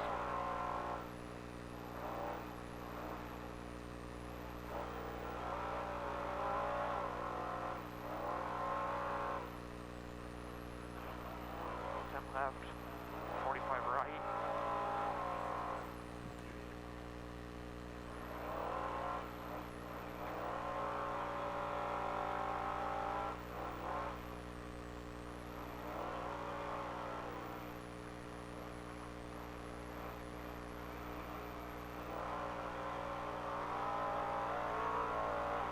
1,103 into feet, 90 right, 196. 90 right,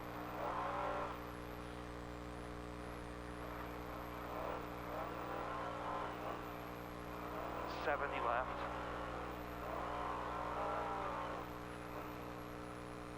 196. 90 right,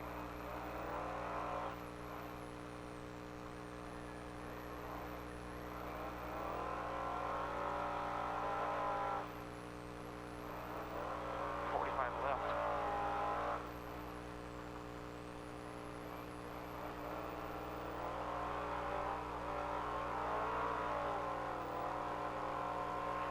30 right,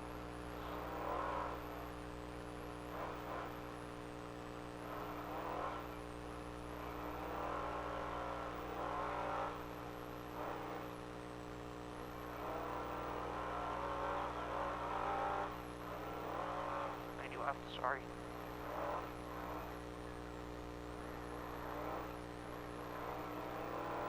Straight. Straight, little 10 left, 20 right, then 10 left, 20 left, 20 left here, 10 right, In 941 feet, hard 120 left. 10 right. Then 90 left. Coming up here, hard 90 left. Hard 120 left. Straight over.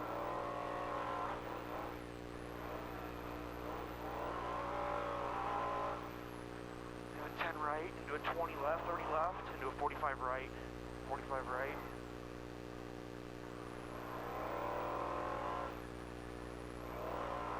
Left, and do a 10 right. 20 left.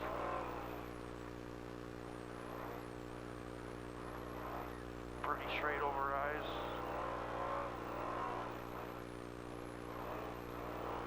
20 left. 10 right.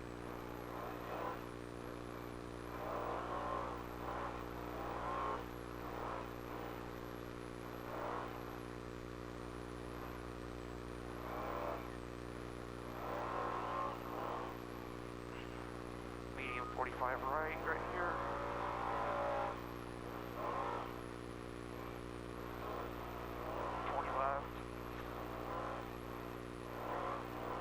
In 812 feet, danger 180 sharp left downhill.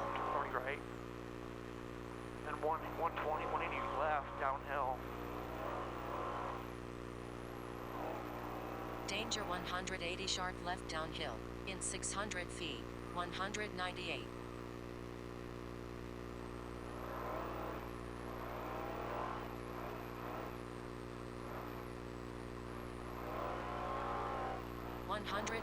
Right over.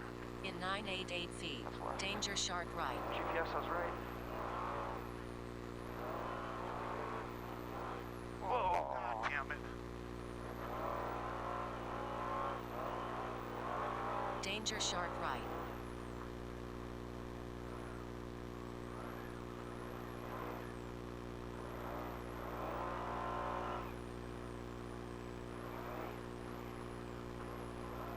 Right.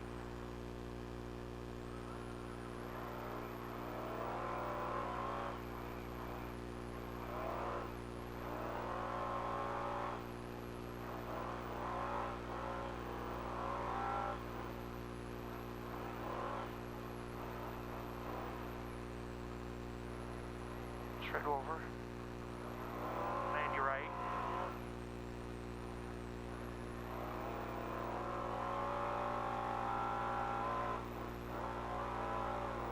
In 1093 feet, hard 180 right. sweeping right.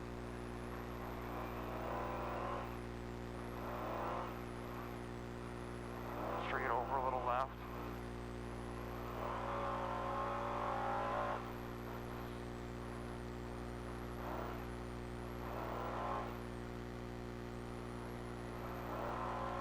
Hard 180 right. sweeping right. Tight In on the 599 feet, 199.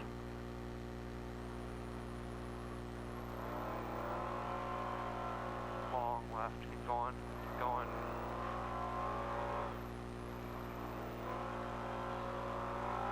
Left over rise. 199.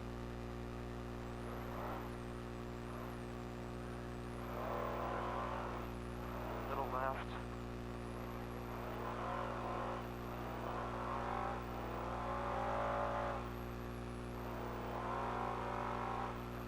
Right. 20 left.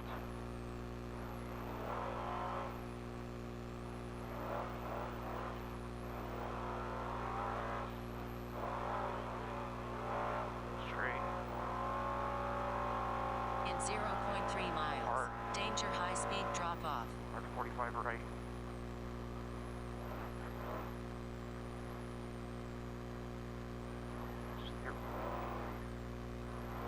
Straight right, right. Danger high speed drop off. In 621 feet, highway on left. 90 left.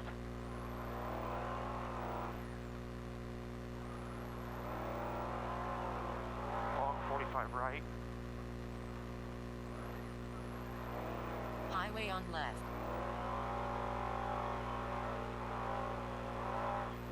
In 1092 feet, 200. 45 left.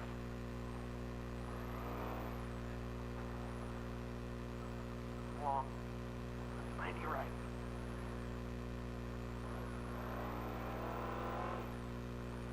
90 left. 90 right. 200. Rock right. Long left.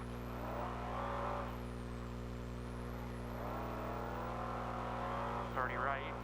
In 45 813 left. feet. Danger steep downhill. 10 right. 30 left. 20 right. 45 left. Steep downhill. 45 Danger left. steep downhill.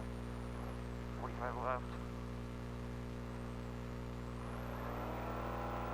Staying left. Not too bad. 20. Big rock straight.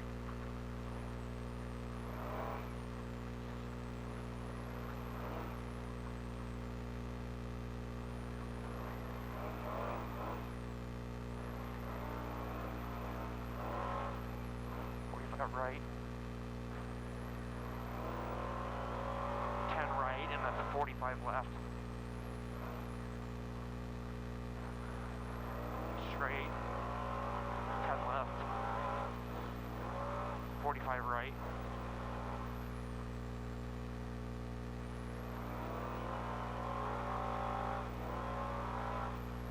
Right, 45 left.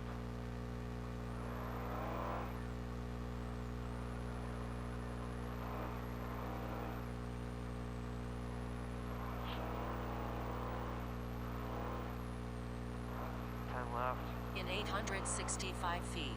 201.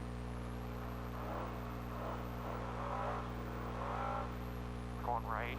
201. Stay right. To 90 right. 90 right here.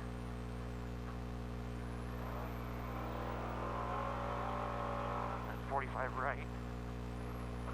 45 right. Walk left. 90 left.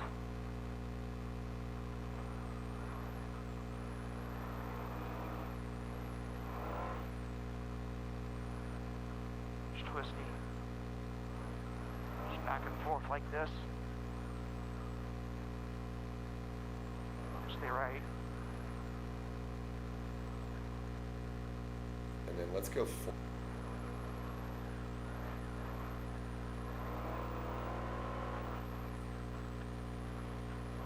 All right, so we've been on board here with Rob McCachran, our race leader.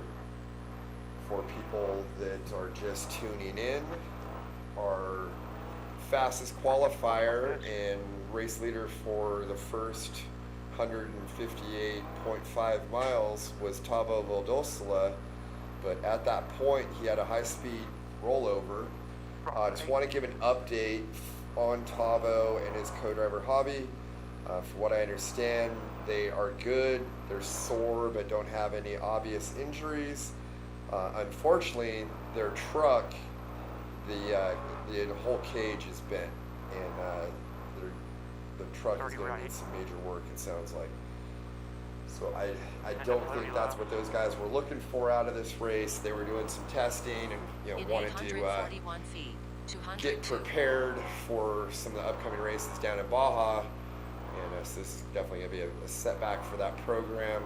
But they are one of the top programs in all of off-road racing, so if anyone can come back from a crash like that, I know they can. It was in a very high-speed section. We didn't see their crash, but we were on with Rob McCachran right after, or right as they came through that same section, and it looked like it was you're going close to 100 miles an hour, and the course jogged to the left and then I think back to the right, and Rob blew that corner as well. So I'm thinking that Tavo probably came in a little bit hot. Rob looked like he straightened out and just went through the brush. I think Tavo may have not straightened out quite as quickly and then probably led to a rollover. So this section right here, he is in about 201, and this is where I was talking in course previews and in my stories of the race this morning about this being the toughest section of the entire course. And it's, you just got these big G outs. You can see Rob's going, oh man, I can't see, like 20 miles an hour, it looks like. If we could take the leaderboard off, I'd be able to see that better. Yeah, you know, he's going in the like 20s to 30s, but I think in some of those bigger G outs, he's probably down to like 10, 15 miles an hour. So this is definitely this is probably the slowest section of the course, because you just really got to check up. Like right there, I mean, he's 12 miles an hour. The biggest G out on the entire course is coming up just after this. So this is a super, super technical section here.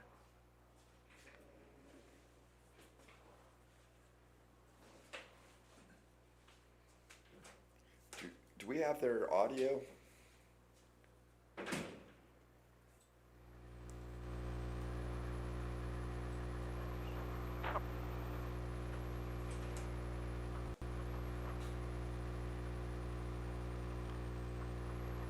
So I think we've got their onboard audio. They're just not talking a whole lot. I think Caden's just letting Rob drive.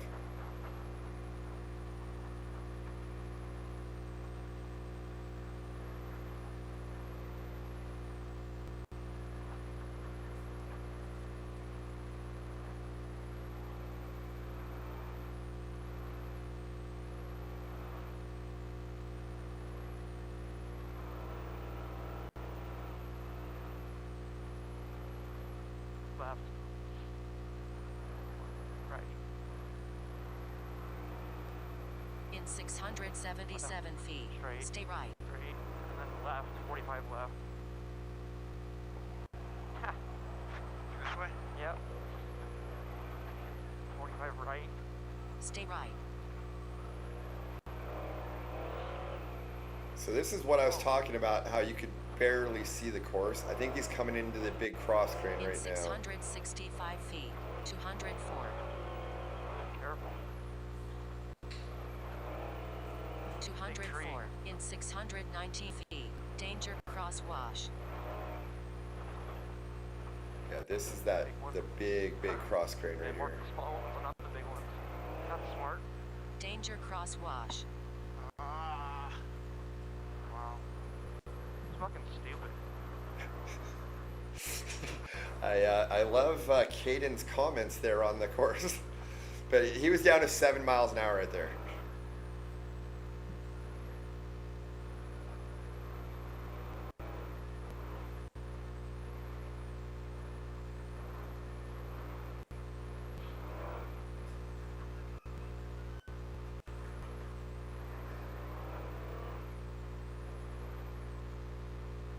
You know, so a lot of people, they talk about races in the U.S. aren't technical. I think Donald from Legacy came up with a very technical section right here. So he's gone through the majority of the worst part of this. He's got probably maybe 3 or 4 more miles, then it's going to kind of open up a little bit. And then about another 5 miles, and it like really opens up, and then really it's gonna be very fast after that. But right now, I mean, I think both Rob and Caden are thinking to themselves, like, what did Legacy come up with right here?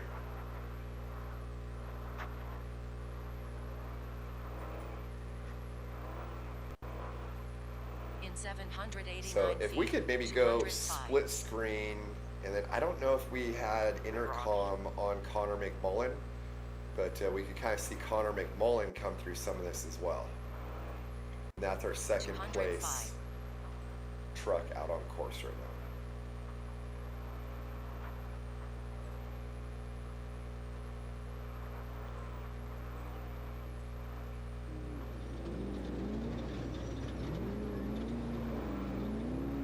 In 695 feet, danger uprise in road.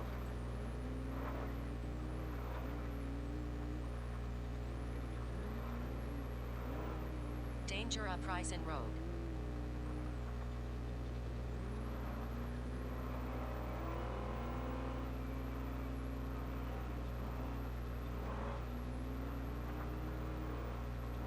Tree right.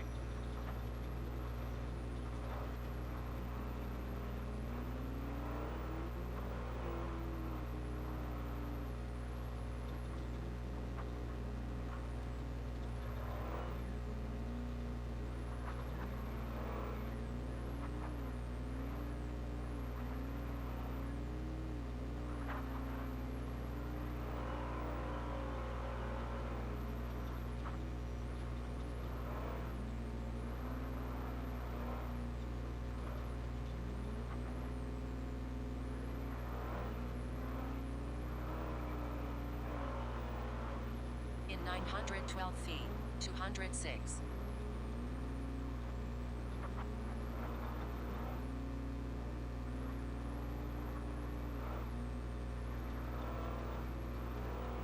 $206.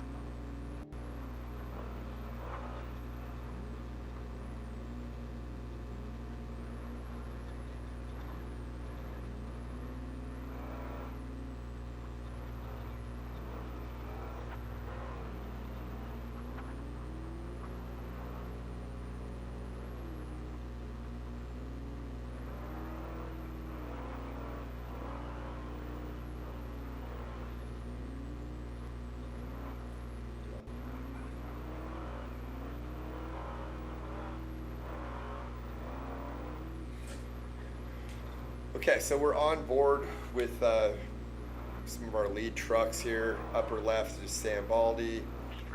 Upper right, Connor McMullen. 729 Lower feet. left Danger crosswatch. is Rob McCachran. And then I think lower right Danger is, crosswatch. I believe, Dustin Miller. Which In 958 feet, D206.9 extreme danger, go right of power pole. and all of these guys, they're in D206.9 that extreme really danger, go rough right of section. power pole. Then do not use. So Rob McCachran just went by a danger that they had there where 207. there's a guide wire for a power line, and they had orange fencing on it so you don't drive into it.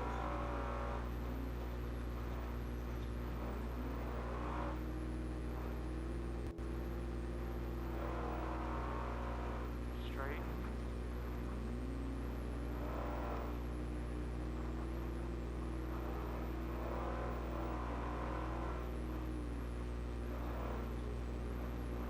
Straight.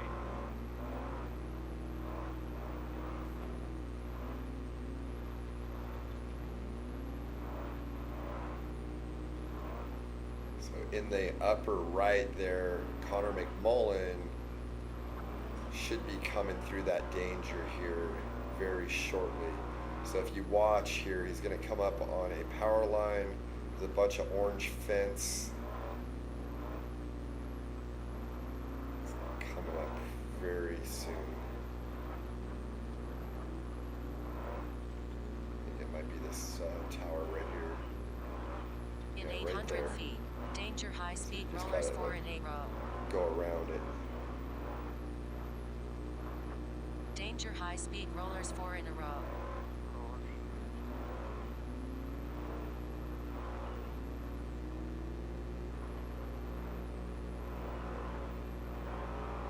Another one.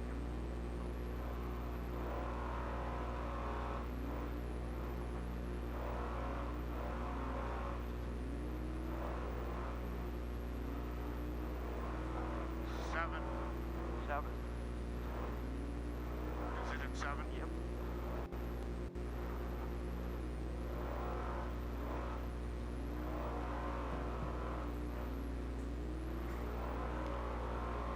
So right now we're listening in with Rob and Kate, 0.3 but miles. watching 209. with kind of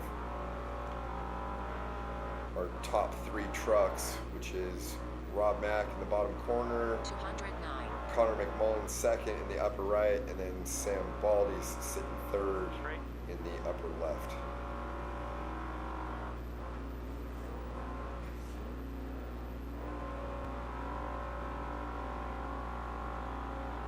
Coming up Uprising Road in about half a mile. In 0.4 miles, danger Uprising Road. Quarter mile right here. Danger Uprising Road. In 0.3 miles, danger high-speed jogging road to right.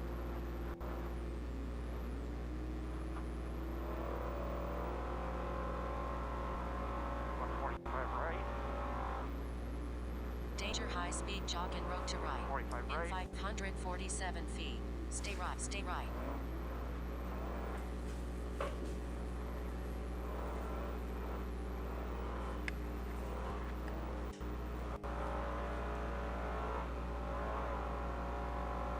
In 0.3 miles, straight across.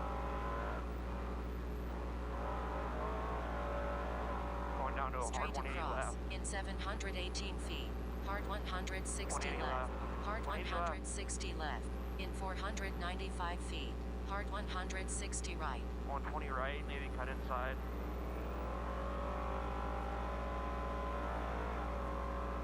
Hard 160 right. In 1055 feet.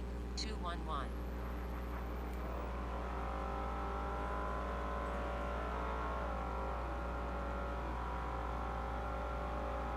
Straight.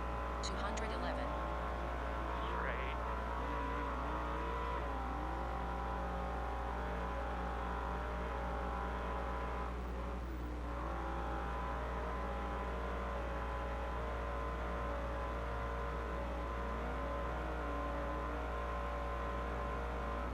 Straight for 2.5 miles.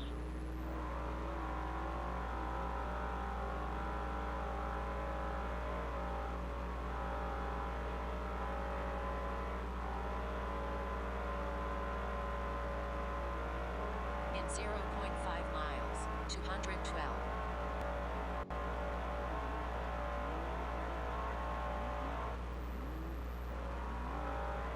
$212.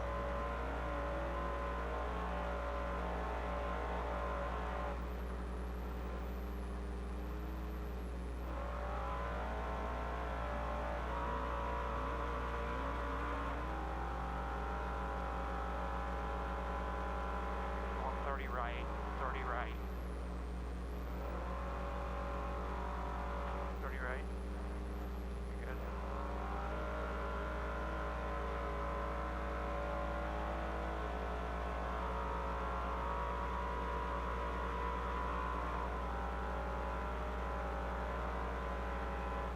Straight. In 0.4 miles. 214. Straight. Oh, shit.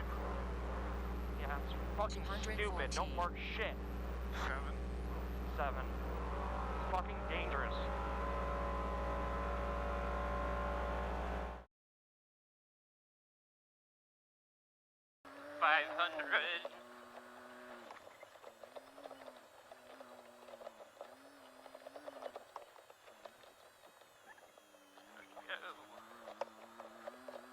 Gonna come to the left when we go over, and then back right. Then at 500 we'll probably have an R1. Yep. Check out. There you go. They're gonna come up to an L1, watch the, Okay, so we're on board with Corey Weller right now.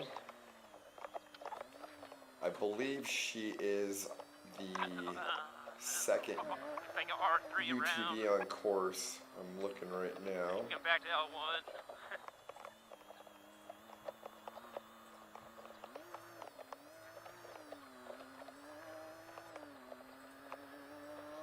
Okay, have R3 over.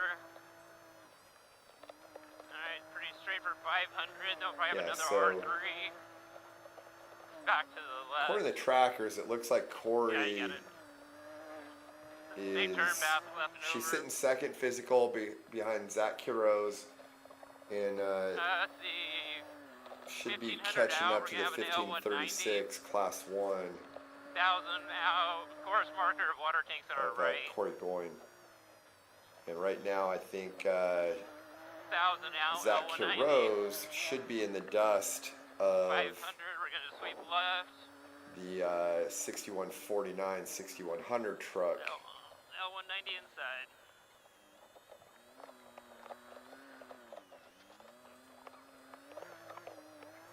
That was a pretty fancy little dust brush he had for the GoPro there. I don't think I've ever seen anyone have a duster. Usually they just use a rag. Can I sweep just to the left? Nope.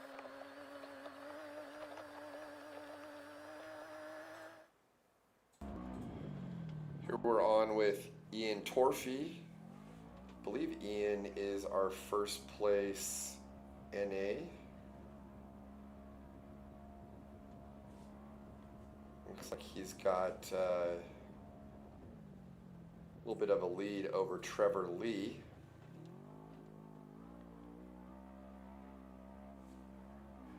And he's actually caught and passed Trey Sprinkle.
So we're on board with Joe David right now in his class 1. And let me see if I can see where he is at on the tracker. He's in the 1526.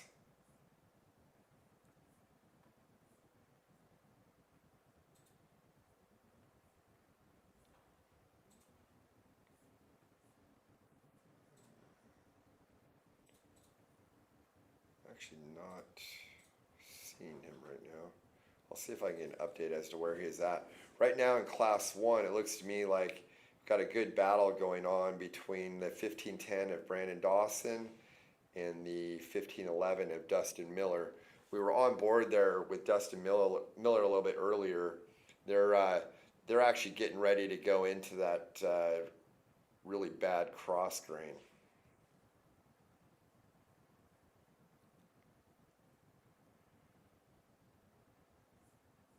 This looks to me kind of like he's Joe David's all the way back in Boulder Wash, which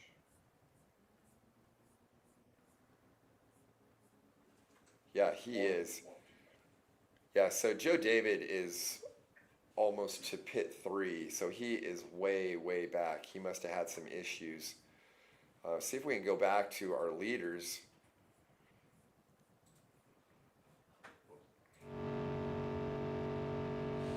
So here we're on board with Sam Baldy. We're going to get into the really fast sections here.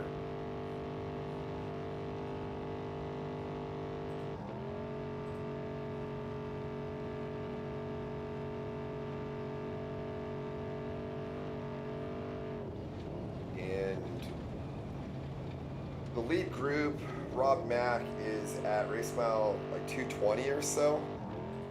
So pit 4 is in Rachel at race mile 233. So we'll be seeing them come through Rachel. this point on, speeds are really going to pick up for these lead trucks.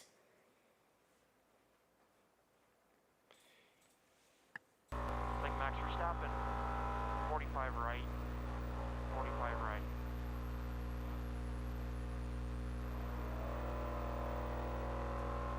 Left.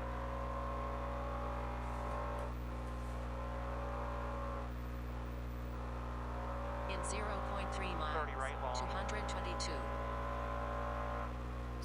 Right now, 30 right. Rob McCackern, so the lower left corner, 222. he's kind of in the Tempe Mine area. They're on Tempe Mine Road, I believe, right now. 20 right. So you're kind of working through some a small mountain range right there. And then he's going to drop down into the valley where Rachel is. 10 right. At that point, they're in a valley that it's super high speed. There's I saw a fair amount of pronghorn antelope out there before, so they're going to need to watch out for really, as we're getting a little further north on the course, you're going to have to watch for cattle, wild horses, and pronghorn antelope. But you know, these trucks are so loud, I think they do a pretty good job of clearing the path ahead of them just with sound, as well as they probably shake the ground. Tightens a little here. You're good. Yeah, you're good.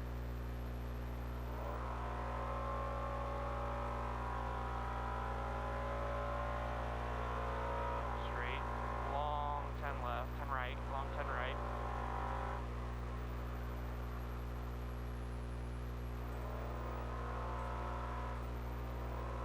Right. 20 left.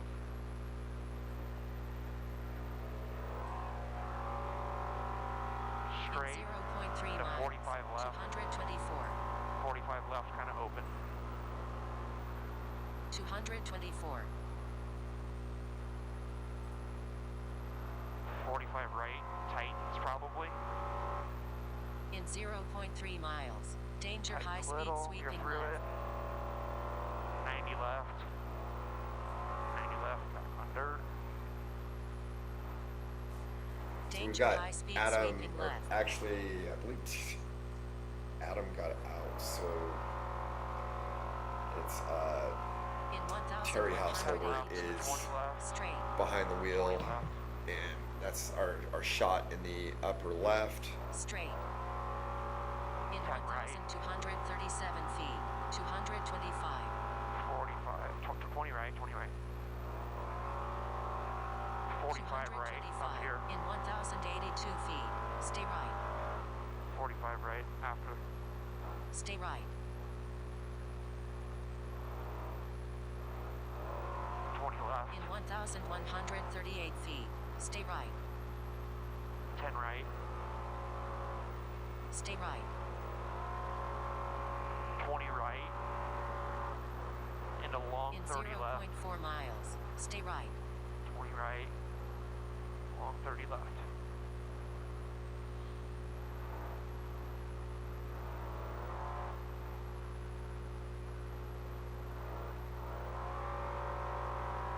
Right.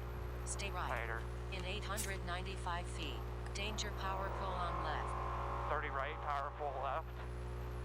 Danger power pull on left. In 859 feet, stay left.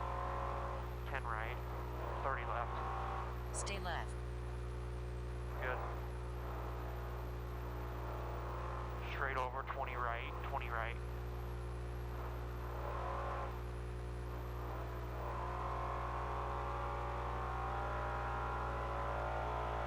Long 20 left.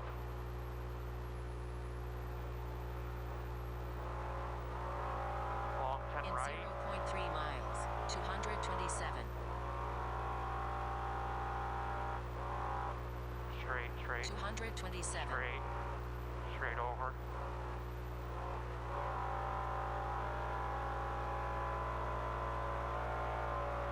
Straight down, just 5s, 10s. In 0.5 miles, 228. 10 right. 10 left.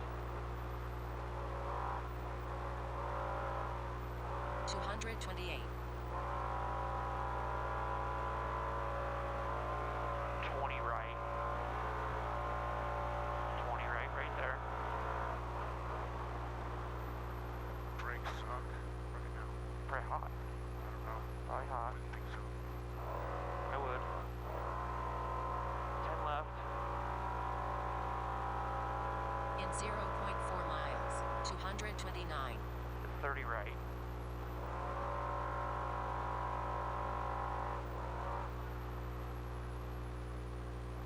$229.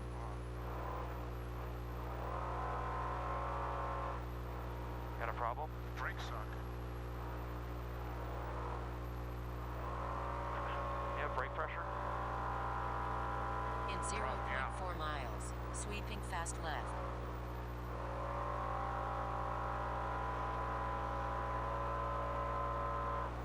Sweeping fast left, in 846 feet, 230. 230.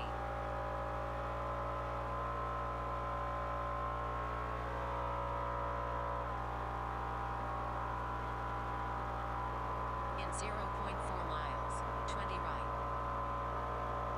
I can't find like a brake temperature sensor. I can't find a brake pressure sensor. It's one off of 20 the, right. It's one off of the, oh shit. Which No, way? left. It says 20 right. Well, that's your note, so left. Don't be blaming me.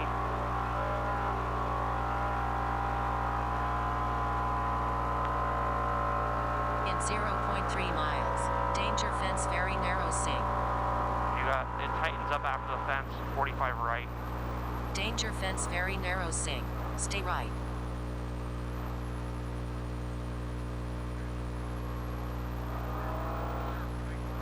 I can't hear you. I can't hear you.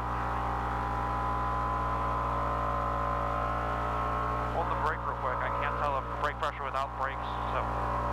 Yeah, they're both out brake pressure.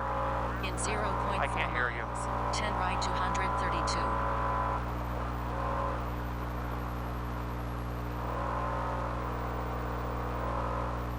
Right 232. So we can hear Rob's concerned about brake pressure, and he's asking Caden to monitor Straight. brake I have a 90 pressure. left. I have a 90 In left. 0.5 miles. So they're coming into the sweeping pit. 9 left. I want to see if they stop and inspect the car Straight. at all. No 90 left. The radio's So off. we'll listen into them and see what they do as they come into this regional pit. 696 feet. Sweeping 30 right. Copy. Race 5-6 coming into pit 5. We have no brakes. No brakes. We have brake pressure. I'm not sure what's wrong. Coming into pit 5 now. Pit 5 25 miles per hour zone ahead. In 620 feet. Pit 5 begin 25 mph. Copy that. You guys probably glazed the brakes over. 5 miles per hour. Slow down. Slow down. You need to either pull the pads and scuff them. This is the only way he's going to get them back.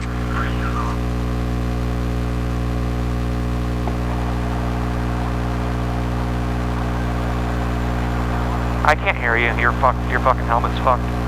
They're right there.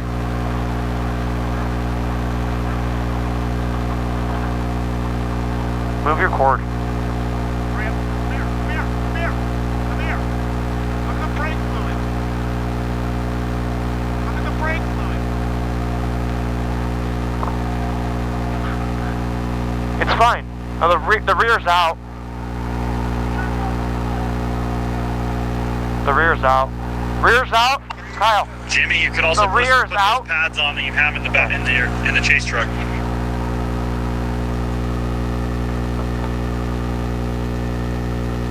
And a rear brake light thing, right?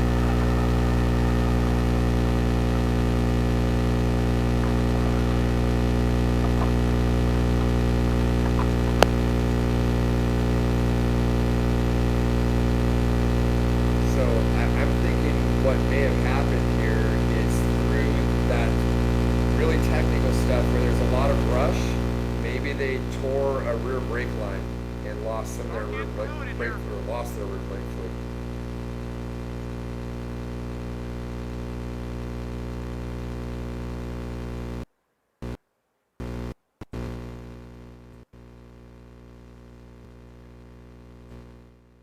So if we can continue to listen in on this, but let's go, if we can go split screen and bring in Connor McMullen into a 2-shot, Connor McMullen should be getting fairly close to coming into this section. And, okay, so Connor McMullen's in the pit as well. And I believe out in front of him is Rob Mack sitting in the yellow truck right there. So they're both in the Rachel pit. Sounds like they might be doing rear tires on Connor McMullen's truck.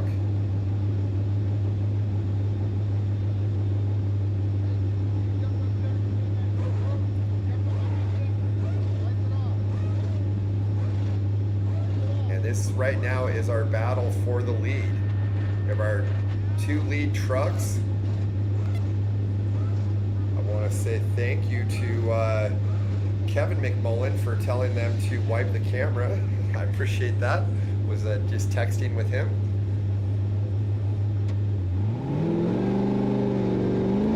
Okay, so that's Rob sitting there in the pit. So Connor McMullen is making the pass for the lead right now. And you can see him go by in Rob's shot. So we have a new leader. Connor McMullen started off with Tavo Vildosla. He led to race mile 158. From there, it's been all Rob McCachran. But right here at Rachel, McCachran has either a leaking rear brake line, I believe, or something's going on with the rear brakes. Looks like they lost all their rear brake fluid. So Connor McMullen has just inherited the lead in Rachel at pit 5, race mile 233.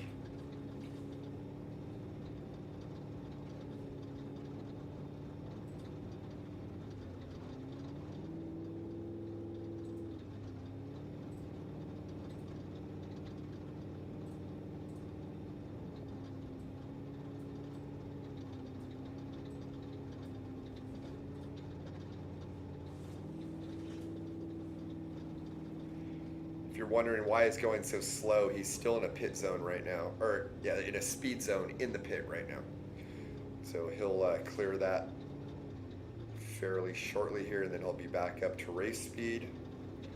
What they do is they have a 25-mile-an-hour speed zone through the pits just to keep everybody safe in there. Or actually, this is a speed zone right here because the road is so close to the highway in Rachel. They wanted to keep the dust down. So actually he's out of the pit area, but you have, I believe it was like 3 miles, if I remember correctly, but it's less than that. I'm looking at the map right now. So, but you can see right there, the highway is literally right next to the course, and they don't want dust going up on there. If we could go to Sam Baldy, he's going to be coming into the pit right now as well. You can see he's actually right about to come into the pit, and let's kind of keep an eye on what he does and if Rob Mack is still in the pit there.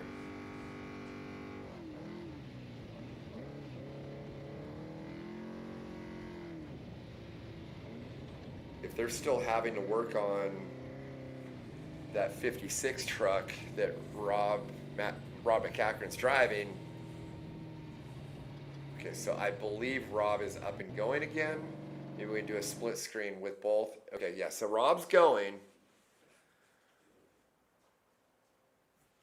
I'm gonna see if I can get word on what was going on with the brakes there. So bear with me for a second. 234.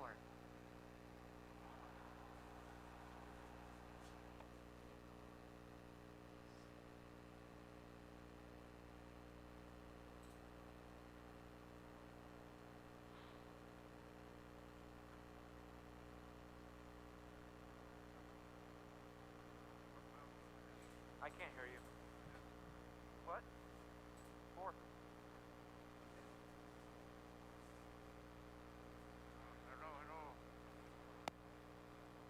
Okay, so upper right, we got Connor McMullen, our new race leader, is up in or out of the speed zone. He's full speed here, super fast section. Got Rob Mack in the lower left. He is still in the speed zone. Looks like he just cleared it now as well. I'd like to kind of watch his mile per hours. I bet we're going to be seeing in the like 120s to 130s through some of these sections. And then you've got Sam Baldy, who has just cleared pit 5, and he's still in the speed zone. So that is our top 3, and Sam Baldy is the upper left. 30 right. I have not terrible brakes, so gotta call them out sooner. I'm gonna get out. If we have terrible brakes, I'm not gonna get hurt. Copy.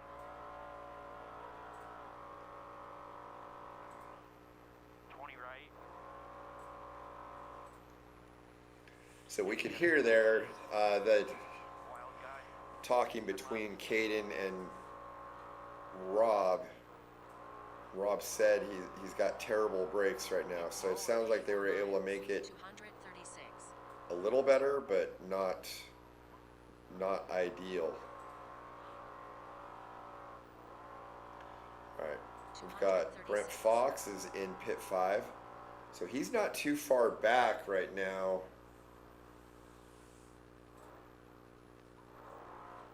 And I don't think his trackers. No? I don't know that I'm seeing him on the tracker, but on adjusted time, Brent Fox is kind of in the mix here.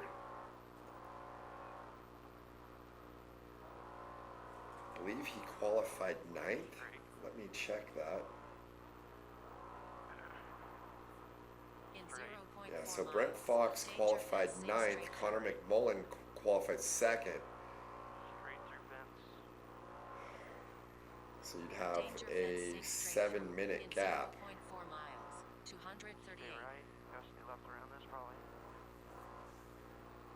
And we're probably pretty close to that. So I think on adjusted time, we're going to have to keep an eye on Brent Fox. We're working on it right now. We need another fitting to go to the caliper. 20 right to 45 left. 20 right. Okay, so I believe we just overheard Rob McCachran talking to his pit. It sounded like they're looking for a fitting that goes to the caliper.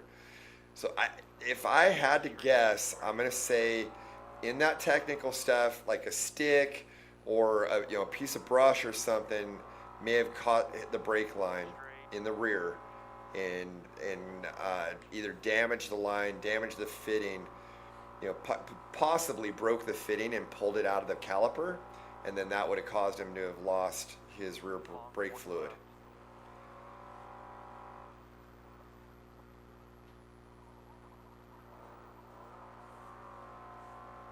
So we are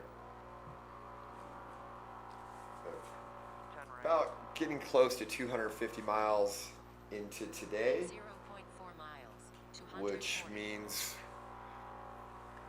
we've got it's basically have about 100 miles left.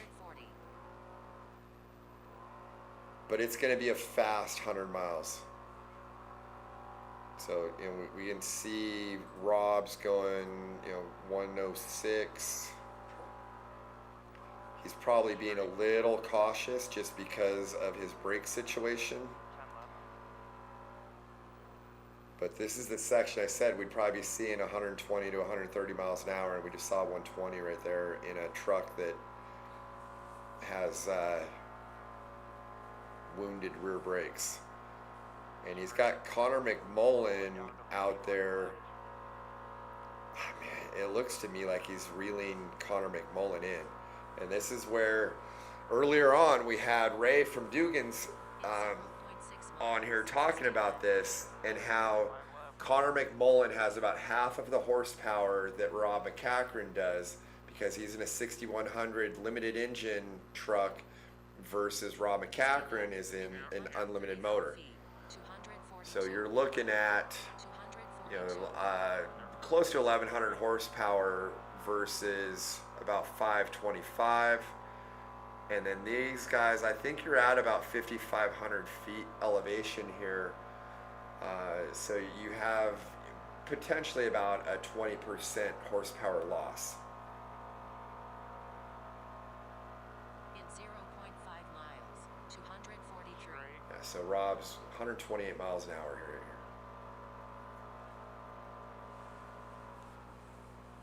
243.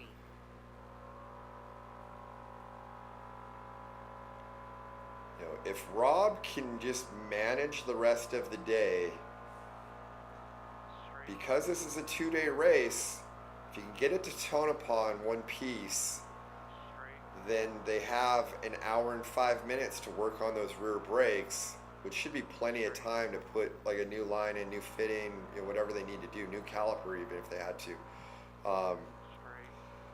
And I think one thing that's going to work really well for Rob is the course is pretty fast. He's gone through the majority of the really technical stuff where I feel like braking is going to be more important. We'll see how it plays out. You know, the problem though is you do have high speed stuff. So if you're going 100 miles an hour and you do come into a 90-degree turn, you've got to slow down, and it takes brakes to do that. So we'll see how this plays out. I think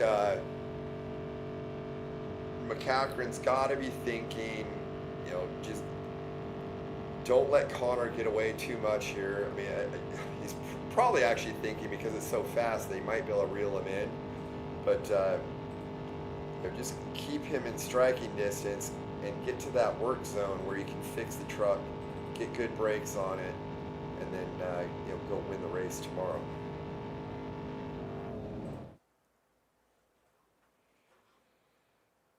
We're back on board with Connor McMullen.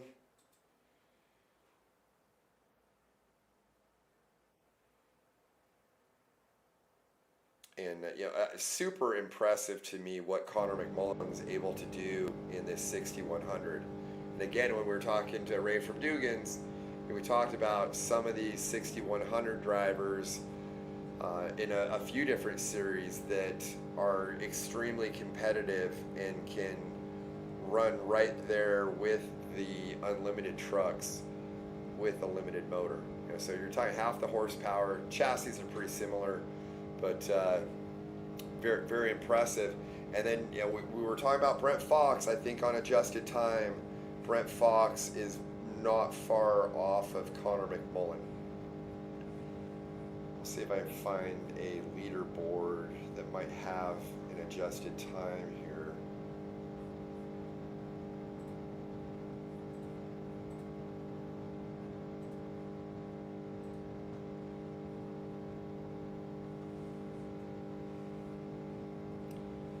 So the leaderboard I have doesn't even have Brent Fox on here, so can't really use that as a reference.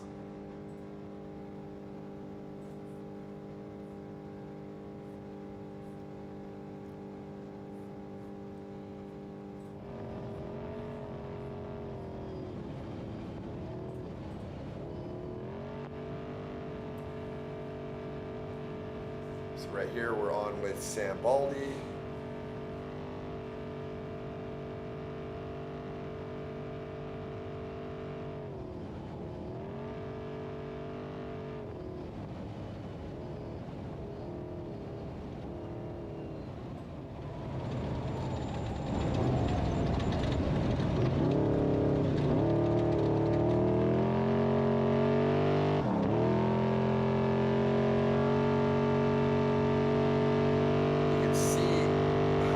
Dust was coming out the back of that truck.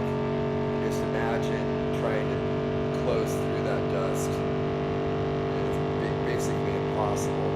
And I think here on out to make a physical pass, kind of like we saw Rod Mack do on Connor McMullen earlier, is, in my opinion, going to be almost impossible because the speeds are so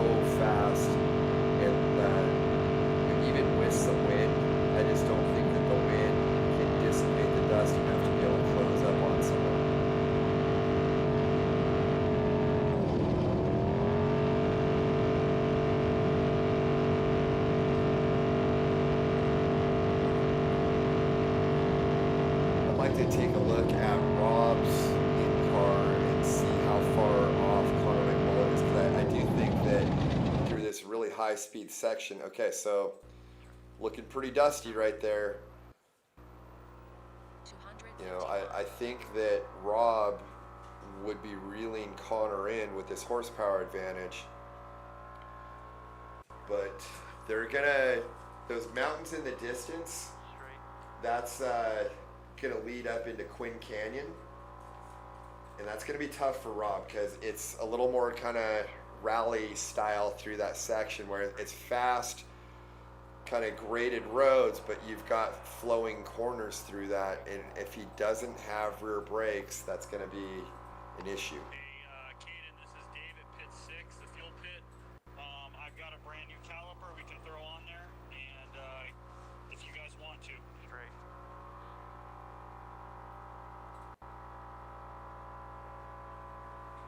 What do you want to do? Okay, I'm not sure what the problem is, so I don't know what's gonna fix it, so whatever fixes it works, I guess. In 0.5 miles, 253. Okay, so we're hearing that.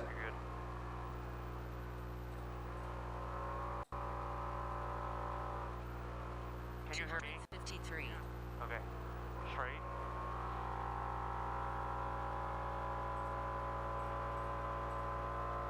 Straight. Straight. So we were listening there with Rob and Caden talking. Their pit let them know at pit 6, which is Railroad Valley, race mile 281, so not too far from where they're at. They have a brand new caliper, but you know, is that what the issue is? And you know, do you stop and change it? Because if so, you're going to give up a fair amount of time. You know, Rob seems to be hanging right with Connor right now with the truck as is. If they can maintain what they're doing, then and just get to the end of day 1, they've got an hour to work on the truck. It's got to be going through their mind. If you know, do you make the change 0.3 miles, 255. in pit 6 when you're on your live time, or do you try to just hold on to what you got and get to that end of day 1 and have an hour to work on the truck?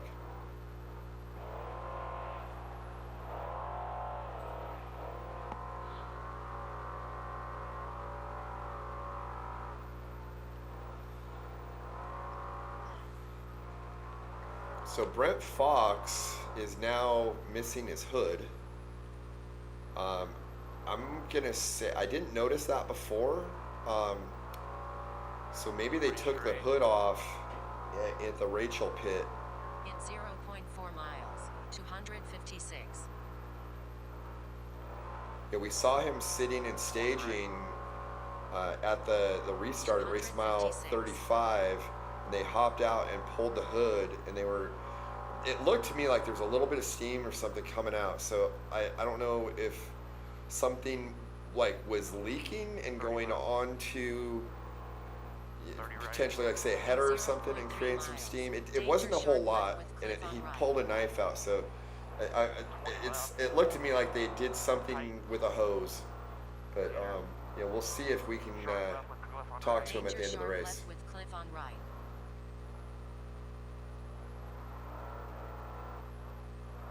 Okay, so, Rob, see, he just slid out of that corner. I think he's really going to be struggling now with brakes, because this is that area that is more rally style, and if he has no rear brakes, it's going to be hard to manage his truck through here. This is Quinn Canyon. There were a lot of cattle, so I think first truck through in that upper right, we're on board with Connor McMullen, who is our lead truck on course. He should be coming up to a water crossing right here pretty soon too, if I recognize this correctly. But Connor's he's gonna have to watch for cattle in here. I think what he has working to his advantage is he's got a little bit of a wounded truck behind him with Rob McCachran. Along 10 left, 10 left.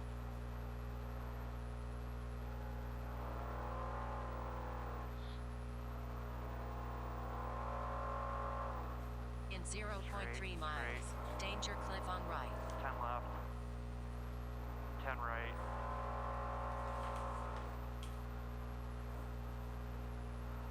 Left. Danger cliff on right.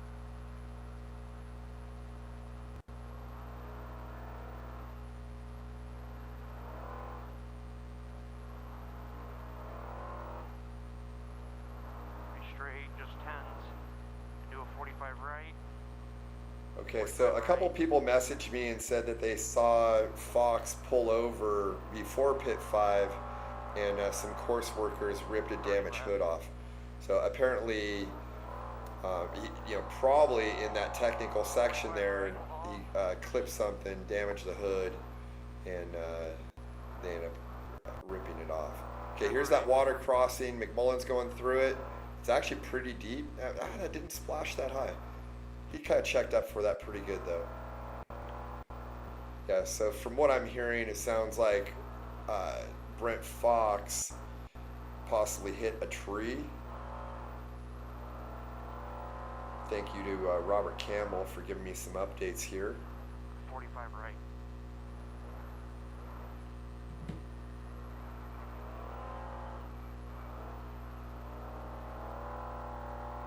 In 954 feet, danger water sink.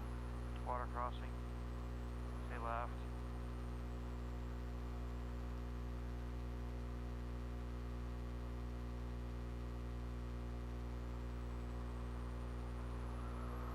Danger water sink.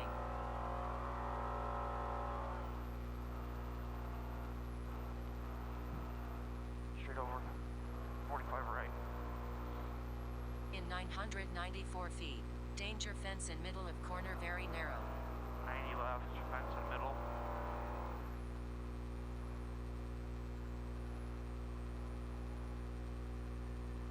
Danger fence in middle of corner very narrow. 30 right.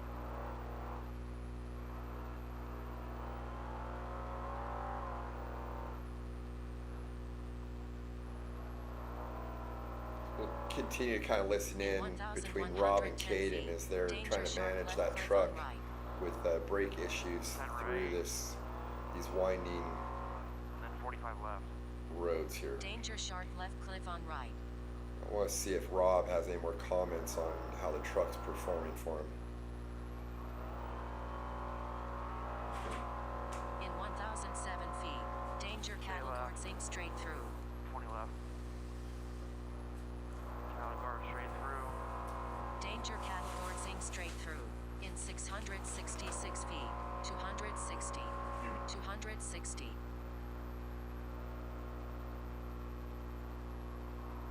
Straight. Straight. Straight. Straight. Straight. Tiny left. Straight. Straight. 20 right. 20 right.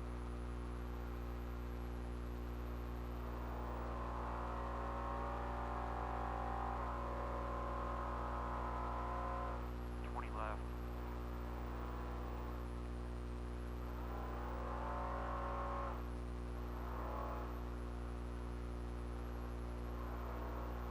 In 0.3 miles, 261.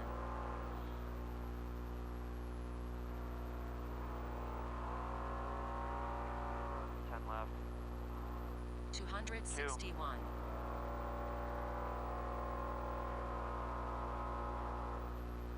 A little 30 left. Coming straight. 30 left. 10 right. 10 left.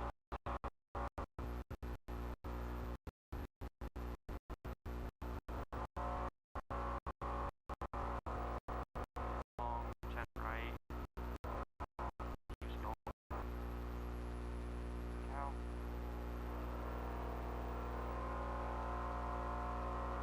In 0.3 miles, 30 left. 262.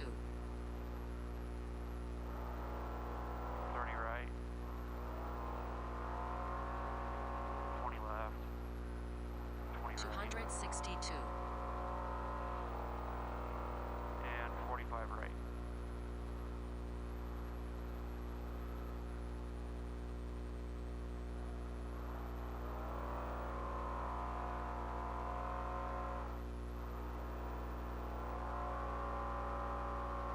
Long 10 right. Tighten a little bit up here. 20 left, 30 left, sorry.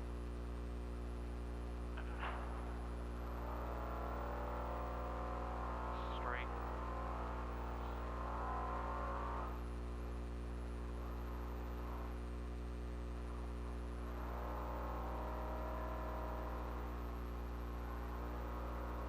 In 0.3 miles, right. 263. 20 left.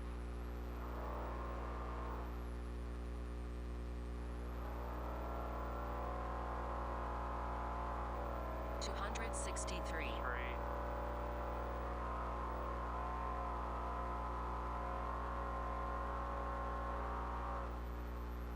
Ten left.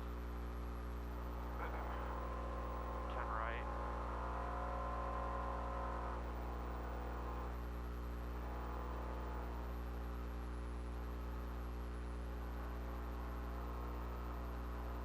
Back 10 left. And then 20, 30 right, 30 right. And then tighten all the way around here.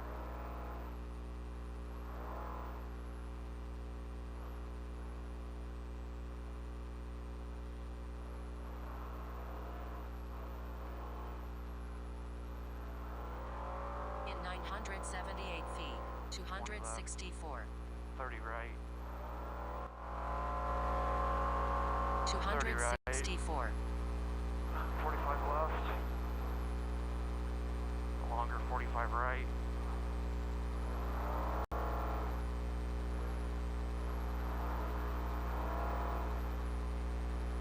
Longer 45 left.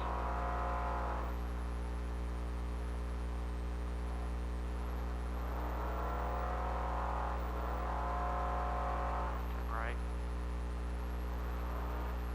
10 left.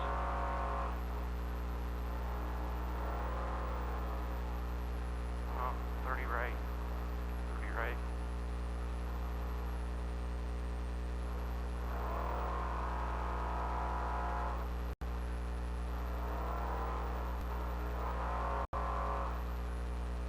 Left. In 0.3 miles, 265.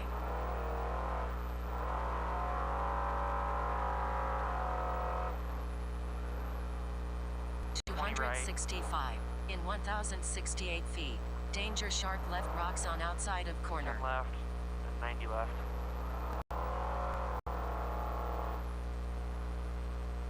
Danger sharp left rocks on outside of corner.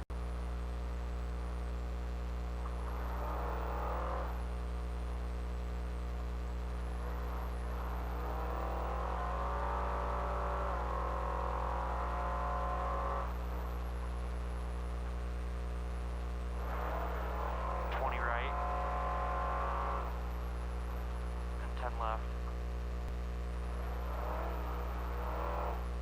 45 right. Medium 45 right.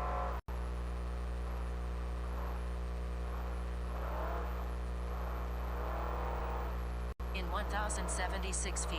Danger cattle gurtzing stare right through. 30 left. Then cattle guard. Stay left. Danger cattle gurtzing stare right 30 through. left. In 951 feet. 266.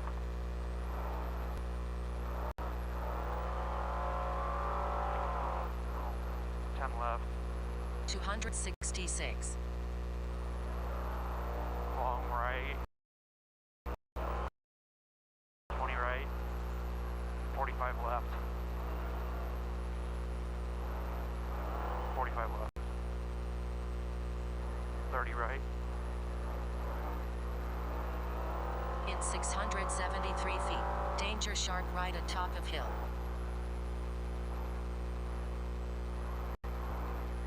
Danger sharp right atop of hill. 90 left.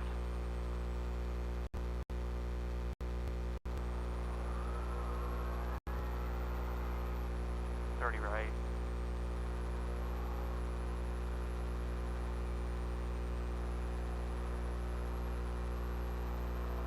20 left, 20 right.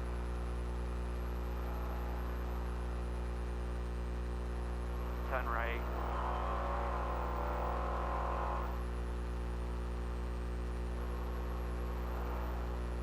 In 1,193 feet, 267. Long left, long 10 left, like this.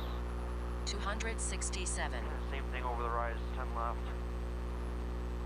10 left.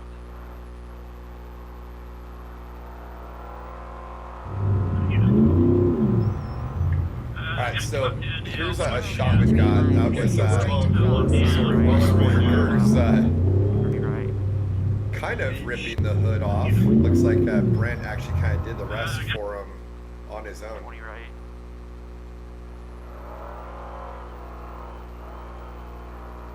10 left. So apparently from what we're hearing, he hit a tree and had kind of damaged it, and I think it was flopping around, so they just took it off. I don't see Brent Fox's tracker tracking, but I'm just looking at where he's at. I think he's about halfway through Twin Canyon, so he's not that far off of Connor McMullen. See, so Brent Fox right now, he's still in the trees and kind of in the mountains in the upper left. You see Connor McMullen on the upper right. He's come out of those mountains and now he's down in this super high-speed valley. And then below that shot in the lower right, you've got Rob McCachran, who's just coming out of the mountains, dropping down into the valley.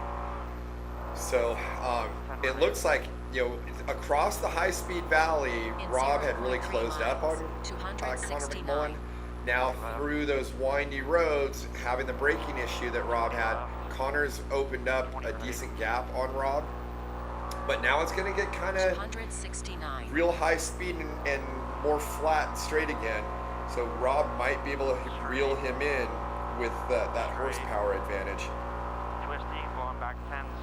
I'm just real curious what Rob chooses to do when he gets to pit 6. And that's not that far away. So that's going to be kind of a crucial decision here for Rob. Is, you know, do you stop and fix whatever's going on and potentially lose 10 minutes or something, or do you just, he's not losing that much time, do you manage the truck right now and get to the end of the day and then work on it when you have an hour and 5 minutes in the work zone? I kind of feel like for me, if you're not losing that much time, just manage the rest of the day, get to that work zone, and don't give up that 10 minutes. I'm leaning towards that being the right decision. I kind of think that that's probably what's going through Rob's mind as well, but we will see what they end up doing. Sam Baldy, the dust in front of him, that is Rob McCachran. And then the dust all the way out in the valley is Connor McMullen. So you can see our 3 lead trucks in that shot. You know, obviously 2 of them are just dust. But that's one of the things when you're coming down some of these valleys, when you're coming out of the mountains, you can see for 20, 30 miles across the valley. So you can see where your competitors are at. Danger cattle There was a lot of cows in this area too, pre-run, but I haven't seen any right now. 272. You know, the one that really needs to watch for cattle is going to be that upper right of Connor McMullen, because he's first 4-wheel vehicle out on course. But it's been long enough that the majority of the bikes that have come through, if they did scare cattle, like they could have wandered back onto the course. So it's definitely something that you got to watch for and be aware. So we're on board with Connor McMullen. I don't know if we have the sound of his engine. There you go.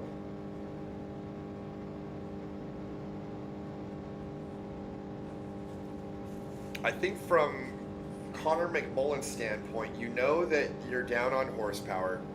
You know that you've got to kind of manage the race. I think the way to win one of these in a 6100 is you have to have a clean race with no downtime, no problems, because you're going to be giving up some time on these straightaways like he's on right now. But if, you know, Tavo had a crash and then Rob is having brake issues, if those things are happening to your other unlimited competitors, you very well could see a 6100 take the overall win.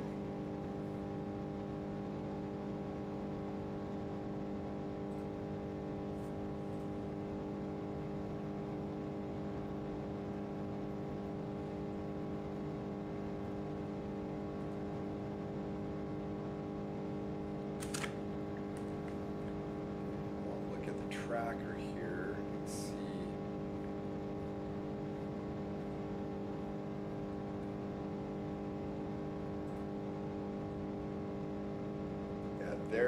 So he's getting pretty close to pit 6.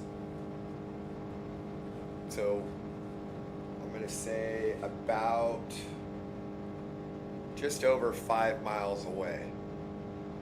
And then we're going to have Rob McCachran. Actually, he's closer than that. Sorry, Rob McCachran's 5 miles away. So Connor's probably like 3 miles from the pit. So we'll see if he stops.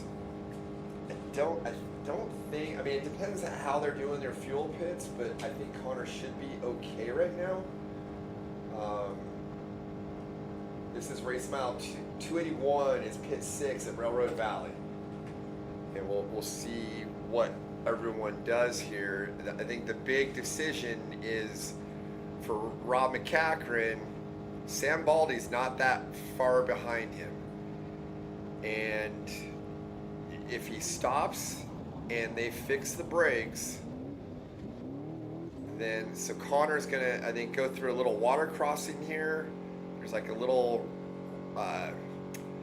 ditch that runs across this that should be coming up here pretty quickly, and then kind of a mile or two away is going to be that pit 6.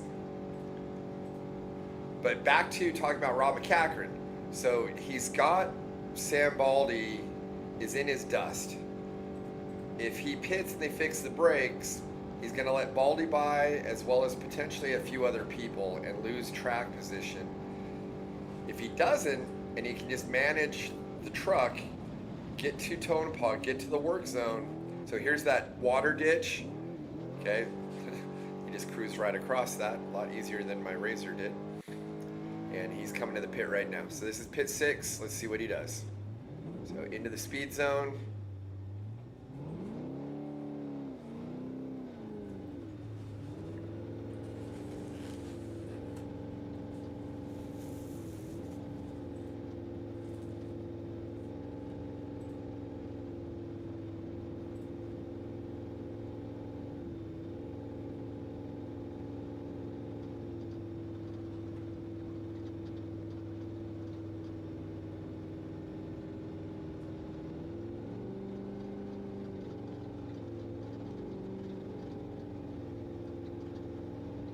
Okay, so Connor McMullen just went straight through.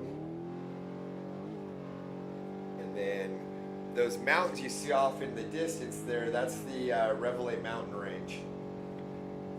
This is a really cool, fun section. Okay, so Rob Mack's coming in. If we can go full screen with him, I'd like to hear what they say and bring his audio up. So let's go full screen with Rob Mack and listen to his audio.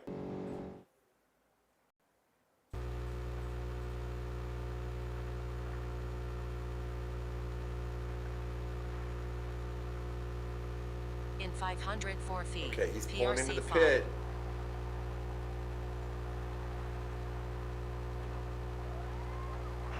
And he wasn't losing that much time. I don't know if I guess we'll see how this plays out.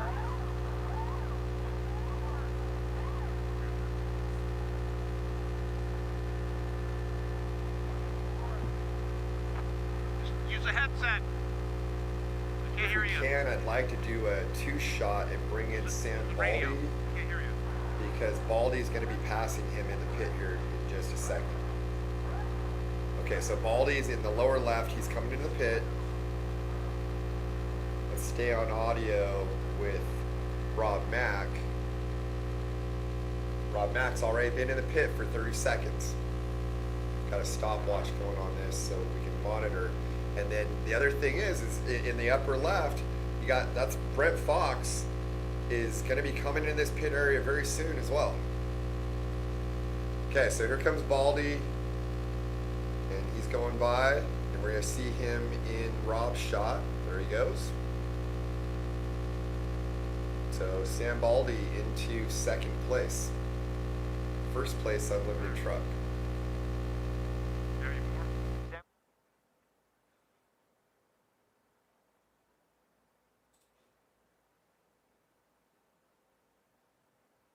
So that's Sam Baldy leaving that area. I think if we go back to that fourth shot, just keep the audio on Rob Mack. Looks like we may have lost Brent Fox. Brent Fox is actually the one I want to watch because he's, I believe, going to be the next vehicle into that pit. You guys gotta use a fucking radio, I'm sorry. Please, you guys gotta use a radio. Gotta use the radio or use the headset. Hey. I can't. Hey, I can't hear you. No. Barely. Gotta use the radio. Gotta use the headset.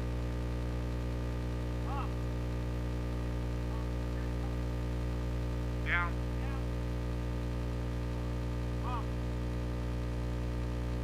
Down. So nothing like bleeding brakes in the middle of a race. Down.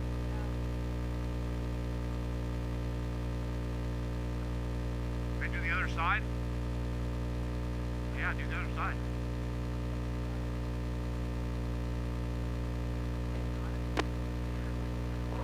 Rod, this is Kevin. You copy? Yep. Okay, we're gonna have to bleed brakes soon. That's what we're doing right now, yep. Pump. Pump. Down.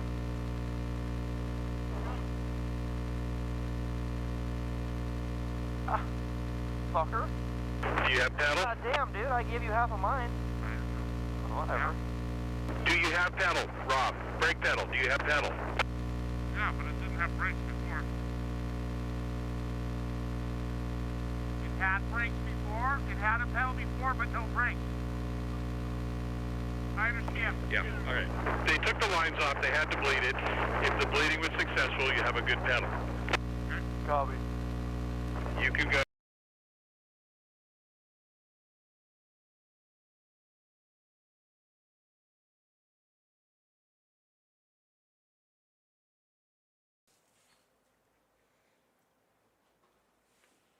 Okay, so the next one I want to watch here is the upper left there with Brent Fox. And he's coming in the pit. Looks like he's going to make a move on Rob McCachran. So Rob McCachran has been in the pit for about 4 minutes. Brent Fox is now in the pit. Connor McMullen, I'm going to say, was about a minute or two ahead. And Connor McMullen and Brent Fox have a 7-minute start differential because Connor started second, Brent Fox started 9th, which means these guys are in a dead heat for the adjusted time overall lead right now. So as I was saying earlier, Brent Fox, he's not battling for the physical lead as we speak, but he is definitely in the hunt for the overall on adjusted.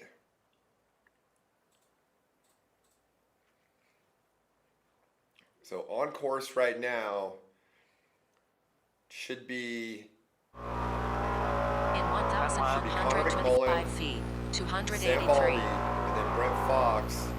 Okay. Actually, so that dust that is ahead of Brent Fox, that's Rob McCachran.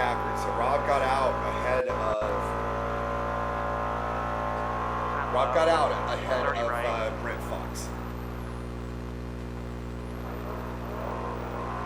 20 left. And then Rob was in for, I'm going to say, about 4.5 minutes.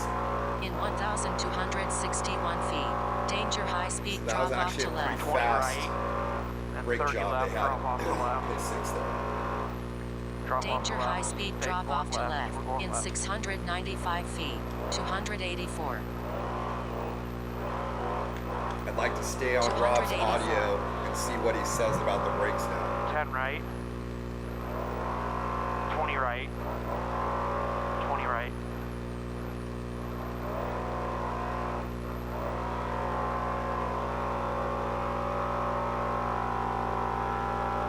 10 right, and then 20 left.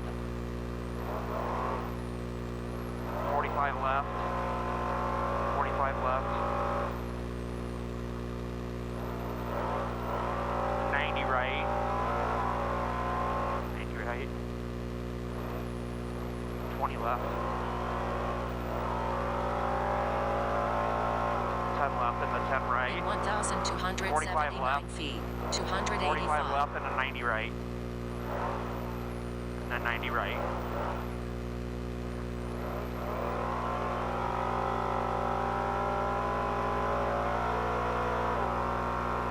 285. 20 left. 45 left. Rock right, rock right. 45 left.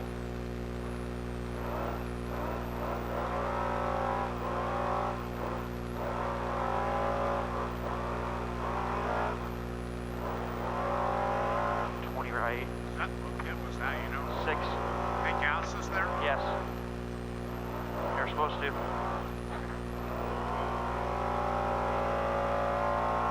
left. 10 right. The long 90 right. Long 90 right here. Yes. 90 left. Then 45 right. In 806 feet, 286. 45 left. 286.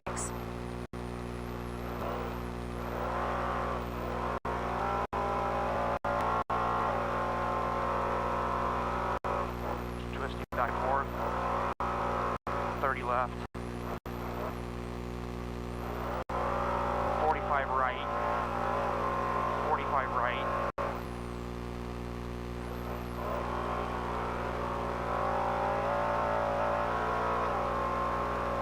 30 left.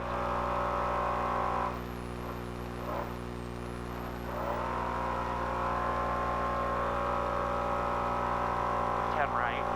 In 0.3 miles, 287. 30 left and 20 right.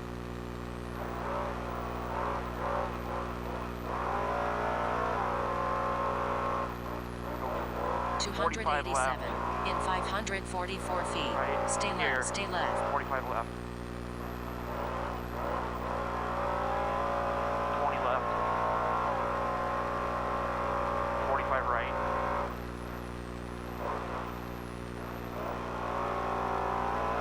10 left. 10 right. The 30 All right, left. so we are on board here with 30 left. our top 4 vehicles. Upper right is Connor McMullen. Lower right, Rob McCachran. 20 left. Actually, no. Lower left, Sam Right. Baldy. Then 20 left. lower right, Rob McCachran. And upper left, 30 right. Brent Fox. That's how they sit physically on the 30 course. left. 30 left. That dust you're seeing just in front of Brent Fox, that's Rob McCachran. Pretty straight He stopped over. at pit 6, Pretty straight and over. they were working on the rear brakes. Rob was Right. our leader up to pit 5, and then he had lost his rear 20 right, brakes going there. 993 They're feet, trying to manage that. I 288. believe they put a caliper on and then led the brakes, but I'm not 100% sure. Hopefully we'll talk to 288. him when In the day's over 708 and feet. kinda Stay get an left, update. stay left. 90 left. But I am hearing from Kevin McMullen 90. that Pretty straight our over. current race leader, Connor McMullen, is having power steering issues, 20 and right. his power steering is not working. 20 right. So that's our, you know, from what I understand, our Go lead right truck over. right now is having steering issues. Our third place truck is having brake issues. 45 right. Our Brent Fox, who I think is right there battling for the adjusted time lead right now, he's got no hood because I believe he hit a tree. And then we got Sam Baldy in there. I haven't gotten any updates from Sam's team, but as far as I know, he's having a clean run. In 0.3 miles, 189. Straight. Straight.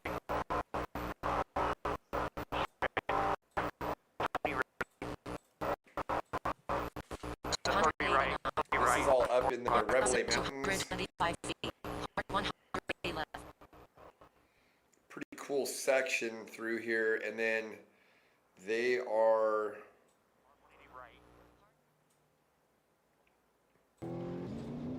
pretty much all the way to about race mile 299, and then they drop into a valley where it'll be really high speed again. So it's a little more technical right here. 30 left.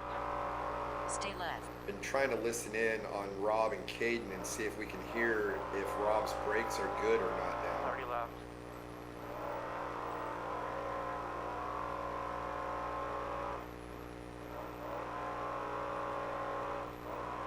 left. But once they get to kind of about that race mile 300 area, get out of these mountains, 20 left. In it's 925 really feet. fast 290. all the way to our finish for the day, 30 right. 290. which should favor Sam Baldy and Rob McCachran in those unlimited trucks. It'll be interesting to see how this plays out. You know, we've got a four-way battle going on right now, but two of them are unlimited trucks and two are 6100s. So that the top two trucks in our screen right here are at running about half the horsepower of the trucks below them. 20 left into hard 90 right. 20 left. And a little bit after this. So let's take a look. We'll kind of bounce around, look at some of our other classes, see what's going on, and then we'll come back to our leaders here in a few. And we should have, we're about 300 miles in. So from that point, 20 left and then 20 right. In 0.3 miles, 291.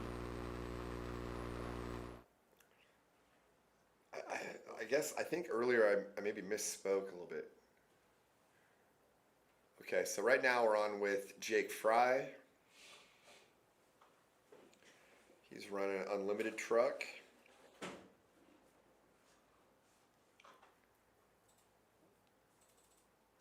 don't know if we have Nat sound with these guys.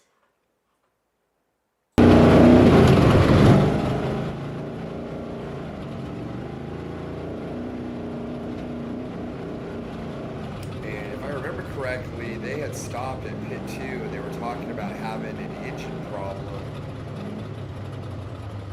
I think they were saying they were hearing the valves rattling or something like that. But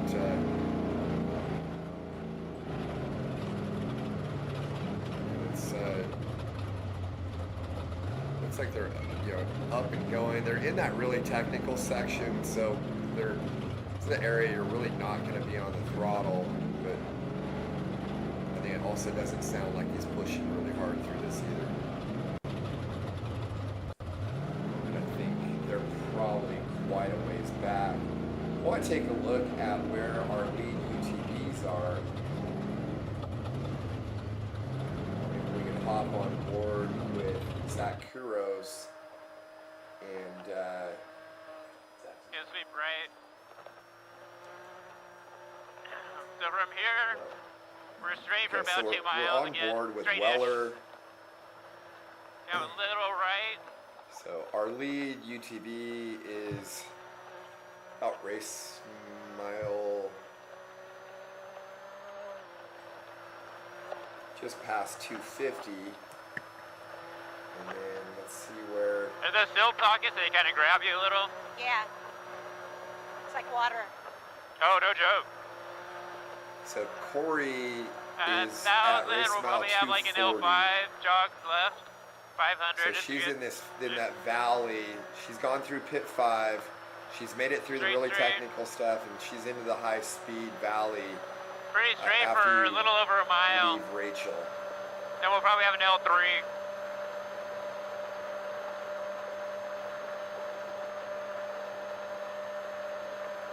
Yeah, it looks like Zach Quiros is about 10 miles ahead of her. That's our lead to UTVs. Half a mile, we're gonna have an L3.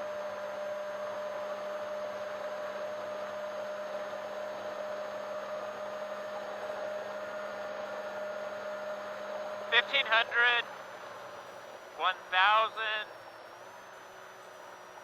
500. It's gonna be tighter inside. Sorry. There you go. Good job. Do we have All right. in Straight car for with about Zach 3 miles Quiros? too. Okay. Apparently his feed's not working right now, so we'll stay on here with Corey for a little bit, and then we'll go back to some of our lead trucks. Maybe we can show some of our Class 1 buggies too.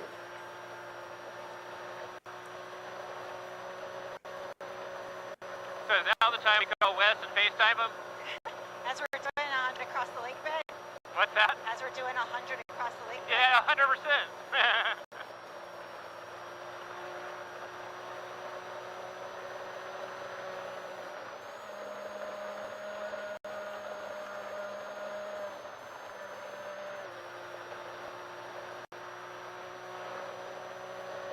The wind, can you feel it? Yeah.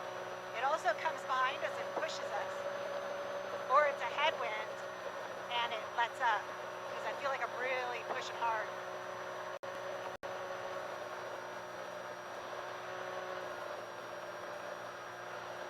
Yeah, it's the wind throwing us everywhere. It's crazy. Woo-wee.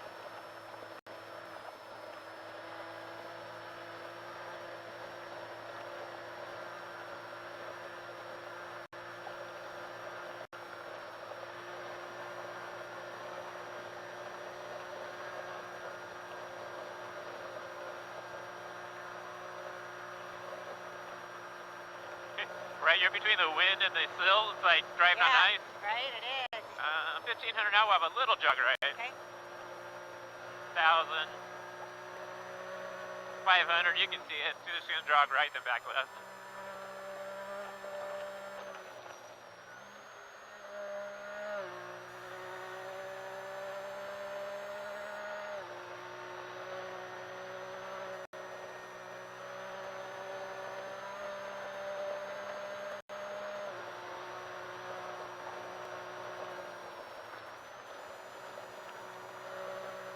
About 1,500 now. We're gonna have a R3. Might be a little tighter if they have those R1000 now. 500. Might be a little tighter, yep. Once we get on here, we got another straight of 4 miles. At least we got a tailwind. Okay, yeah, this is much better.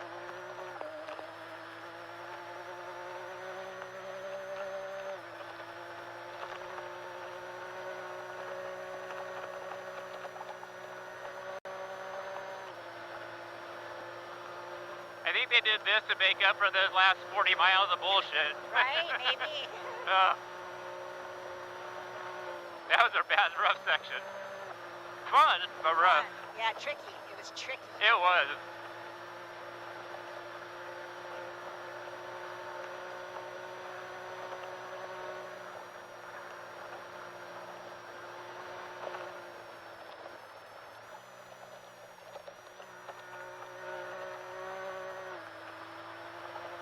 It like sucks. We're like in between the truck's width and our width. I know. So you have to fight it.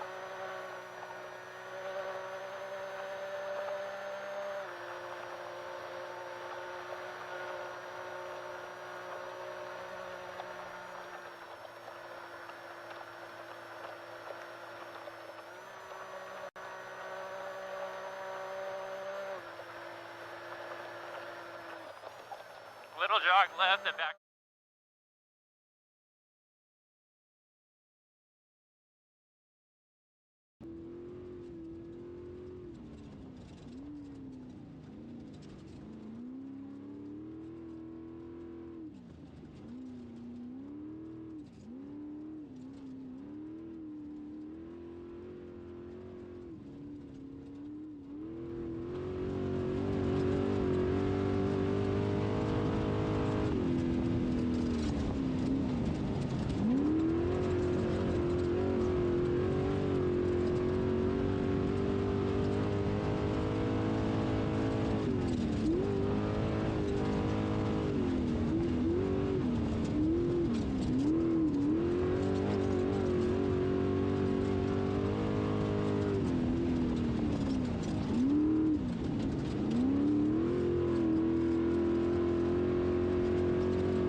bar on my side broke. Get the tool back. Great, I can get it. Get the tool back. Yep. It's gonna be just as fast with you and I.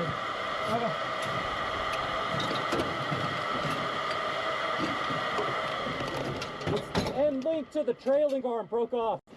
Or to the spline bar. Grab the impact too.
Stay In up there. 602 feet. Danger cliff in right, stay left. Right. Straight to the arrows. Left. Yep. Danger cliff in right, stay left. Stay left.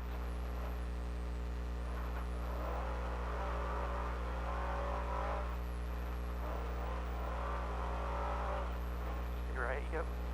Stay right. Straight over, little left, little left. In 905 feet. Danger high speed drop off. You're good.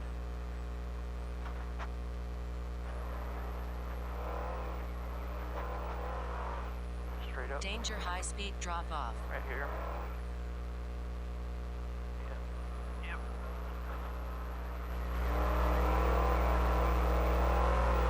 In 561 feet.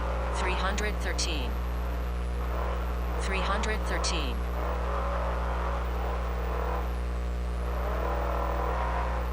On 45 right.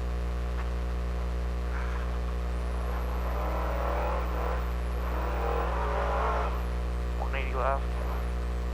One more right there.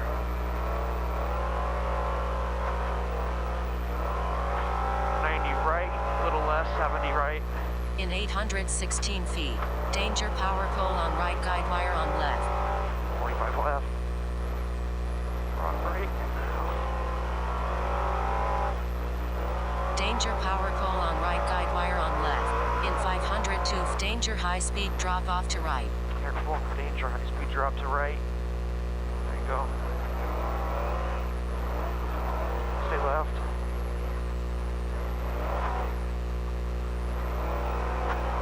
In 633 feet, danger steep drop off. You're good. Straight, straight, straight. Danger steep drop right here. off. In 717 feet, sweeping 110 right. Call out what it is. What?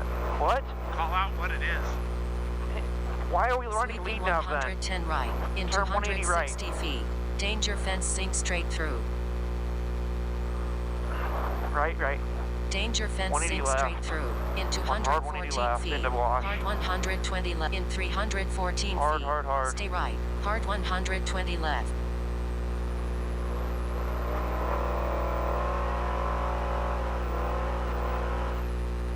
Stay right.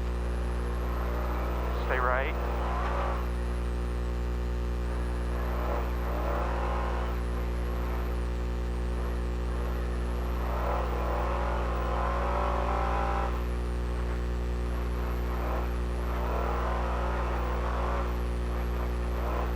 Right. Left.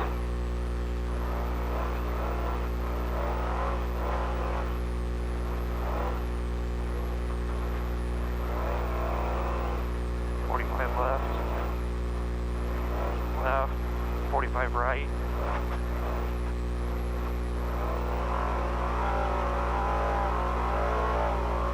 Left. Thanks. 30 right. Stay left. Rock middle. 30 left. Stay left. In 947 feet, pit 725 mph zone ahead. Stay left, stay left, stay left. Pit 725 miles per hour zone ahead. In 839 feet, pit 7 begin 25 mph. Okay guys, I'm right after the pile of sand on your right hand side if you need anything. Okay, it's coming into pit 7 right now. No, I think we're Pit fine. 7 begin 25 miles per hour. In 529 feet, join.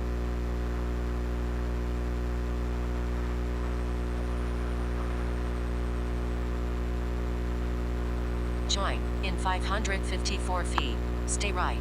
Okay, your third physical Baldy is a minute and a half physical in front of you. Yeah, copy. Stay right. We're down 5.5 corrected to Baldy.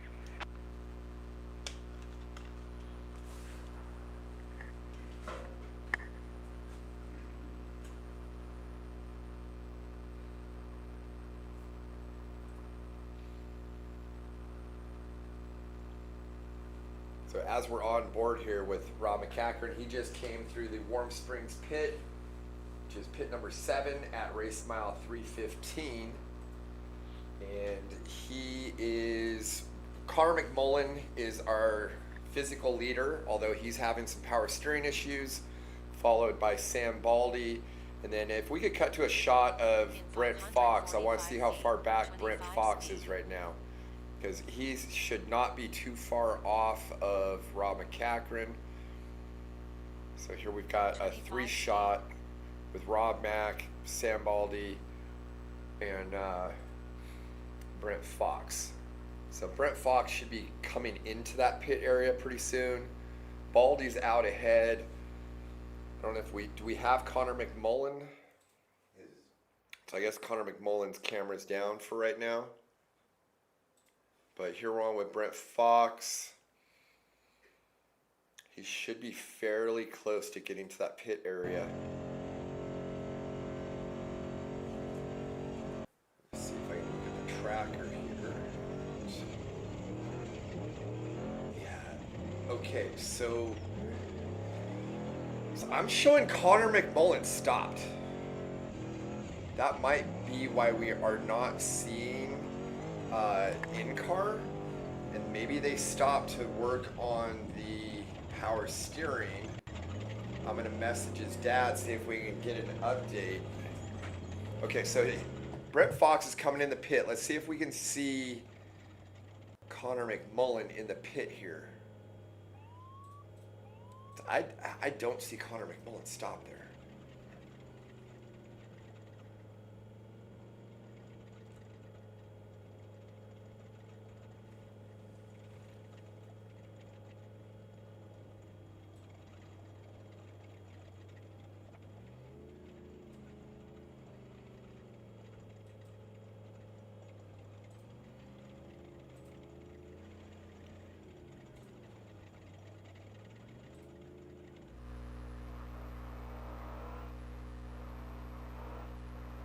$316.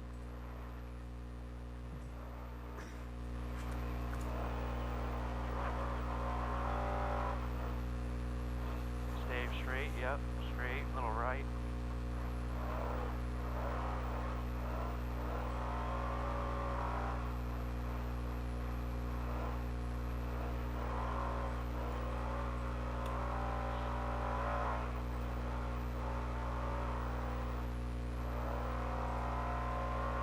In 1,133 feet.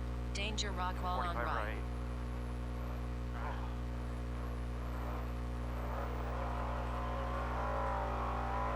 Left, 20 right, and then Danger 30, rock wall 45 on left, right.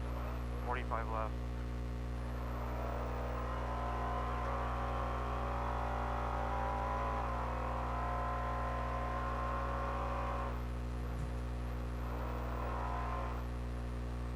Straight, to left or straight.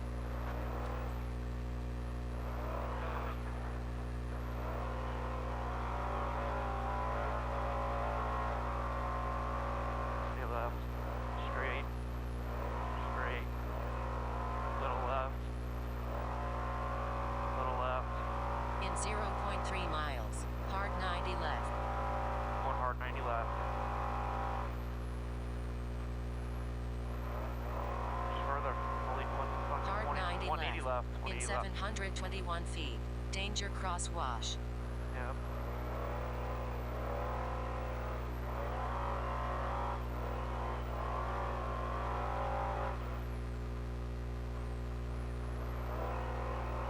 Crosswalk right Danger here. Crosswalk. crosswash. Straight. Little left. Careful.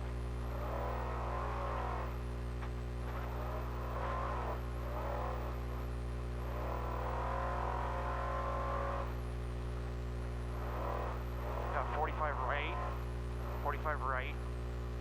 The 45 left.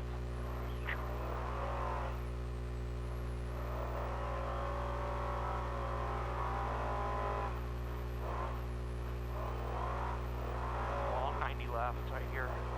Long 90 left. 90 to 90. Short 90 right.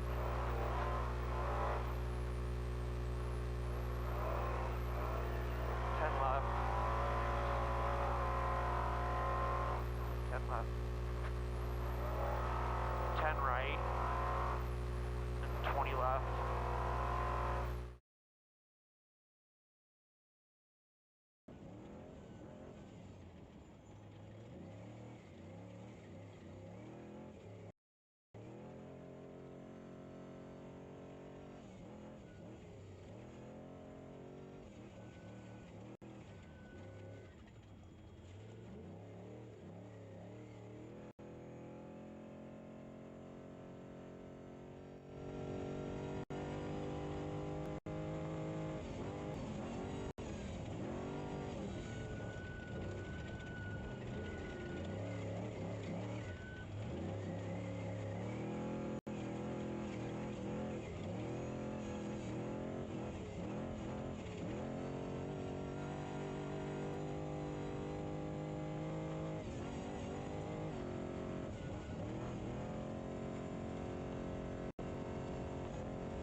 to get over 220, so keep an eye on Okay. that. I'll let you know. We're 217.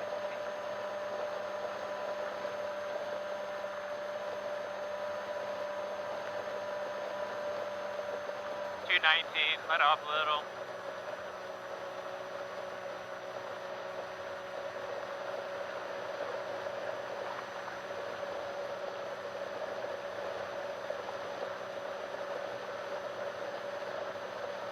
Hold 219 right there.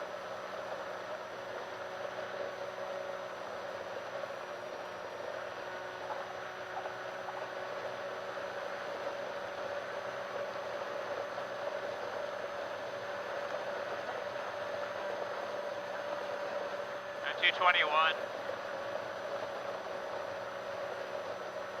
Yeah, I'm pretty sure it's the wind.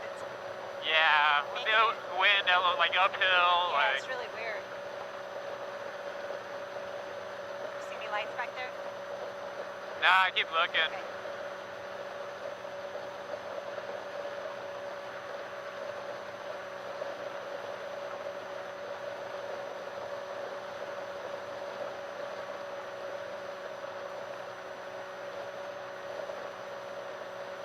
I might need some of your eye drops the next stop. Yeah, they're wonderful.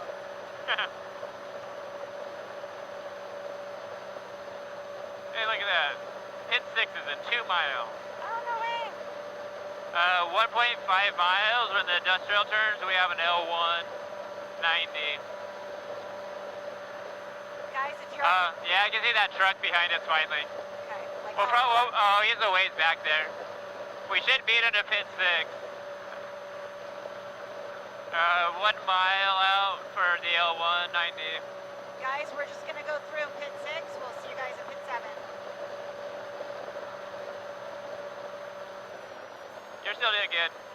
I know. Oh, up.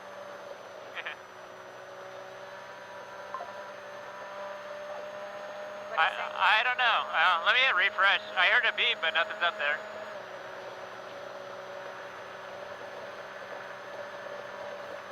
Uh, 1500 out L1, sorry. Sorry, 500 out. Watch out for a hole entering the pit. Okay. Okay, thanks. The refresh button worked well.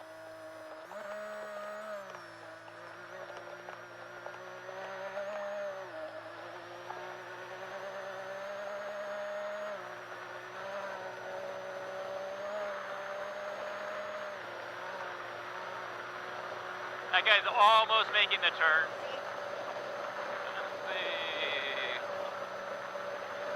Stay left.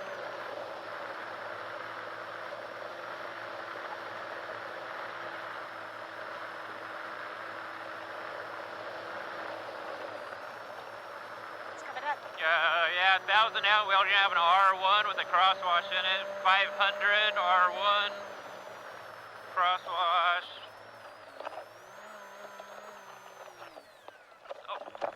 That hole. Damn, that hole.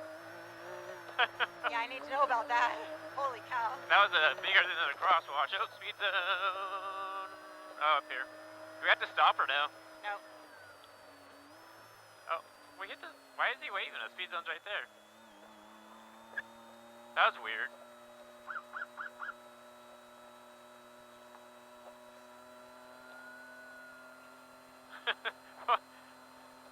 He's just telling us to slow down. 20 left, straight. 45 left. All right, we're back with our lead trucks. They are kind of just coming through 325. Do we have in-car with Connor McMullen? See, he's still down. So I believe our leader is Connor McMullen. Although I don't know what to make of the tracker. Right now it's showing him in third. In 0.3 miles, danger crosswash. From what I was told, he's managing the power steering problem until the finish. Further, right here in this right. Danger Let's see if I can crosswash. find out what place he's in.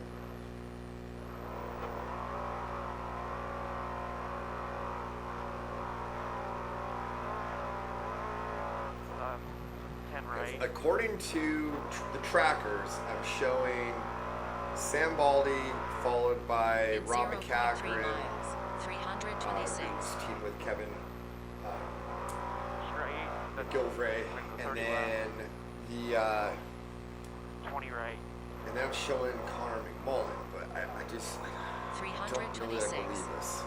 Straight. And then Brent Fox should be In pretty 0.4 close. miles, danger big rocks both sides. Rocks both sides. Kind of trying to straight. look at the dust that I see. Okay, so there's dust in front of San Baldy. That's got to be Connor McMullen. So I'm going to say big Connor rocks both McMullen sides. is still out In front 0.3 miles, danger big rocks with because sharp right. that would have to be his dust. I just don't think his tracker is working properly. And then we've got dust in front of Rob Mack. I think Rob Mack is Danger kind of big slowly rocks with sharp reeling right. Sam Baldy in here. This big valley that they're in, and anybody that watched the course previews, there's a ton of wild horses in this whole valley. I'm talking like probably 150 wild horses. It's the most I'd ever seen. It's pretty wild. Danger deep crosswash. 45 left up here. 45 left. Right here. And then 45 right, deep crosswash. 45 right, deep crosswash. Danger deep crosswash. Big rock. And so really Straight.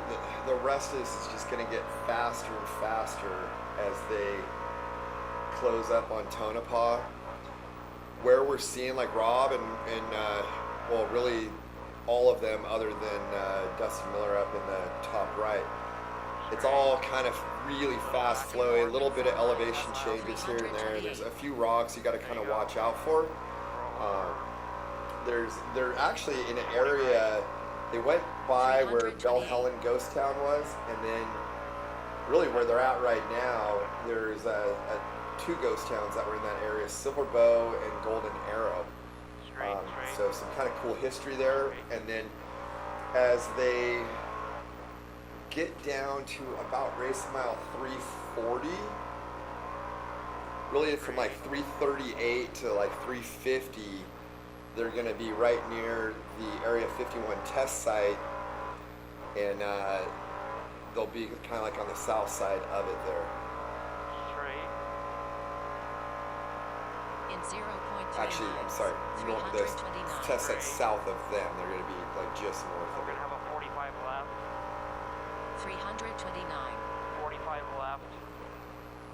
But as we're watching some of these speeds with Rob McCaffrey, once they start getting down Straight over. by the test site there, it's going to get really fast. So it's going to be over 100 miles an hour for the majority of that, I believe.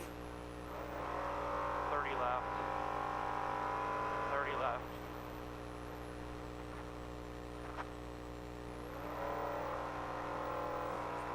So they probably have maybe 5 more miles, and then they're going to In 0.3 miles, basically 330. start 20 left. heading more towards Tonopah. 45 right. Long. 45 right here. 330. 45 right. Like Long. right now, they're all All the way heading around. pretty much south. Straight. And then right around race mile 337, just past that, they're going to make a little beyond 90 right. 30 And that's right. going to put them onto 30 right. a really fast straight road for close to 10 miles. That whole section, I think they're going to be like 20 left. close to 100 miles an hour. 20 left again. Or more than 100 miles an hour. 10 right. Don't know what the danger is.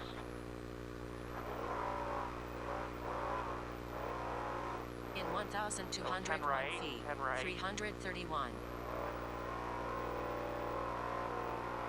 Another 10 right. 10 left. 331.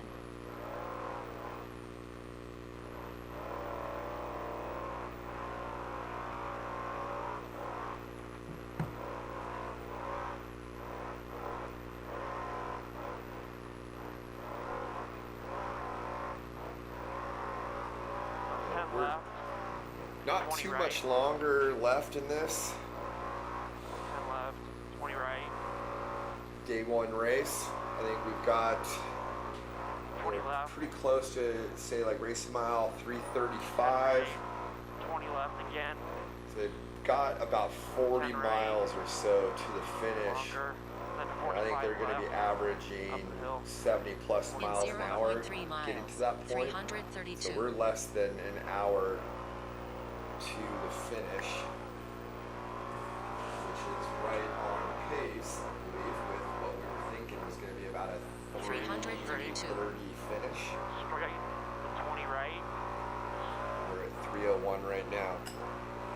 20 right. I think we're going to be real close to kind of what we were estimating here on our finish time for day one, as well as that should keep us on pace with our average speed. 10 right. We've got a helicopter flying there with Sam Baldy. I don't know, we haven't had any helicopter shots all day. I don't know what's been going on with that. Hopefully we can get that fixed, because we were supposed to have helicopter shots. In It 0.3 looked like miles, Sam had missed a 333. corner there too.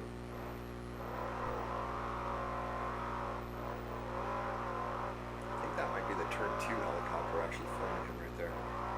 333. Straight.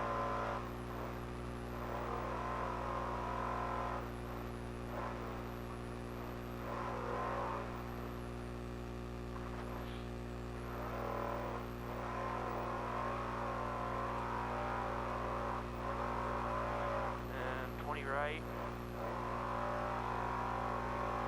30 right.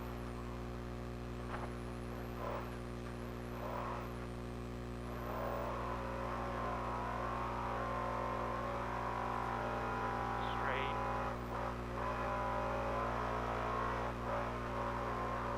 10 right. In 45 0.4 left. miles, 334.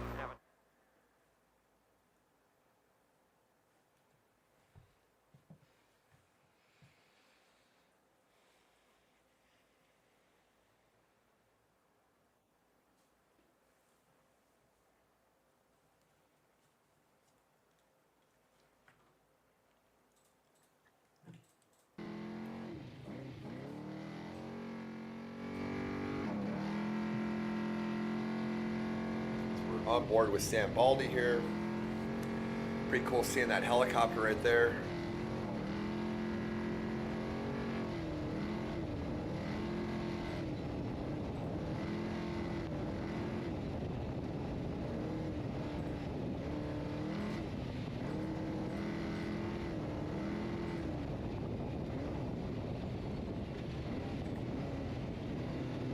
I feel like that helicopter almost looks like a Huey, but maybe he got a little too close to Area 51 and they're trying to flag him down.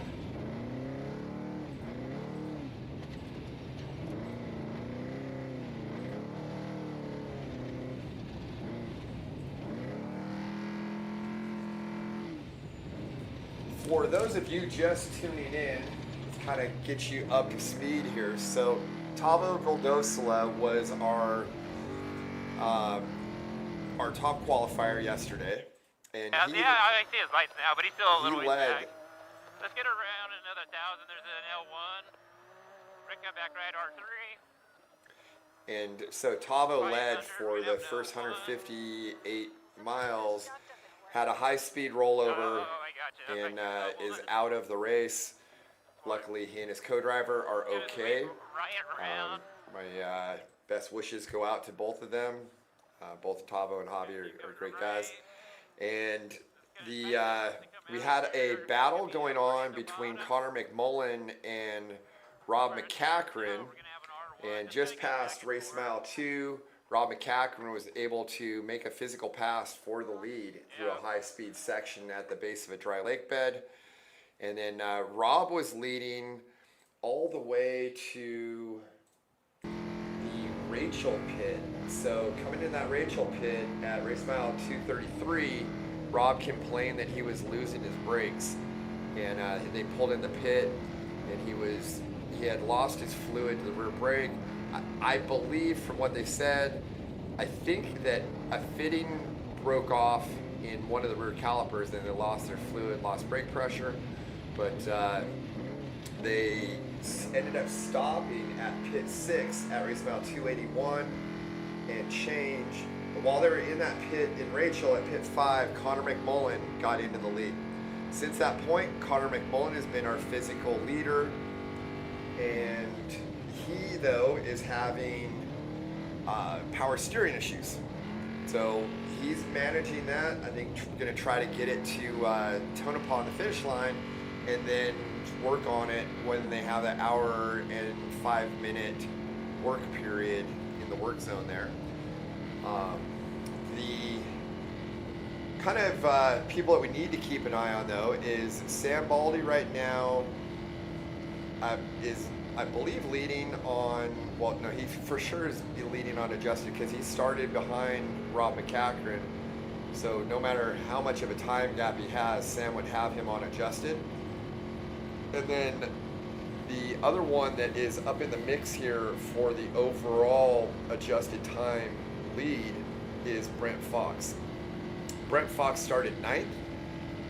He is currently sitting 4th physical on course, but he is, he's got 7 minutes on adjusted time based off start position with Connor McMullen, and I believe those two are neck and neck for the adjusted lead.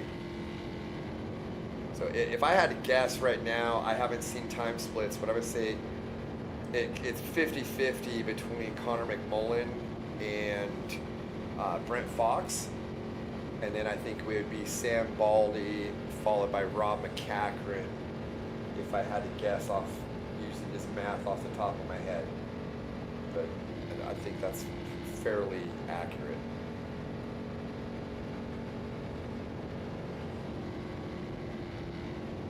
We've been on board here with Sam Baldy, and pretty cool watching them get chased by that helicopter there.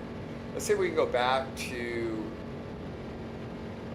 maybe like that 4th shot where we can see Rob McCachran, and there we go, and Brent Fox. Kind of see if anyone's in anybody's dust. So okay, so let's pull up Rob McCachran full screen and just kind of take a look at here, because 341.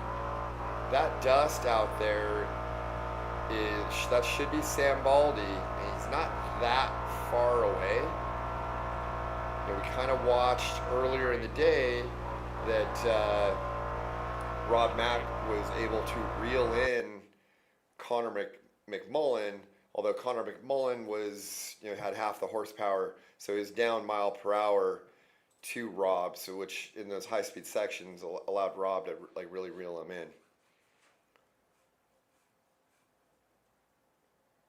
And then Brent Fox earlier wasn't that far behind.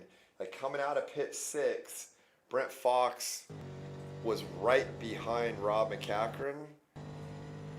So it looks to me like Rob McCachran is kind of pulled away from Brent Fox. I don't see any dust out of Brent's camera right there.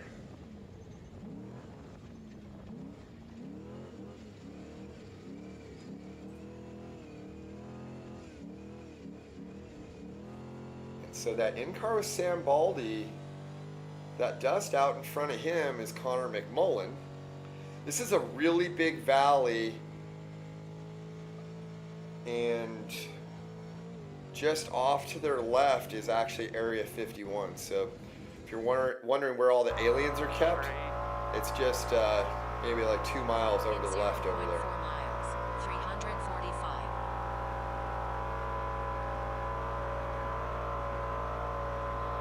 345.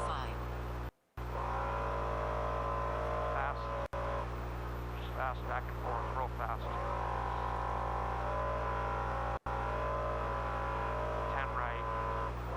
This is that section where it said they were going to be going north of 100 miles an hour for pretty much 10 miles straight. 10 left. 346. We're gonna have a 10 left. And then a 30 right, fence on right, danger. 346. A little bit tighter, short 30 right. Stay straight. really looks to me like Rob is Stay straight through. fairly quickly 892 reeling Sam feet. Baldy in. Danger fence on right.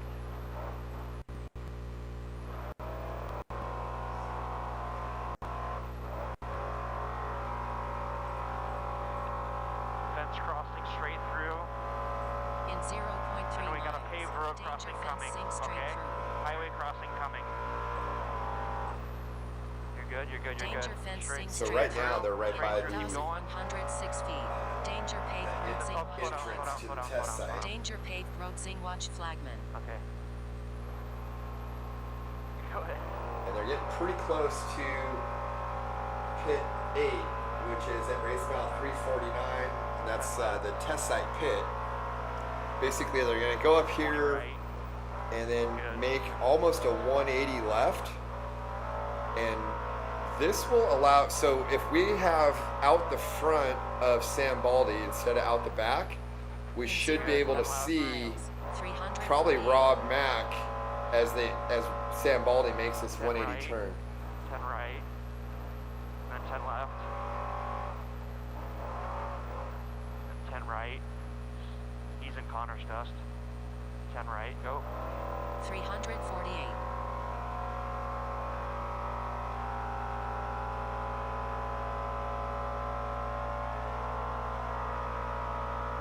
Straight. This next stretch, that's about Straight. All the way straight to the beginning of the pit. just under 30 miles, or about 25 miles to the finish. I guess just under 30. So we're at 379, so like 29, 28 miles from where they're at right now to the finish. And it is really fast. So Connor McMullen's going to have to be kind of holding on here because, okay, there's Connor right there. So you can see they make that 180. 25 miles per hour zone ahead. In 782 Wait, that's a feet. chase truck Pit coming in. 8 Okay. I know the Pit 8 begin 25 miles per hour. Okay, so Rob Mack is very close.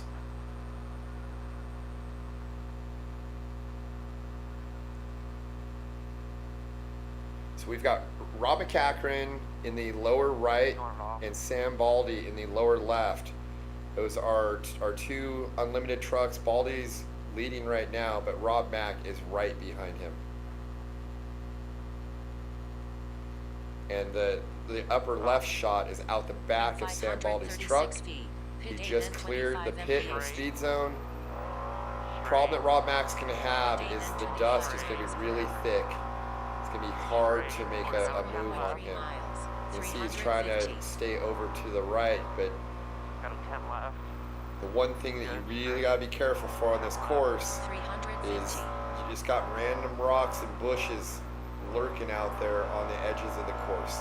And when you're in that dust, if you try to push, you clip one of those things, you end up getting a flat, and then you're going to end up losing time. So Rob's got to play it smart here, but nobody has more experience out on these race courses than Rob Mack. Straight. Straight.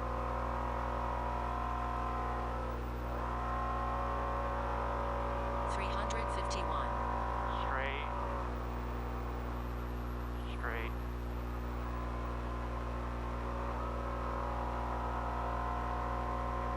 So I just got word from Connor McMullen that Sam Baldy is about a minute and a half behind physically out on the course. Which kind of correlates to what we're seeing here. You see that dust in out the cab of the Sam Baldy's truck in the lower left. It's a little bit further than the dust of Sam Baldy out of the cab of Rob McCachran's truck in the lower right. In 0.4 miles. But extremely close race. On 10 right. 5 right. Right. I think unfortunately for Rob, you can see how he's having to check up in the dust right here. I think he's going to lose some time on Sam, although Sam's actually being held up by Connor's dust right now as well. So this is working to Connor's advantage because Connor's down on horsepower, but he's got physical track position, and so anybody that's going to catch him has to work through his dust, and it's hard to use mile per hour or horsepower if you can't see. Another 45 left, longer. In 0.3 miles, 353. 45 left. You can see out the back of Sam Baldy's in the upper left there. That's the silt coming off of his truck is 353. pretty bad, One right. and it doesn't look like there's much wind blowing it off right now. So earlier, it seemed like there was a fair amount of wind that was like really kind of dissipating the dust fairly quickly and blowing it off, In of course. 0.4 miles, Right now, it's stay right. kind of just hanging out there a lot more. You can see what Rob's going through Straight, come into a in 45 the lower right. Straight, 45 right starting. Stay right. Right here.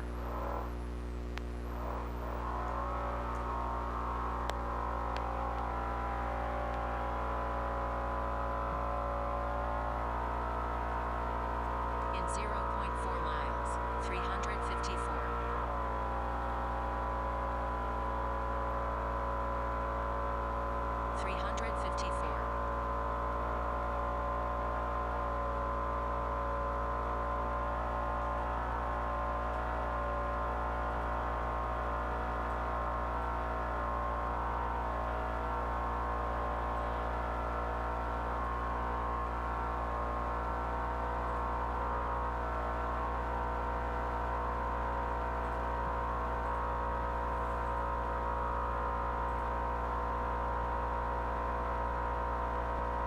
So I think Rob is just kind of trying to play it smart here, 0.5 miles, and 356. so it looks like Rob's going 128. It's 356. hard for me to see Baldy's, but it looks like he's going about 128 as well. If I can see that, if I'm reading that correctly. Straight. Maybe if we In go to 0.5 let's go to a full screen of out Baldy's cab and see if we can read his mile per hour. Now, see, he's going like 117, 119, 120. So Rob was going like 127 right there. Let's go back to the multi-view 45 shot. right, fence on left. So Gonna wait a Rob's bit. going faster. It's just, I think what's happening though is he hits those pockets of dust and then he's got to let off, and then anything you just gain, you just 45 lost. right, fence on left.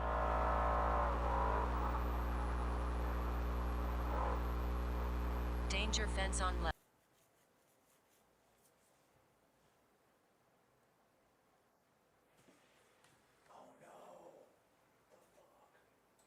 Left.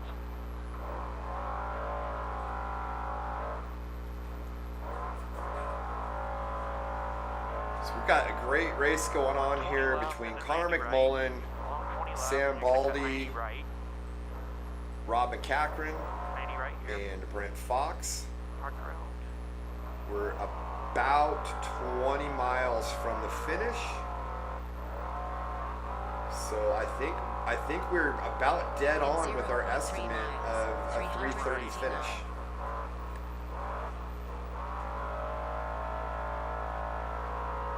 359. And we're gonna have a 30 left, 45 left right here. 45 left, not too bad. Just a little side note where you see Rob going through there, as well as Sam Baldy. When I was out there doing course previews, a badger ran out in front of me. Which I'd never seen that out on a race course before. 10 right. In 0.4 miles, 360. So whoever's flying in the helicopter that keeps following Sam Baldy, send us your video 20 to feed. 30 right. I would love to 30 see right. that. 360. 30 left coming. 30 left. Just judging 45 off right. of where Connor McMullen's dust is, Sam Baldy started 7th. So Sam Baldy has 5 minutes on adjusted based off start position over Connor McMullen. That's going to put Baldy ahead of Connor McMullen by a few minutes. 10 right. which when we re-rack everybody tomorrow at the start based off of adjusted time, that would put Sam Baldy ahead of Connor McMullen. And tomorrow's course is fast, where horsepower is going to really play into this. So that would really help Sam Baldy. And you can see the dust behind Baldy with Rob McCacken right there.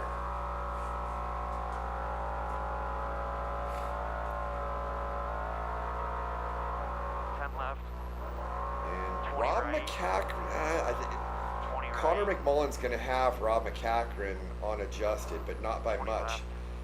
That will play into Sam Baldy's favor because Sam will have Connor McMullen in between he and Rob McCacken. So Rob's going to have to make a pass on Connor McMullen to get out of his dust and try to make a run at Sam Baldy. So I think Sam Baldy's got to be pretty happy with where he's at. The other person that we're forgetting about here, though, is where does Brent Fox fit into this? And I'm going to say right now, I think Brent Fox, or actually Sam Baldy, toss up between Brent Fox and Connor McMullen. And then Rob McCacken is how I think this is sitting on adjusted right now, if I had to guess. But hopefully we can get splits when they get to the finish fairly quickly. 10 right, 10 right, 10 right. Rolling. Keep rolling, and then 20 right here. The 10 left. The 30 left, 30 left.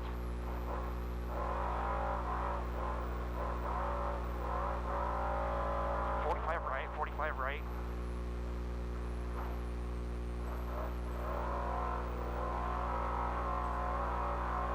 Straight. 10 right. 0.3 miles, 364. The 20 left, 20 left. 364.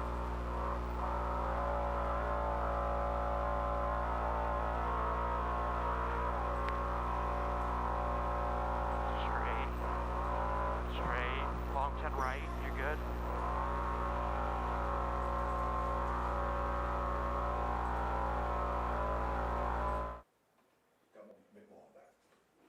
Okay, so we got Connor McMullen back.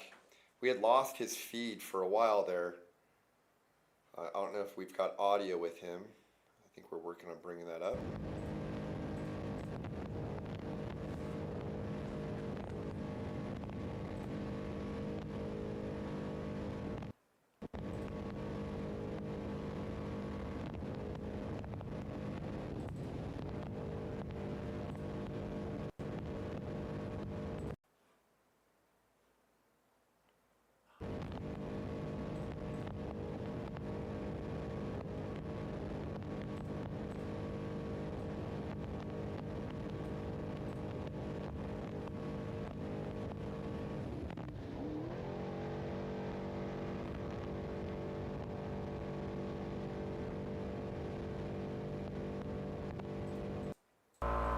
Straight through, straight through, straight through.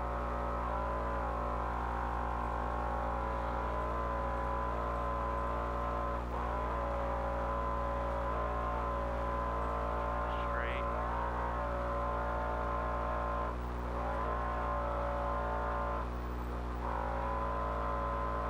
In 0.5 miles, 368.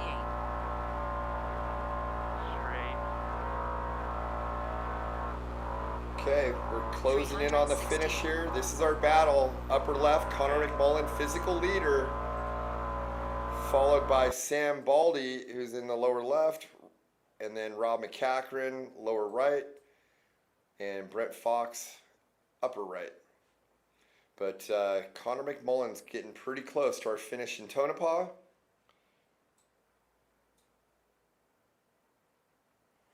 And then hopefully we'll have some of these guys calling in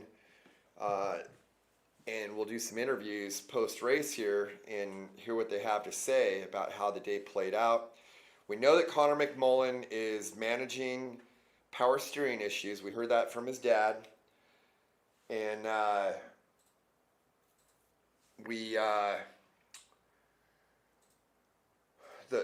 one that I really kind of want to see where he's at on adjusted time is Brent Fox. Because the rest, I think I got a pretty good idea of where they're at. I just don't know how far back exactly Brent Fox is.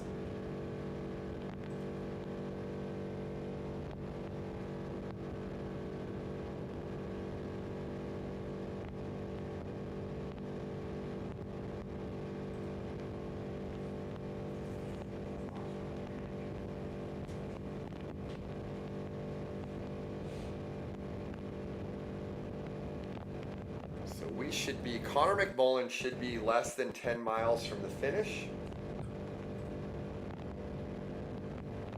And then I'm hearing we have a camera at the finish line, so we should be able to go live to that feed.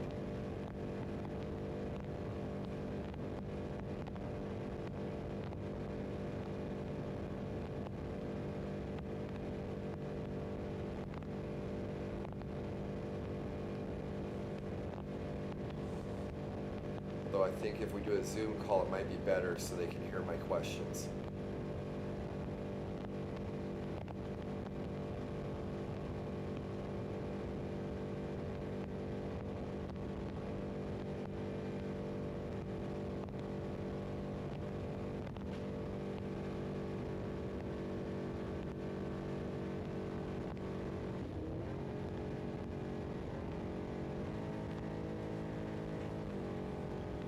So earlier we were in car with Jacob Fry in that 13 Unlimited truck, and they were in pit 2 talking about having motor issues, and then we saw them pull over again, and so I'm getting word that they're continuing to have problems. So I think that they may be calling it a race here.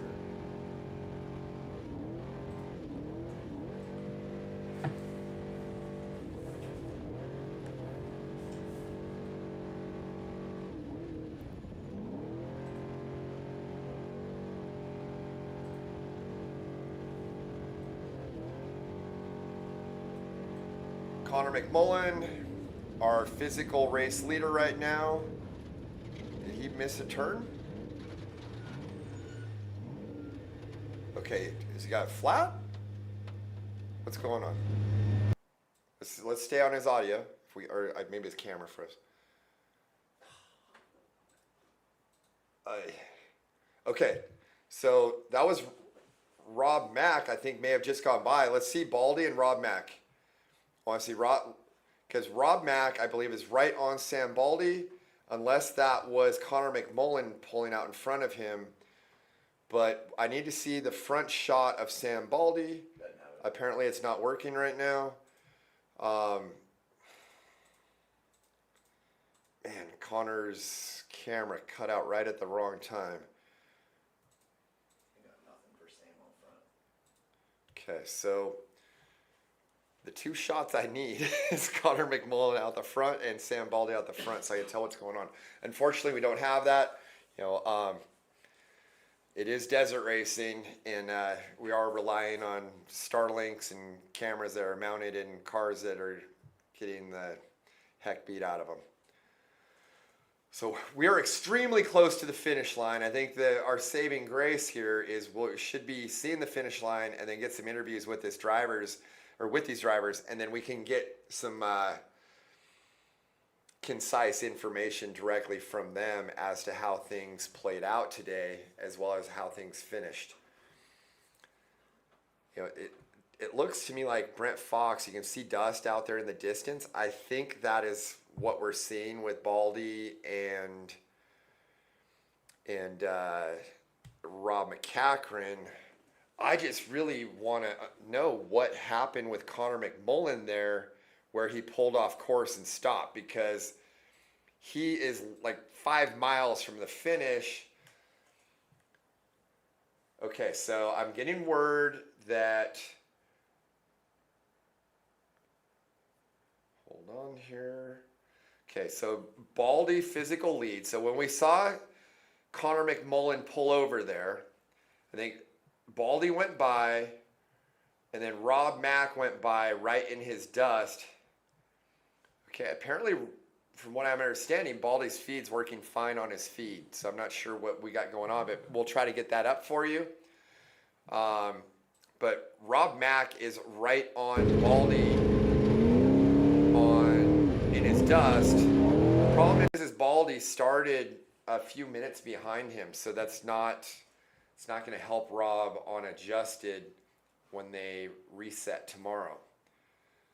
Big question here, though, is what's going on with Baldy? So we're on board with Baldy. Actually, what I meant to say, the big question is what's going on with Connor McMullen? Like, why did he pull over 5 miles from the finish? You're not going to pull over for a flat, I don't think. So I don't know. Oh man, that's not the way you're supposed to take that line, Sam.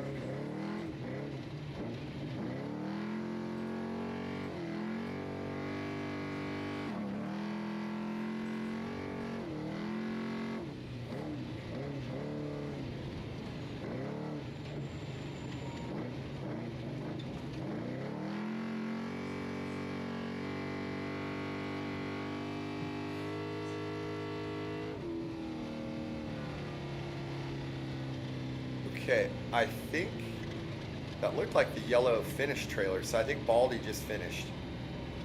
I was looking away for a second, but I'm pretty sure I saw that out the back. So I'm gonna say Baldy just finished. Rob Mack is, so I think Rob almost blew that corner too. Okay, so there's the finish loop right there. Okay, so Rob McCachran has now finished. So I want to go to, so we're on with Connor McMullen. His feed's back working again. He's a little ways out, so something happened there. Maybe they did pull over and change a flat tire. I guess if it was completely flat, but man, I almost feel like you could have drove on that. So the two things I want to watch here is Connor McMullen and Brent Fox. How soon do they come into the pit area, or into the finish line? I'm sorry, and then we'll try to get you guys interviews right away here.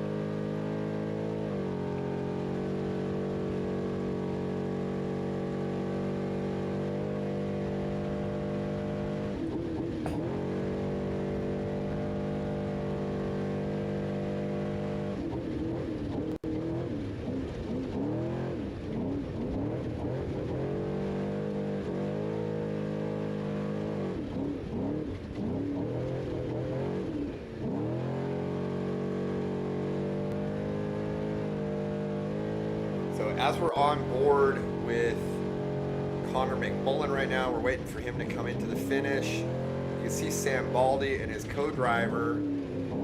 They were celebrating there. Okay, so Connor McMullen just crossed the finish, about 2 minutes back. Now the big question here is Brent Fox.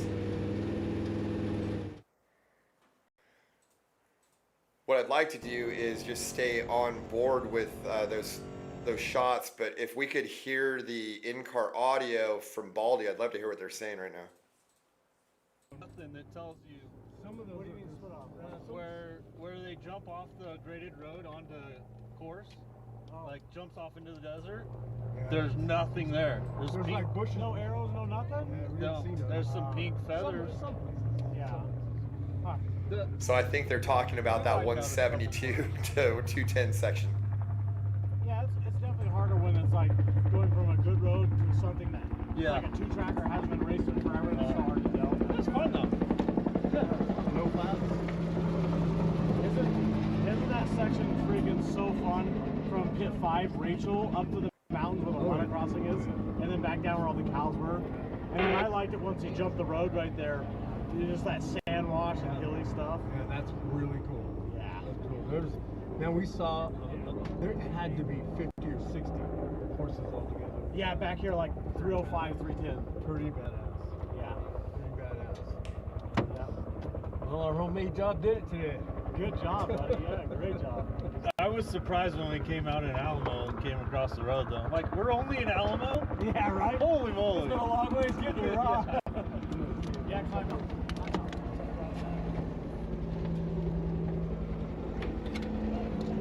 All right, so we're kind of listening in here with Sam Baldy and his co-driver. You know, big props to them. They build their own truck. I think they do all of the work on it. So that's a very cool thing. You know, most of these drivers buy their trucks, and Baldy actually builds his. He was like walking around like in a day. So I think we're getting very close to. Okay, yeah, right here we've got Brett Fox. Everyone's almost blowing that corner, but he's about to finish. And so he's about 4.5 minutes off of Rob Mack finishing, who was maybe 30 seconds off of Baldy. That should be, Baldy should be first on adjusted, followed by Brent Fox, followed by Rob McCackran, followed by Connor McMullen, is how I'm seeing this right now.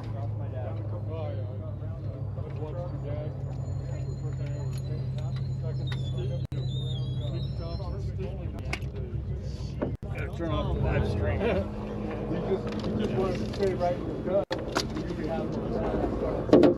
You just needed to stay right there. Then all of a sudden I hear this. You guys are behind you. Nobody did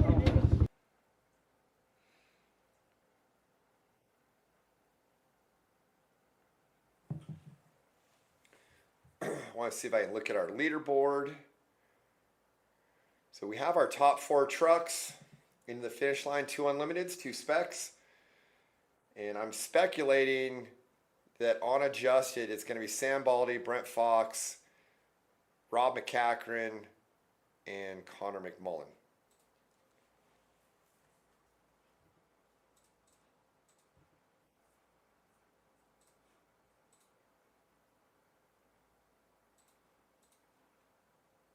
I'm looking at the Racing Tracks leaderboard, and they don't have Brent Fox listed, so I can't count the Racing Tracks leaderboard, but I know what my eyeballs see, and that's how it looks. So hopefully we can get some interviews here. We've been asking for the drivers to call in.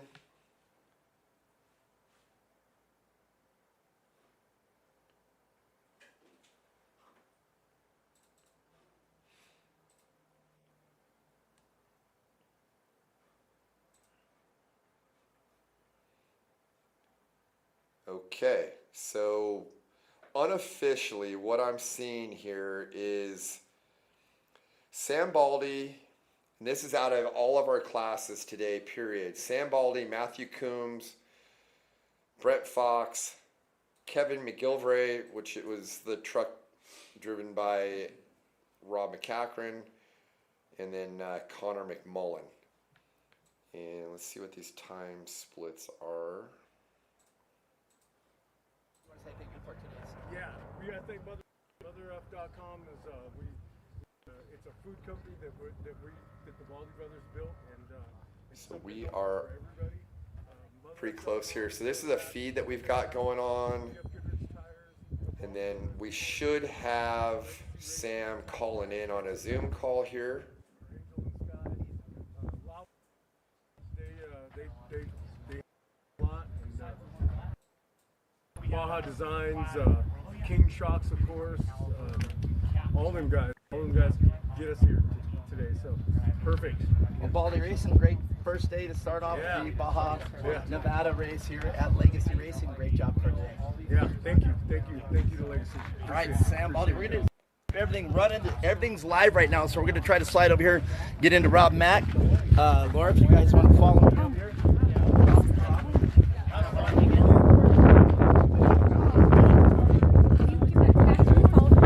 Sure, bring them in.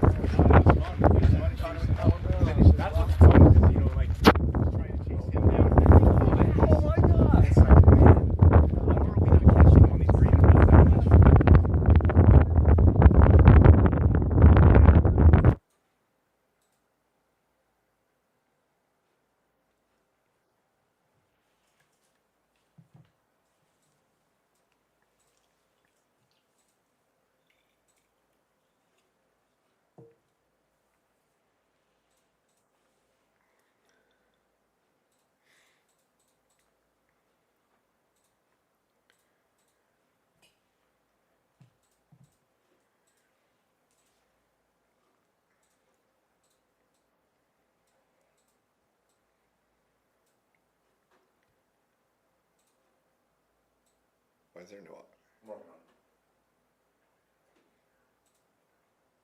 Okay. You're live with Liz. Okay. Hey Liz, this is Wes. Do you copy?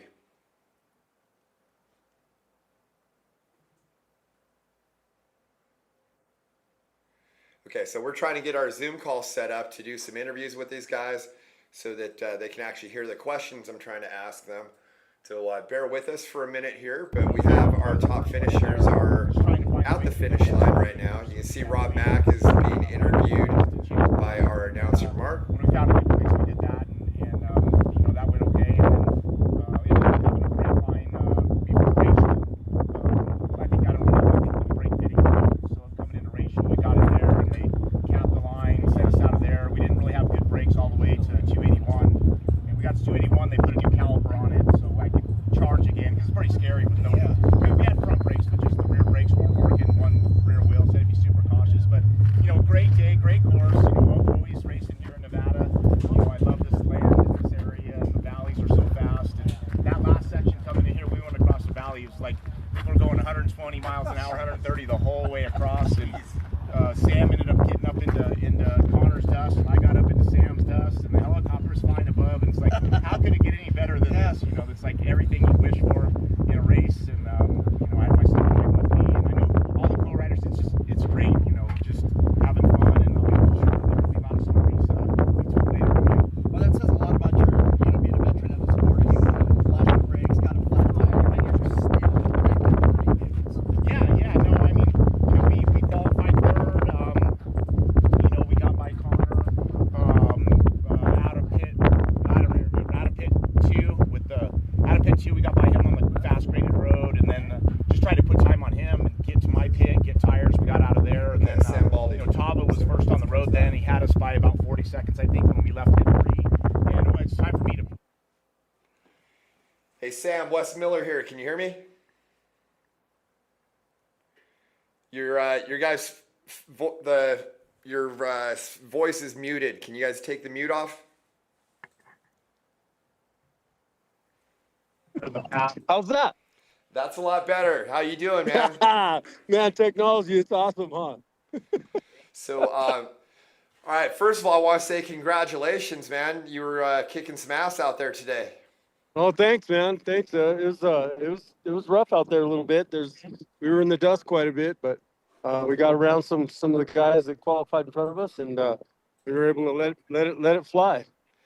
So, how was that race course out there today? Oh man, you know, Wes, we watched a lot of your videos and stuff, and you did such a good job. You know, plotting the course out. You know, we were able to navigate through some of that new stuff. The new stuff was just crazy. We were the second truck through there, and it was kind of hard to see any tire track and kind of figure out where we were at. But my son Michael did such a great job navigating. He got us through there clean. We got no flats, and it was kind of amazing.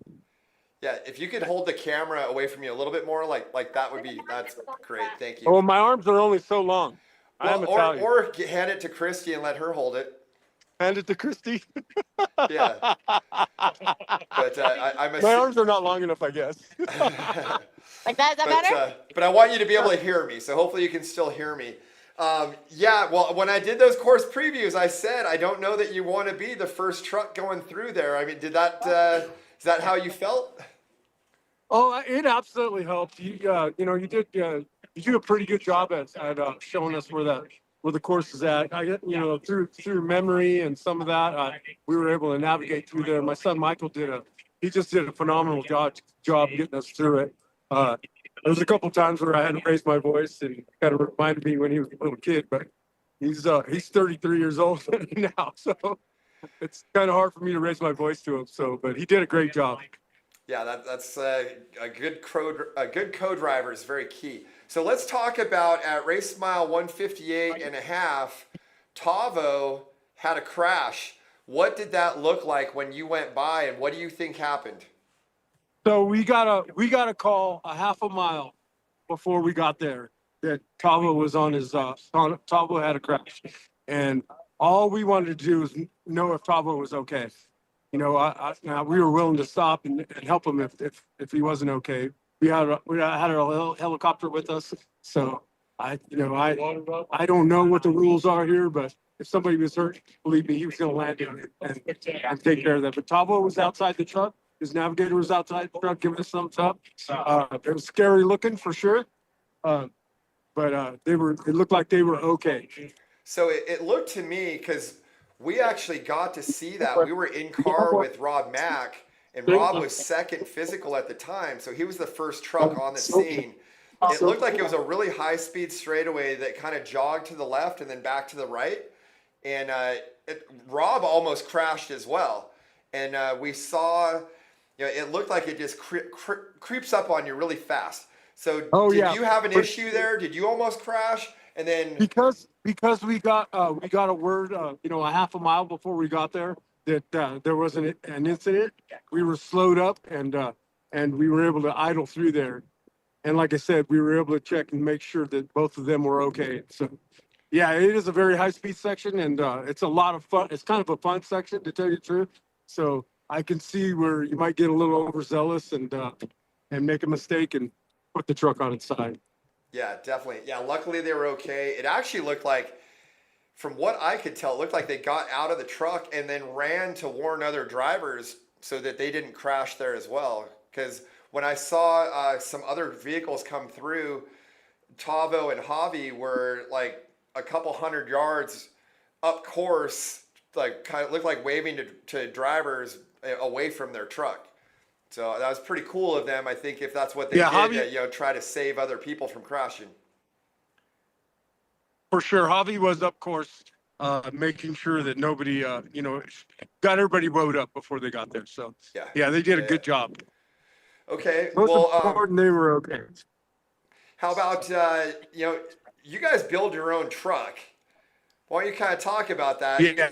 You're one of the only ones out there, man, that build your own truck, go out and race it. What does that take, and how does it feel to go out, build your own truck, and then put it on top of the box for day one at the Baja Nevada?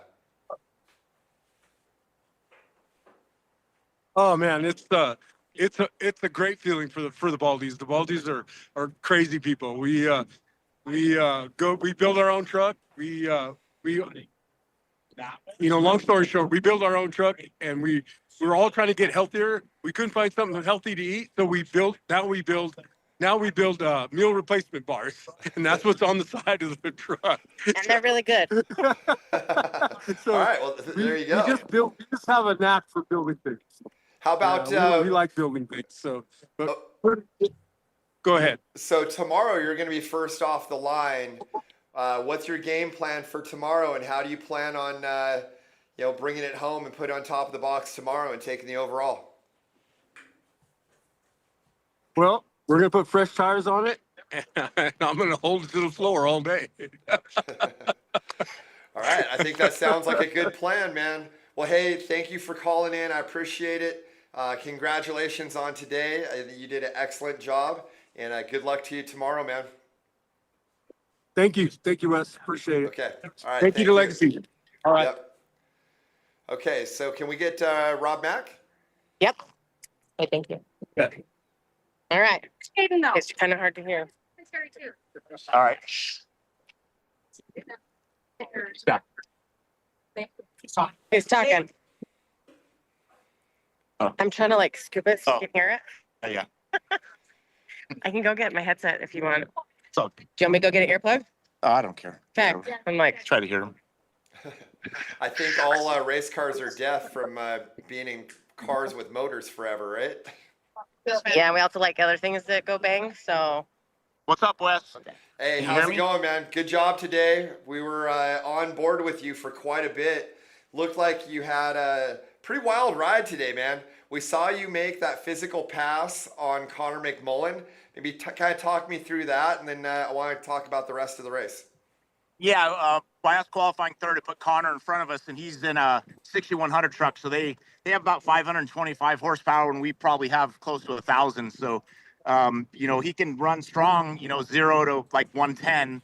But our truck with the bigger motor, we can go from 110 to typically almost 140. So a lot of stuff at the beginning was tight, twisty, and I got to within 10, I don't know, about 10, 15 seconds of him a couple times, and then just couldn't get there because of the dust. And when we went through pit 3, there's some real high speed stuff, and I was able to, the wind was blowing really good from left to right, so I was able to run to his left and close in on him. And then when we got within 10 truck lengths, he pulled over to the right. We were able to get by, so that was really cool. Then it was time to try to hunt down Tavo, who was running real strong. And when we went through pit 3, they told us we got gas and everything. We left there. He's about a minute corrected on ahead of us. So it's like, hey, let's try to run him down. And I could see his tracks on the road, and I knew he was running strong. So he was drifted in the corners and spinning out, so I could see all that. And about mile one, I guess it would be probably around 150 or so.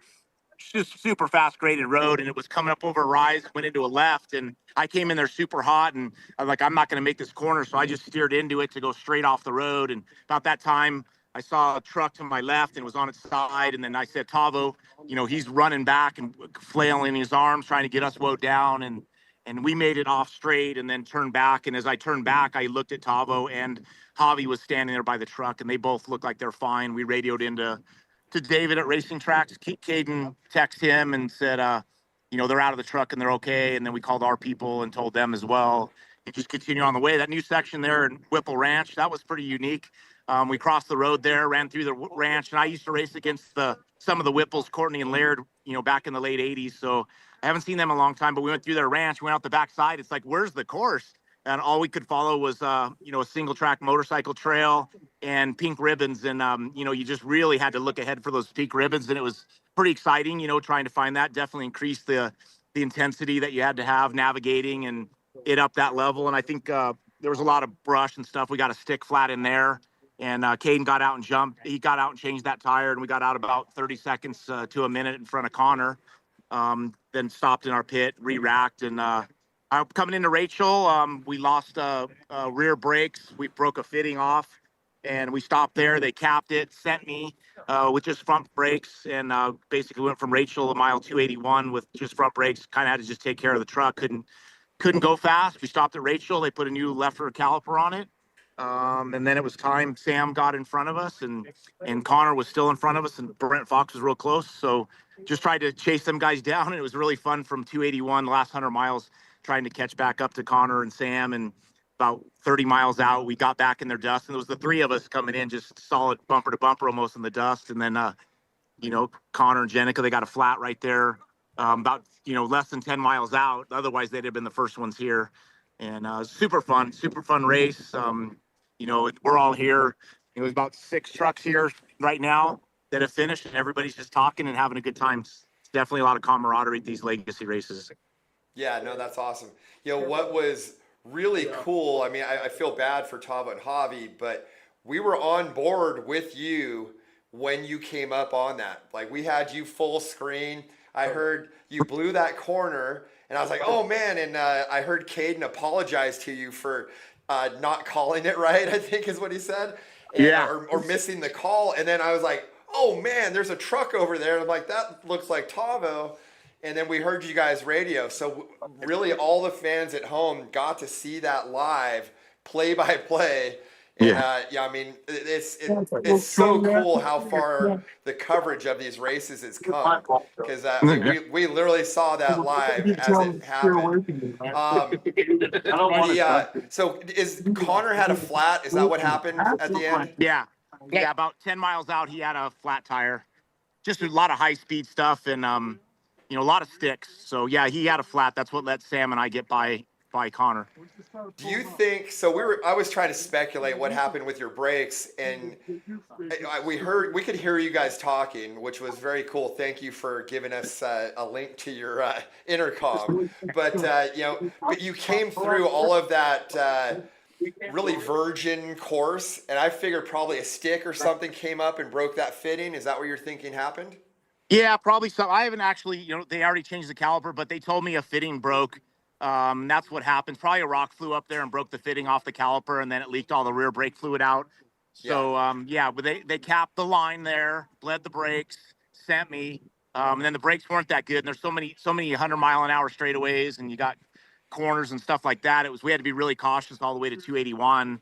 And then they're like, what do you want to do? You want to keep limping or get a caliper? And it's like, I want some brakes. So they put a caliper on it there at the 281 pit and put new fresh tires on and fuel. And then we were able to, push hard to the finish and try to catch up these guys. I was laughing my ass off because coming out of that Rachel pit after you guys had bled the brakes and capped that, I heard you say to Caden, hey, the brakes aren't very good or something. Yeah. And Caden said, if they're not very good, let me out of the truck. I don't want to die. Yeah. I was laughing so hard.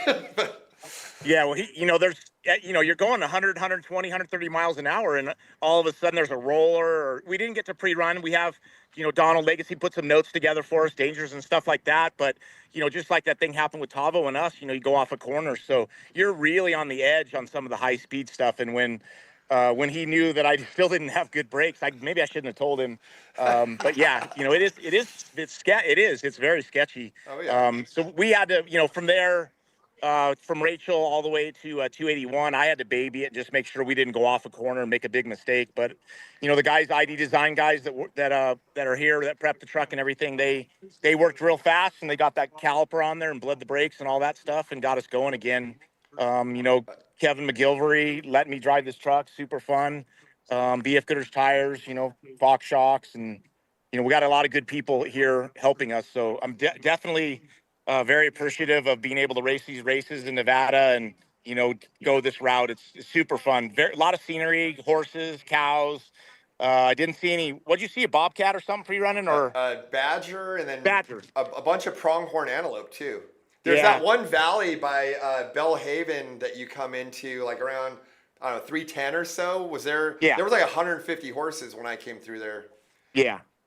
Yeah, no, it's awesome. I mean, super good race, super fun, great course. More people should do this stuff. And, we're all here. Like I said, there's probably 6 or so trucks all back there.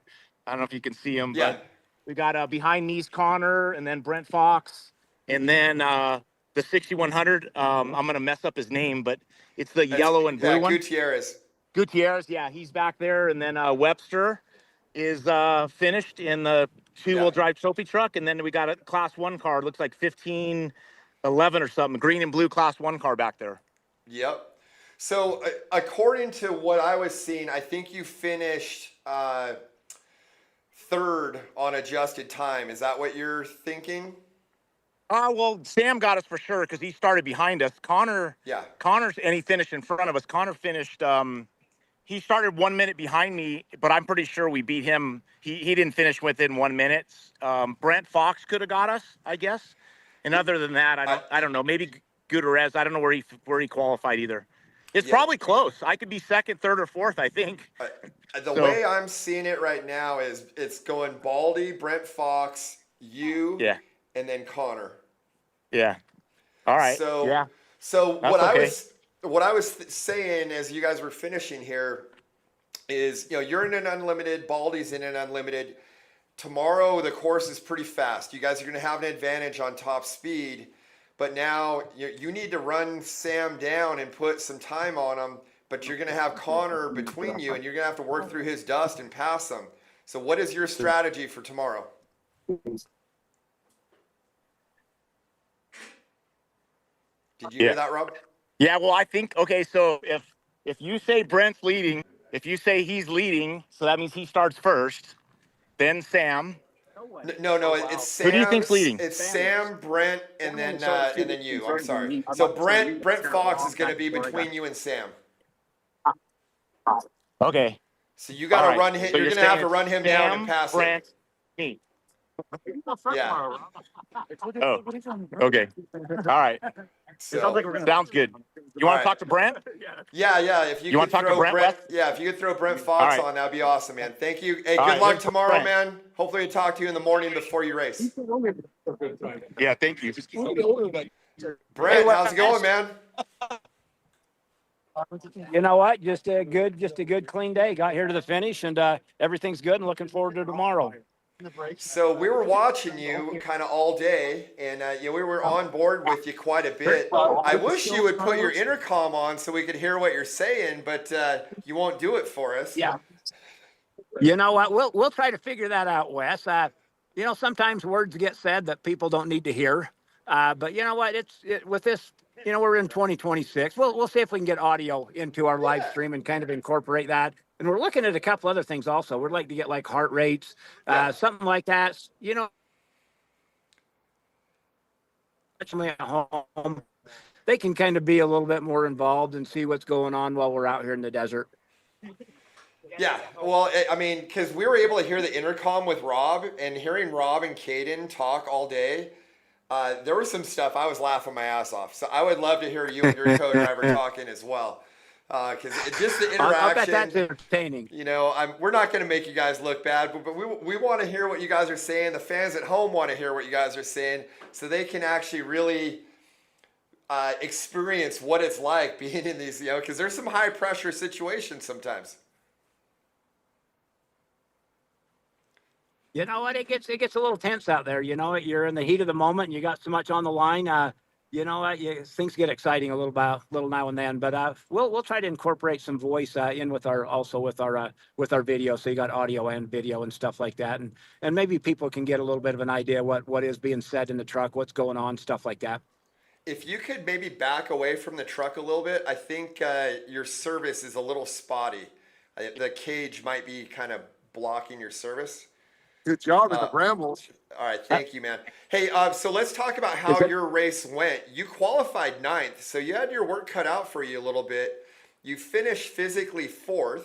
So, I mean, you got past, well, some people helped you, but you got past 5 vehicles. And, how did that go? Was there any eventful thing? Well, okay, for sure I saw you finish without a hood. You just didn't want to have a hood on your truck anymore, or what happened there?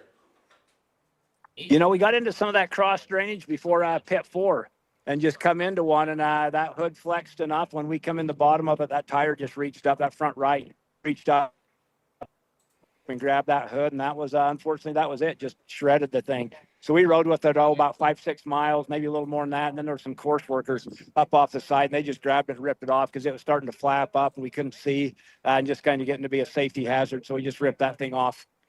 Yeah, we actually had a video that we showed of that happening. In fact, we might be able to replay it. Yeah, we're replaying it right now for everybody at home so they can see what happened. So the funny thing is they pulled it off, but it wasn't all the way off, and you just gassed it, and that ripped it the rest of the way off. So I think the course workers helped you, but you actually were the one that finally ripped it off with your tires. Well, you're losing time when you're in that situation, and I seen them have it off, and then I kind of went a little bit, and then I seen it was still attached, and they were trying to get it off and stuff like that. Then I thought they got it off, and that's when I took off, but apparently it wasn't all the way off yet. But hopefully it didn't create a safety hazard out there. But you know what? These races are so competitive. Every second counts, so you hate to lose time when you got an issue. No, definitely. So I believe that you finished second place on adjusted time. So even though you were 4th physical today, you had started 9th. So you had some cushion there to catch up. So they're going to reset everybody. You'll be second off the line tomorrow, but you're gonna have Rob Mack in an unlimited truck right behind you. How do you feel about that? And what is your strategy to try to pull off the overall here?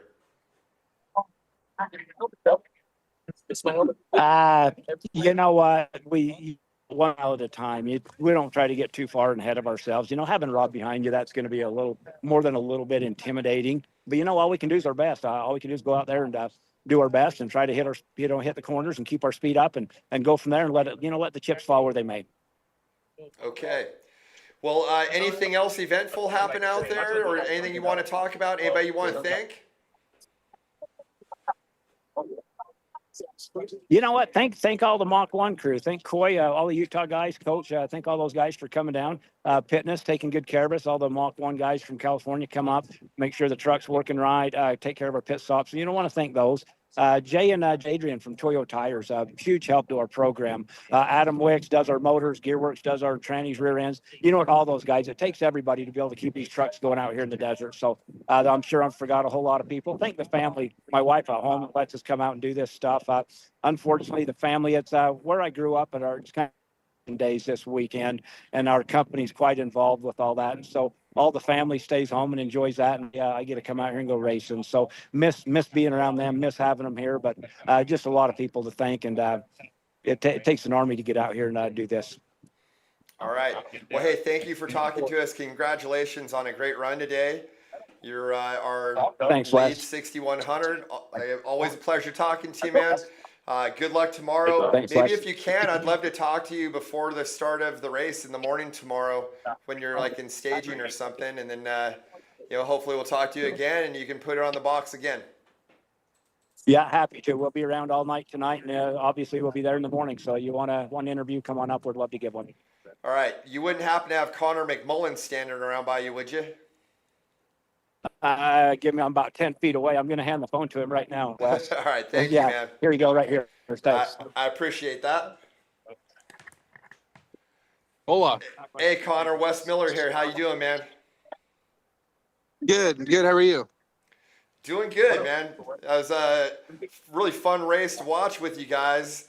You want to talk me through how the day went for you? Yeah, no, it was good.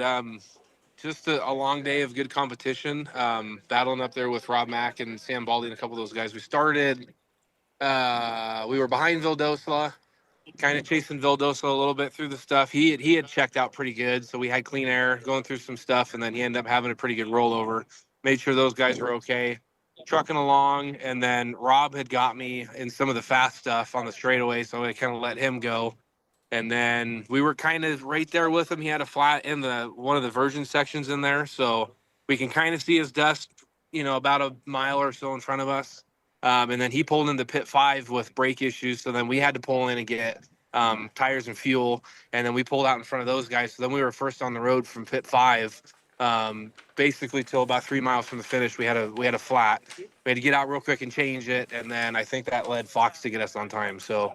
But overall it was good. It was a good day. A lot of the changes that we did to the truck and all the time spent on this thing was definitely worth it. A lot of the guys came up, they're like, man, the truck's working great. And, a couple of the top guys with the spec truck, they're like, man, it's crazy. So, at least in our heads that, we're doing the right thing and we're moving in the right direction. But even with the rest of the spec guys, with Brent Fox, Gutierrez, a lot of these guys out here, it's a drive for the win. And, to me, it's the most competitive class out here. You have a lot of the same stuff, same setup, spec truck. So you can't variate and do much of different things and this and that. So, but, to have a good run, only one flat, and the truck to be flawless, thanks to Geyser and all those guys, they did an amazing job helping us out with the truck. And, all the guys that come out and help us, it takes an army to do this. And, it's, nothing but a blast for us to do with us and family and friends and all that stuff. There's a lot of people that come and help us out, all the sponsors that help us out, and Legacy and all them. We love Donald and Christy and all those guys. They put out a good race. They spent a lot of time and energy and effort to try and make this stuff happen. And Donald and Christy, they're super humble. They're like family with us. And, we do a lot of stuff together, and we communicate a lot through stuff. We try and help them out for making these races better and bigger. And, now with you doing live stream and, I think promoting the right people, which is Donald and Christy, in my opinion, I think it's going to go good for them. Obviously you're doing a great job. I think it was good having that asset for the start of the race to be able to look and watch your pre-run notes and see what's going on. So I think altogether it's a good deal. But like I said, our team really appreciates you and everybody, and we're gonna gather up, get the truck fixed, and I think get ready for day 2. So when you came on, I think you were third physical on course, so you would have been the second truck to come by Tavo. What were you seeing right there? When I went past Tavo, or before that? I'm sorry, what? Wait, sorry. Say that one more time. Yeah, when you came up on Tavo, what did you see? He was rolled over on his side, and the truck was pretty mangled. So Tavo and the rider were out, and the truck was pretty bad. It was a high speed like S turn, and they were probably going well over 100, 110, and didn't see it and tried to correct and overcorrect and just lost it. So. But we gave them a thumbs up, but they were all good. But the trucks, it sucks because I know they were coming out here to test and try and R&D some stuff and put time on the truck, and yard sailed. So, that's unfortunate. I almost feel for myself because all the time and money and energy that we put in a spec truck, let alone an all-wheel drive truck, it's just that it's a heartbreaker. So you almost feel for them. You're just like, man, that sucks. I couldn't imagine. And, but it's racing, it's part of it. It's what you sign up for. And, it's the risk you take. But, glad they're okay. Hopefully they can get the truck out and get it fixed and make it to the next race that they're going to do and put some more test miles on it. Yeah, we were on board with Rob when he came onto that, and he almost crashed as well. He blew that corner. It seemed like you came over that rise, and it was like a little dog leg left to a dog leg right, and you're going 100 plus miles an hour, and it just seemed like it could creep up on you really fast. Right, and that's what the spec truck. At least you have some time to kind of slow down, check up, be able to kind of see what's going on. With these bigger horsepower trucks, you're going another 20, 30 mile an hour faster over this stuff, especially at these races, and it'll sneak up on you quick. So but it's part of it. You just got to be smart and try and overcome that. Sometimes it bites you in the butt, but it's all good, and glad he's okay. Glad everybody's all right in that deal, and the truck can be fixed, but people can't. So I'm glad to see them walk away from that. So your dad was messaging with me throughout the race, and he said that you were having some power steering issues. You got some Popeye arms going on right now, or you want to elaborate on that? Yeah, so the power steering didn't quit totally. It lost its 80% of pressure that it puts out, because these power steering pumps usually put about 12 to 1500 psi out, and it cut down to about 2 to 300 psi. So it takes that quickness in the steering away. So you're the more high speed overcorrect corners that you're trying to steer quicker, the hydraulics just takes over, and it won't. There's not enough pressure to get that stuff flowing. So luckily I still had a little bit of power steering where I could really manage it. And I didn't want to try and saw off the wheel as much. So I just tried to calm down on driving a little bit and be a little bit more smooth on the wheel. So that way the pump can last to here and not have a catastrophic failure. Because with no power steering, it's next to impossible to drive any of those things through here. Just having no power steering at all, you go like 2 miles and you're dying. So luckily it didn't quit on us, but it's just, we've never had steering issues really, but with as much PSI and pressure and the volume that these things are pumping and the heat that these things create, I'm surprised that they last as long as they do. So you can't beat up on power steering guys too much, because they're getting the holy crap beat out of them. So, but it's racing. Out of all the good time, out of all the times that we've had good luck and no issues, you're gonna have it. But it's minimal. I think our prep's good to where we don't have catastrophic major issues, but it's part of it. But no, luckily my arms are good, no arm pump, and get it geared up, get it fixed, and get it ready tomorrow. That way I have all my stuff 100%, and I got some homework and some time to make up tomorrow. Yeah, so I believe you're going to be fourth off the line tomorrow. I think it's going to be Baldy, Fox. It'll be McGilvray actually driving tomorrow, and then and then you. So you got 2 unlimited trucks with Fox in the middle there. It's a pretty fast course tomorrow. I think the unlimited trucks are going to have an advantage. What's it going to take for you to get in there, compete for the overall, or at least get that run down Brent Fox and get that 6,100 win? Yeah, I think trying to dabble with the overall today was a little bit easier just because you had more technical section and it was more tight. But tomorrow you're gonna have all the high speed stuff. Even today, if Rob and Vildoso didn't have issues, they would have checked out. There's no way the speeds that they can get on the high speed straight stuff. You just can't keep up with them. But luckily they had issues, so I was able to overcome that and be in front. But tomorrow I think is going to be a whole lot faster. So they theoretically should, be checked out. So it'll be between me and Fox, and I like that a little bit more. And I love getting the overall and competing, but it's harder enough than this. But with Brent tomorrow, and Gutierrez, and there will be a couple guys in spec tomorrow that we're gonna have our work cut out for us. So we're just gonna have to play it smart, smooth, use our brains, and get back to the finish line, and we need to come out with the win. So. But other than that, really, it'll be good, and we're excited, and ready to kick off day 2 already.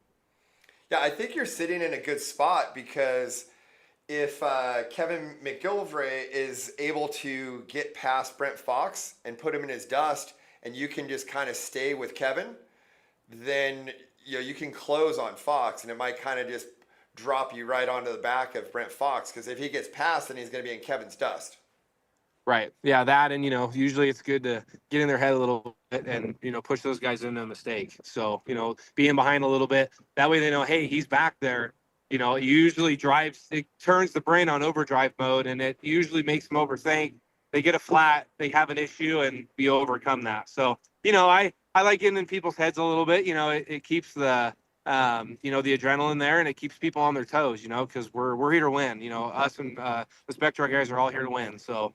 We're going to do everything it takes to, try and be up there. But, you just got to be smart, and you got to overcome some stuff that goes on. But no, it'll be fun. We're excited. I think we got a good place where we start tomorrow, and it'll put us right in the middle of the cushion to where we can gauge Brent and, try and pick our way through and capitalize and hopefully be in front. All right, man. Well, hey, thank you for taking the time to talk to us, and good luck tomorrow, man. Tell your dad, keep giving us updates. I appreciate it. And if you got some time in the morning, maybe touch base with us, and we'll talk to you when you guys are getting ready for staging or something. And then again, talk to you at the finish tomorrow. Okay. Yeah, that sounds good. No, thank you for what you're doing. We appreciate it, and we look forward to talking to you tomorrow. All right, man. Good luck. Thank you. Okay. Do you want me to give the phone back to Christy? Yeah, go ahead and give it back to her. Okay. Thank you. Let's go. It's good. Oh, there you are. Yeah. Oh, you can phone back. Hey, Christy, we need to stop and then restart because the Zoom is going to time out. So if you want to call back in, and then we can do some interviews with some other drivers. Okay, who do you want to do first? The 6189? Probably Gutierrez. That's our next finisher, right? Yep. Okay, I'm walking to him now. Okay, so if you could hang up though and call back, Yep. the Zoom's going to time out. Okay. I want to move some vehicle up, so Before you go live, we're going to move vehicles. So I'm going to hang up, and then I'll call you back in a few minutes. because we're getting too close to this. Okay, to finish. copy that. Okay. All right, bye.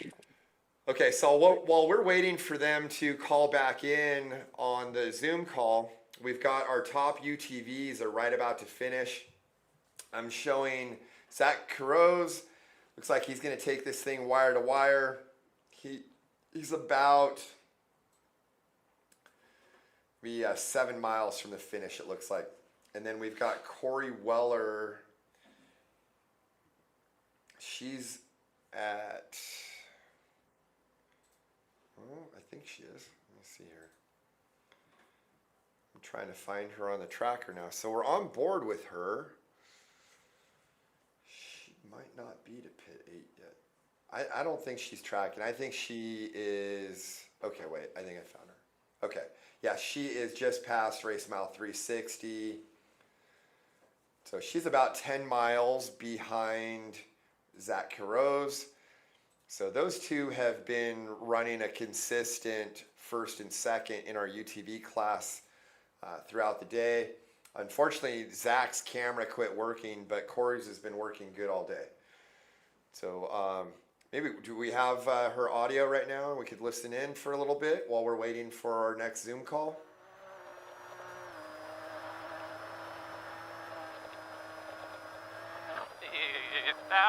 We're gonna have an R3, 500.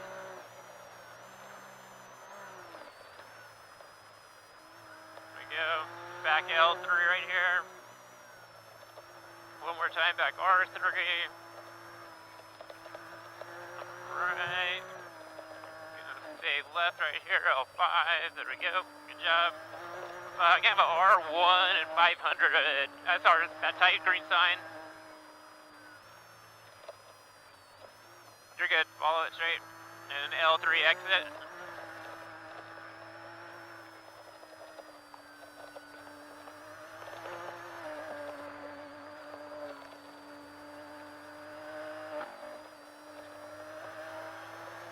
Another R3. Back to L3.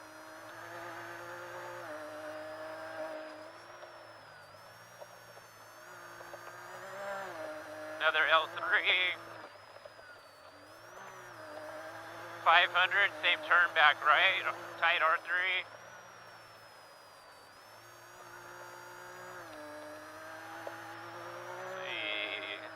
Go 500, probably one more L3.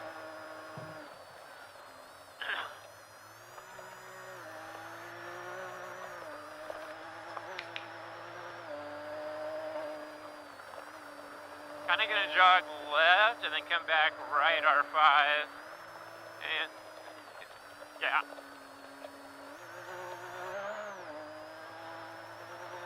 1,000 should be probably an R3. 500.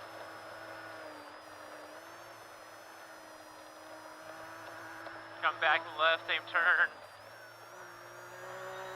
500, L3.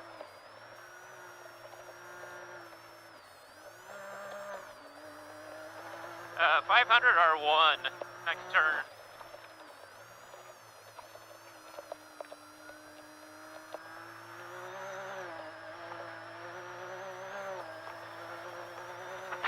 R5. Keep coming right. Probably L3 and next turn right here.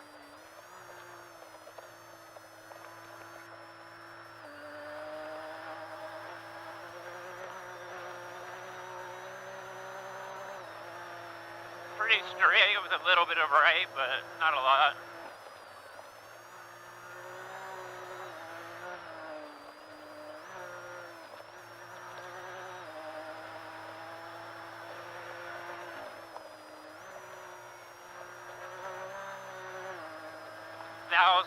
Probably an L3, 500.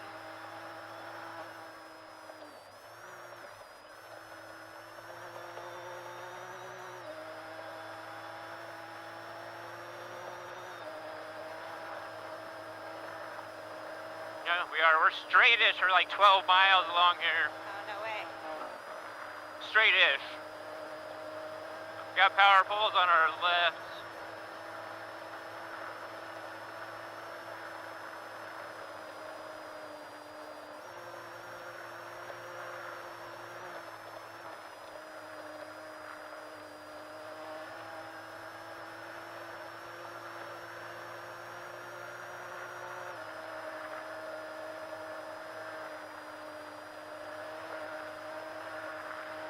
Hey, how's it going? Wes Miller here. Can you hear me? Yeah, what's up, Wes? How you doing? Good, man. Just been watching you guys race all day. You're Arnaldo, correct? No, I'm Abraham. Arnaldo's my older brother. Okay. So that's why I asked. So I just wanted to make sure. So, You're good. 'cause I knew you guys were splitting up the driving. So you drove today. How did the race go for you? So we got a little hiccup. We blew a tire, I don't know, 3 miles off the start. Didn't hit a rock or nothing. It's just a big jump. I probably could have lifted a little, but I don't know what happened, but the tire blew. So we got passed by Fox and two Class 1 cars. and then plus the re-rack. So lost a couple minutes there. From there it was, smooth sailing. We got stuck a little behind the Class 1 cars dust. Eventually got one on a straightaway and then the other one in the pits. And from there it was just plain sailing. We tried to push as much as we could, but these guys out front, their pace is pretty strong. So, but I'm happy. It's my first race in the truck to be hanging with them. I'll take the result. There's still one day of racing, and I'm pretty sure we could get something done tomorrow. Arnoldo's hopping tomorrow, so we'll see what he can do. Yeah. Do you think maybe you probably overshot one of those rollers off when you started at race mile 35? I saw like Brent Fox slam pretty hard. Do you think maybe you flat spotted a wheel or shattered a wheel or something? The wheel shattered. Yeah, I definitely probably should have checked up a little. Yeah. It's just one of those things where I know I've hit shit harder and not blown wheels, but just guess this is the luck of the draw, right? But besides that, we had Jack, so it was a pretty quick change. But yeah, it's a good day. Truck's feeling good. I'm excited. We're not gonna have to do a lot in the work zone. Just fill her up, change rear tires, check just levels, and good to go for tomorrow. Okay. What did you think of that section from Whipple Ranch to about 172 to 210?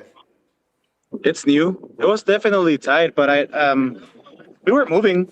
I thought it was gonna be slower than what it actually was. We were moving pretty good, but just basically taking care of the car. I had already gotten one flat, so I wasn't trying to get a second one.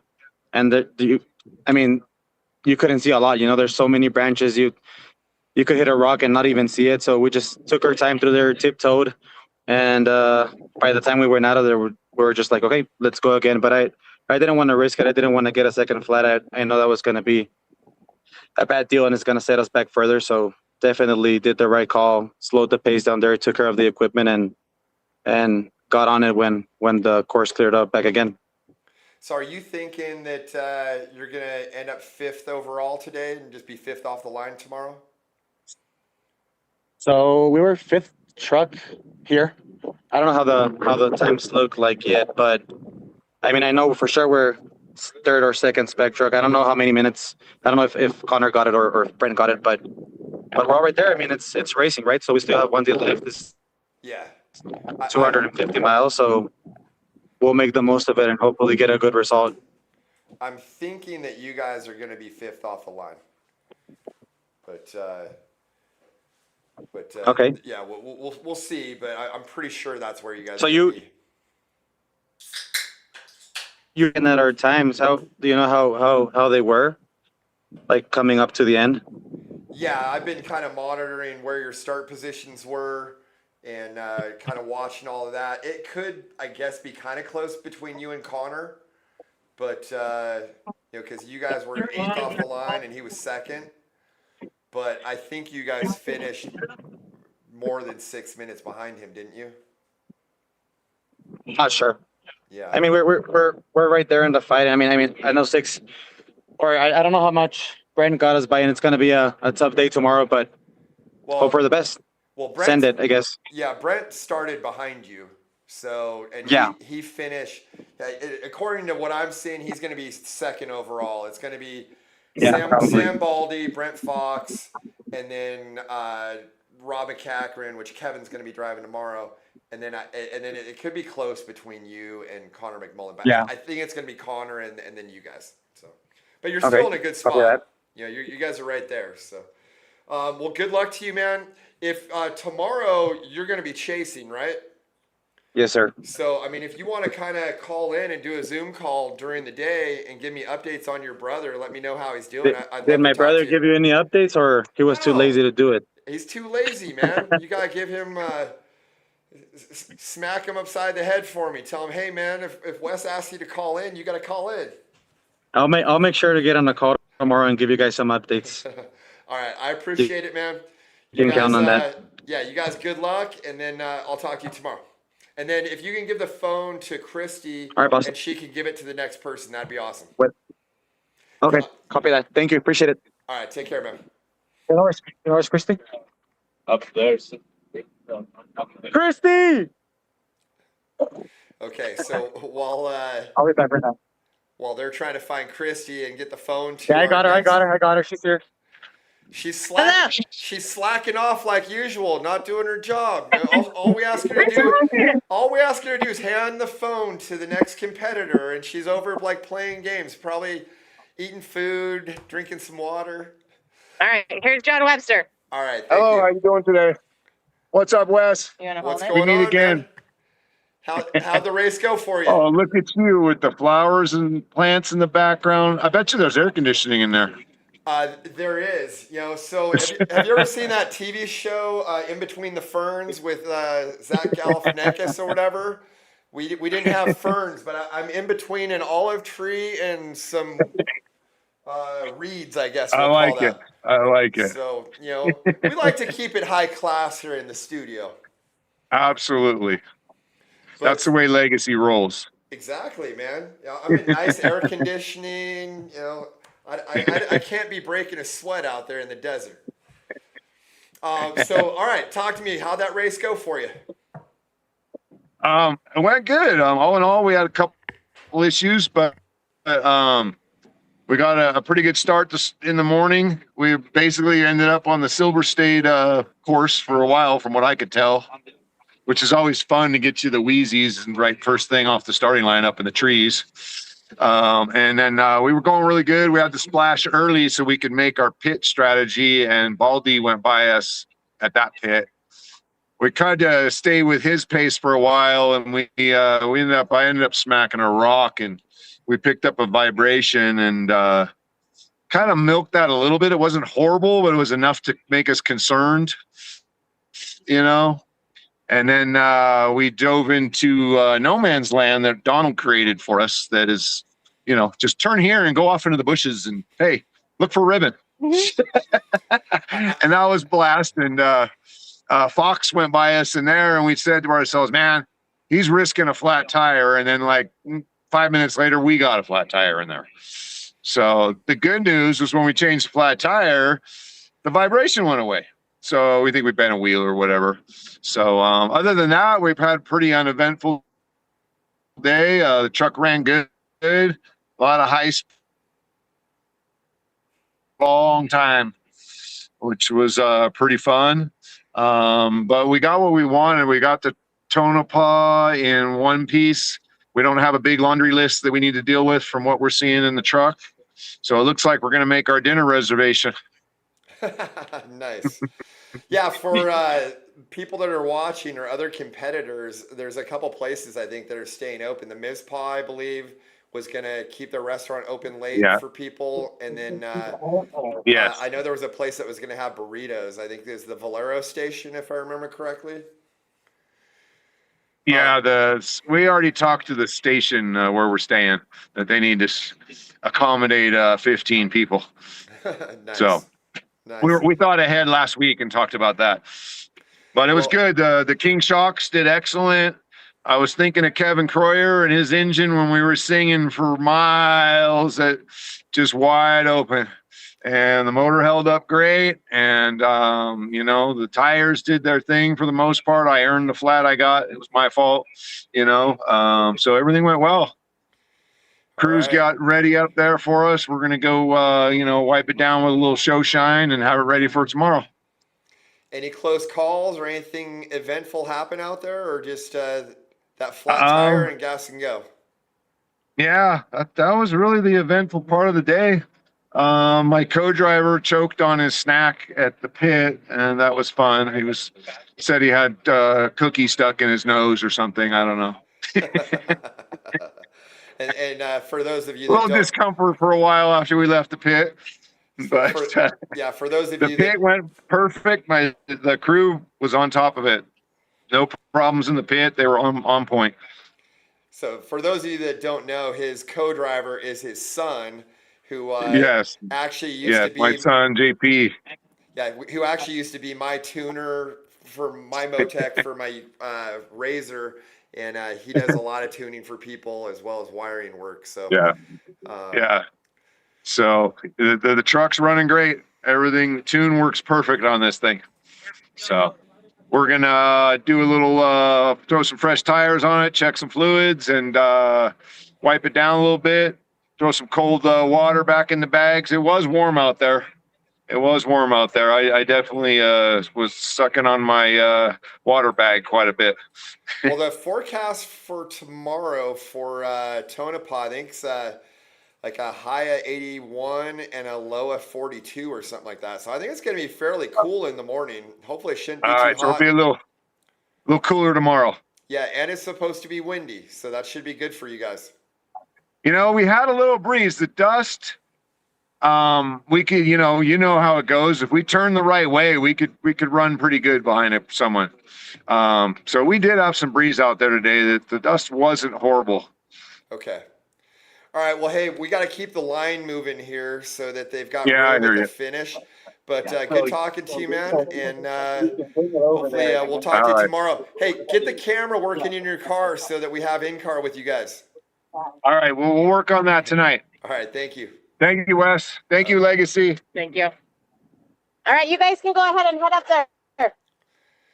Should I call him and just be ready, Yeah, so you'll head up to the holding zone. You can call them and tell them to be ready. Yeah. Yep, as long as you don't go in the working zone. Do you want to Yes. clear some trucks through a little bit or keep doing interviews, or how are we doing? What do you want to do? John just says you got to be a little bit quicker. Okay. Yeah, we can shorten it up and just make these quick. Okay, I'm going to pull these. These two trucks are going to leave. And then I'll talk to the class 1 guy. And then we have a UTV. Do you want, how many people you want to talk to? Yeah, let's Just talk to our first place class 1 and our first place UTV. I think Corey Weller just came in too, so maybe we'll talk to Corey Weller. Okay, so yeah, so we got 2 UTVs then. Yep. Perfect.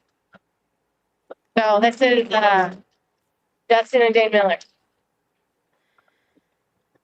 I like this team already. They got a great last name. Have you pull forward and then talk to Wes. Okay. I've got to do it. I've got to do an interview. I'll call you back again. Goodbye. You just let up the brake, right? Yep. Okay, here. Hey, how's it going, Dustin? Good. How are you doing, Wes? I'm doing good, man. I was just telling Christy I'm a huge fan of your program because I love your guys' last name. Yeah, likewise. Thank you. I'm pretty sure there's a guy in your crew that is actually named Wes Miller, if I'm correct, right? Not until you join, because I don't think we have a. Oh, okay. Now I'm trying to. We don't have a Wes Miller, but we have a few other Millers. So if you're ever bored and want to come join the crew, though, you'll fit in great. Well, if you ever need someone to drive, let me know. I will. All right. We love watching your old ATV. My son loves watching your old ATV. The crap you did on sending the jumps and all that on your quads back in the day is pretty impressive. So we know you know how to drive, that's for sure. Yeah, all the old Huevos videos. So how'd everything go out there today? Yep. You guys were first place class 1. Decent. We had a running issue. I'm sorry, cut out for a minute. So, we were having a running issue early on where we couldn't get the car to go over about 75 miles an hour. It just had no power, and it's a new motor, and we didn't dyno it, but we figured we were told the tune should be good. So I didn't know if it was a tune issue or what was going on, and so we fought that for a while, and finally we decided to try the other fuel pump, and it was like we doubled the horsepower. So once we did that, we could get over the 70 miles an hour and get into the triple digits. So that was good. And then we took fuel at race mile 193, pit 4.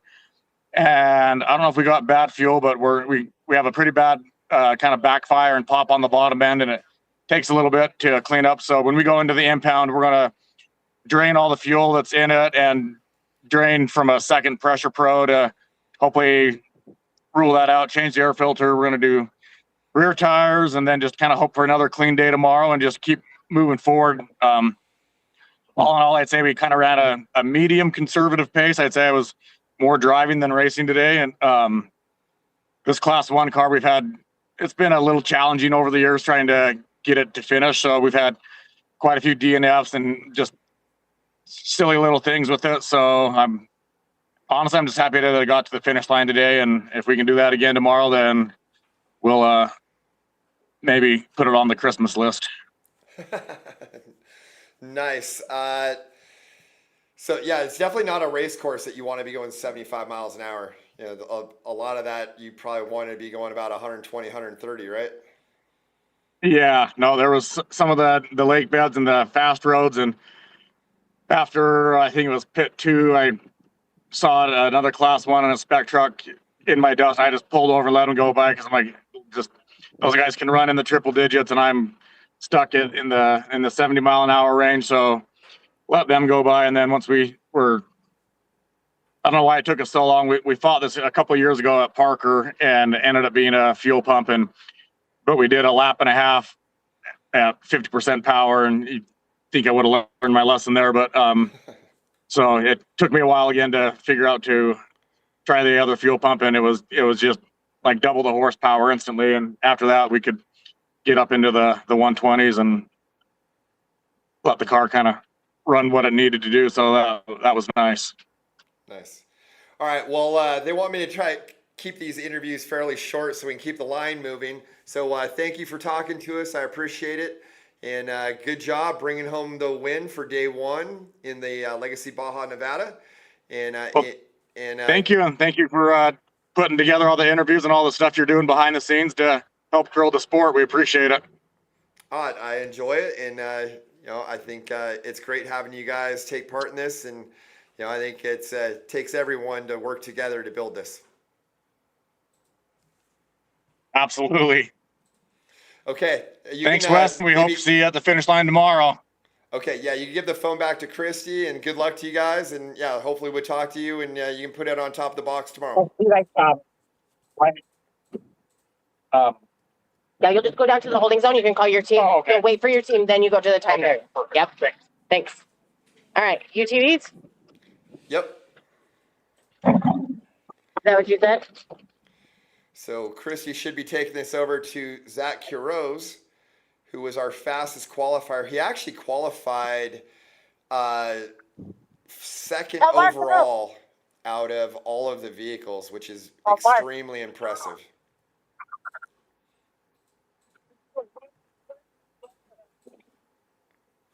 You got Terry? I already got Terry. Okay, perfect. Terry's good. I'll be right here. Hey, Zach. Hey, what's up, Wes? Good, man. Hold on one sec. I got Adam right here next to me. He just fired up, so I can't hear him. Oh, it's actually Terry. Again? Okay. Hold on. Sorry, we're just trying to move the car for these guys. Yeah, no problem, man. Do you need to move right now? Hold on one second. All right, I got you now. What's happening? All right. I just was saying, if you needed to move, you can move. Yeah. No, it was just Adam Householder was just pulling up out of the way, so. Gotcha. Actually, I think Terry's driving right now. Yeah, he was. Yeah. But hey, so good job. First of all, great job in qualifying. You were the second fastest vehicle out of everybody out there. That's pretty impressive. I think Tavo kind of took it to everybody, but that having an all-wheel drive Mason's a pretty big advantage on a sandy course like that. Yeah. I kind of expected us to do, somewhat decent as soon as we just went out on the first lap and seen how sandy it was. But I didn't expect us to do that good. So I'm actually really stoked with that. Yeah, definitely. So how did today's race go for you? Perfect. Everything went great. Went just as planned. We took one dump can and then 2 big fuel stops. We kind of planned it all out just right. Everything went great. We had pretty much a smooth race. A little bit of dust right off the start. I think like pit 1, actually there was a couple of spec trucks already pulled over. And then once we got around like a couple of more of the spec trucks, we had a really clean day. Not too much dust. The wind kind of played in our favor, so couldn't really ask for too much more than that. Yeah, early on, we were on board with you, and you actually caught a spec truck, reeled him in, and made a pass. It was kind of just past pit one, and looked like you were able to close up on him. It was kind of tight and twisty, and he pulled over and let you by. A lot of times, getting by those spec trucks is or the 6100s, it's kind of difficult. Some of those guys don't let you by. How did that go? How many trucks are you passing today? I think other than like in the pits, I want to say that may have been the only one that we passed, on course. There's at least a handful in every pit. We kind of went back and forth with a couple of trucks in different pits. Couple trucks having flat tires on the side of the road and whatnot. But we didn't really do too many passes actually on the race course today. Well, good for you. We were on board with you when you did, so that was pretty cool. Yeah, that's awesome. That's cool to hear. Unfortunately, your camera stopped working for us, so maybe check that and we'll see if we can get that fixed. So tomorrow we can have more on board with you. Anything else eventful happen out there that you want to talk about? No, everything went pretty good for us today. Yeah, I think everything was pretty good. We had, zero flats, Yokohama tires. We were banging them off of some rocks, and I was like, oh man, that's not good. But they held up. They held up great. We got out and we looked at all the tires. All the tires are staying on the car. We're literally just gonna go over here to the impound or the work zone, and we're gonna wipe the car down real quick, put some fuel in it, and go put it in impound. Go hang out for the rest of the night. What were your thoughts on that section from Whipple Ranch, like 172 to about 210? That was pretty brutal. It wasn't really too bad. I mean, I felt like it was a little bit of an advantage for us because it was so tight, kind of technical and everything. But God, all these 6100s going through there, they were just making like freaking double-sized curb square edge. So I mean, we were just literally just bouncing off of the square edge. But I liked it. I mean, we used to do a lot of DP4 racing, and kind of felt right at home in there because that's what those guys always ran. Yeah, no, it's fun. I feel like a lot of the U.S. races, it's so much of it's high speed and just fast roads, and it's nice to have something that you actually have to drive. Yeah, definitely. You have to drive through those. There's a lot of rocks, a lot of cactus through there. Some big rain ruts, everything that could get you. So, yeah. Definitely. Okay, well, hey, we'll keep things moving here, but thank you for calling in. Try to get your camera working, and then maybe we're going to work on that. We tried to do an interview with you this morning, but I think we ran out of time. So maybe tomorrow morning before staging, if we could do a little talk with you, we'll touch base before the race when you head out there, and then hopefully we talk to you at the finish line again tomorrow. All right, sounds good. Thanks, Wes. All right, take care, man. All right, yep. Thank you. Thank you. All right, I got Corey Weller right here. All right. Hi. Hey, Corey, how's it going? Good. How'd the race go for you? Honestly, it went as good as we could have hoped. So, I think we're second physical in our class, but I don't know about overall time yet. So we'll see about that. But very happy with how today went. It kind of fit my plan perfectly. So, yeah, good day. Yeah, it seemed like Zach got out in front of you a little bit, and then you guys just kind of held pace with each other all day from what I saw on the tracker. Yeah, that sounds about right. For me, I'm never much of a pusher at the very beginning of a race, and I got to learn how to do that because I can get it the rest of it. But the first, 20, 30 miles or so, I tend to be a little conservative. Well, that might be why you have a long racing career, though, too. Yeah, maybe. But, man, I'd really like to win a race here soon, so we'll have to work on it. So we were on board with you a fair amount today, and we could hear you guys talking. One of the things I felt like you were mentioning a lot was how much the wind was blowing your car around. Was it really windy out there? It was so bad. on the lake beds and stuff, like when you're doing, 95, 100 and it's a side wind, it is pushing you off, like trying to just shove you off the course. So you're fighting it the whole way. And then if you get to where it lets off a little bit, then you're going left. You know what I mean? So yeah, you're fighting the wind and then you're fighting the silt. So it was fine, but it was definitely a unique challenge. I haven't had that yet. Yeah, I think especially too, like the trucks don't feel it as much, but in a lighter Yeah. weight UTV and a shorter wheelbase, it just makes the car a little twitchier as well as it's more reactive to the wind. Yeah, and I'm really sensitive to what the car's doing too. So I kind of feel all of that stuff. So, but it was very cool. I did like it to get the dust out. Like it was great for dust. So I'll take it. Yeah, definitely. And the tough thing for the UTVs is you got to work through all the slow 6100s, and some of those guys don't want to get out of your way, and it's extremely frustrating. We found ourselves in the middle of a bunch of trucks and got passed by a couple, and they were very cool, very nice, very patient. I always try to not wreck myself trying to get off the course to let somebody by, and they let me find a place to pull off without ramming the crap out of me. So kudos to a couple of the truck guys that made real nice, clean passes on me.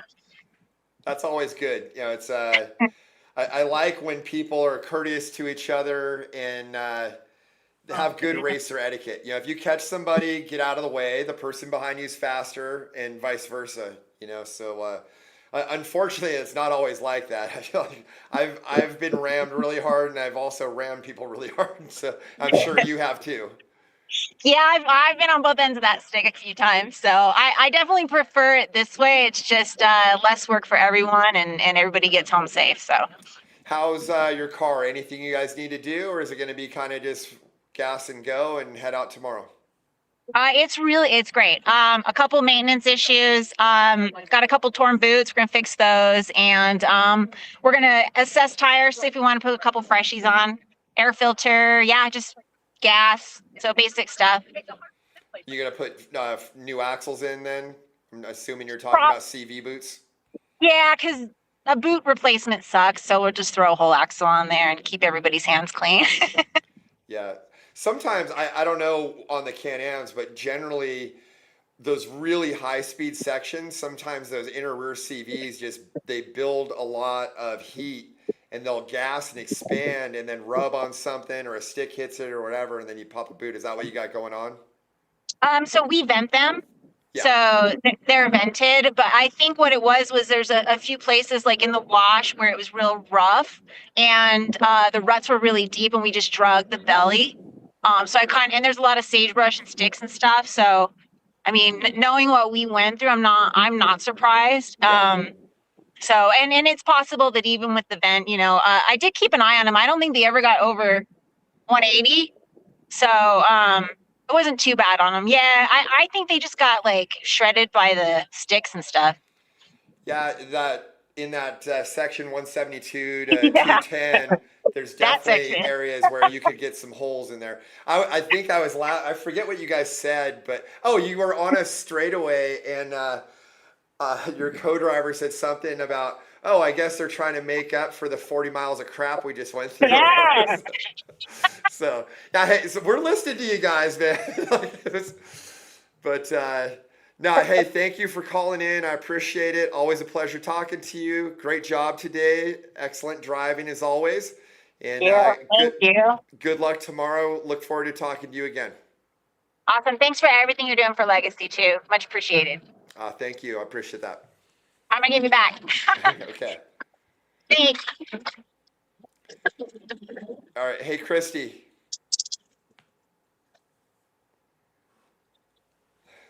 Hey, Christy, we're close to timing out again on a Zoom. Is there? Yeah, nobody else. Okay. So I think we're probably getting pretty close to kind of wrapping this up for the day here in studio. Okay. So I'll touch base with you guys afterwards, but thank you for doing that. I appreciate it. And then I will talk to you guys later. So you can go ahead and end the Zoom call, and then we'll kind of wrap things up here in studio. Um,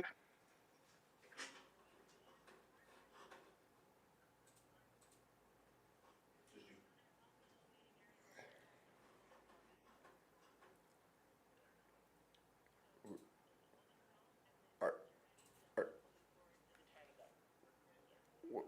are you still listening to them or what? No, you're live. Okay, I'm hearing them. Oh, yeah, but they're there. Okay. Sorry guys, we were trying to end that Zoom call and I was still in my headset here hearing that. I think we're done with Zoom call, so I can probably take this off. Okay, so we've got the majority of our competitors have come into the finish line or have finished. So I think we can maybe stay with some in-car. I don't know how long. Okay, so I don't think we have any more in-car to even show. So I think with that, let's kind of wrap this up. I'll give you guys a summary for people that just signed on. Our day started off. Okay, well, he's so far back. So for those of you that didn't see this earlier, we'll give you some play-by-play on how today's race played out. Our lead unlimited truck was Tavo Vildosila. He left the line and he was leading, really kind of walking away from everybody. I felt like this race was his to lose because he was in a Mason all-wheel drive, really had a distinct advantage over the rest of the competitors. Unfortunately, there was a little chicane over a rise through a really high speed, like about 100 mile an hour section probably, and about race mile 158 and a half. And unfortunately, Tavo bobbled there and crashed his truck, ended up damaging the cage. Luckily, he and his co-driver Javi were able to get out and they were okay. I want to commend them because from what it looked like to me and what I was told from other competitors, they got out of their truck, ran down the course to warn other drivers to slow down so that they didn't crash and get hurt there as well. So that was very good sportsmanship by Tavo and Javi. So thank you guys for doing that. My heart goes out for you guys with your truck. From what I understand, it's got some pretty substantial damage. And I know you guys were out here testing and trying to get ready for some more races back down in Baja. Hopefully you guys come back and race Legacy in the future and are able to get that truck fixed fairly quickly. And I'm just glad you guys are okay. With that, then we had a battle between our second place qualifier, which was Connor McMullen, and Rob McCachran, who had qualified third. Just after pit 2, there's a really high speed dry lake bed area, and Rob was in an unlimited truck, was able to run down Connor in a 6100, make a physical pass, and that put him into second. When Rob came up onto Tavo crashing, one of the things that's great about this coverage is you guys can go back and replay the YouTube, and I'm literally going to do this myself because we were on board with Rob McCachran and his son Caden, who was co-driving for him, and they almost blew the corner. They potentially almost crashed right there, but Rob just straightened it out and was able to save it. But that's where we saw Tavo's truck rolled over and realized that Tavo had crashed and was out. That then put Rob into the physical first position. He maintained that all the way until pit number 5, which was in Rachel at race mile 233. And we were in car with Rob and we could hear him talking to Caden saying, hey, I'm losing brakes. Well, there was a really technical section for about 35, 40 miles prior to that.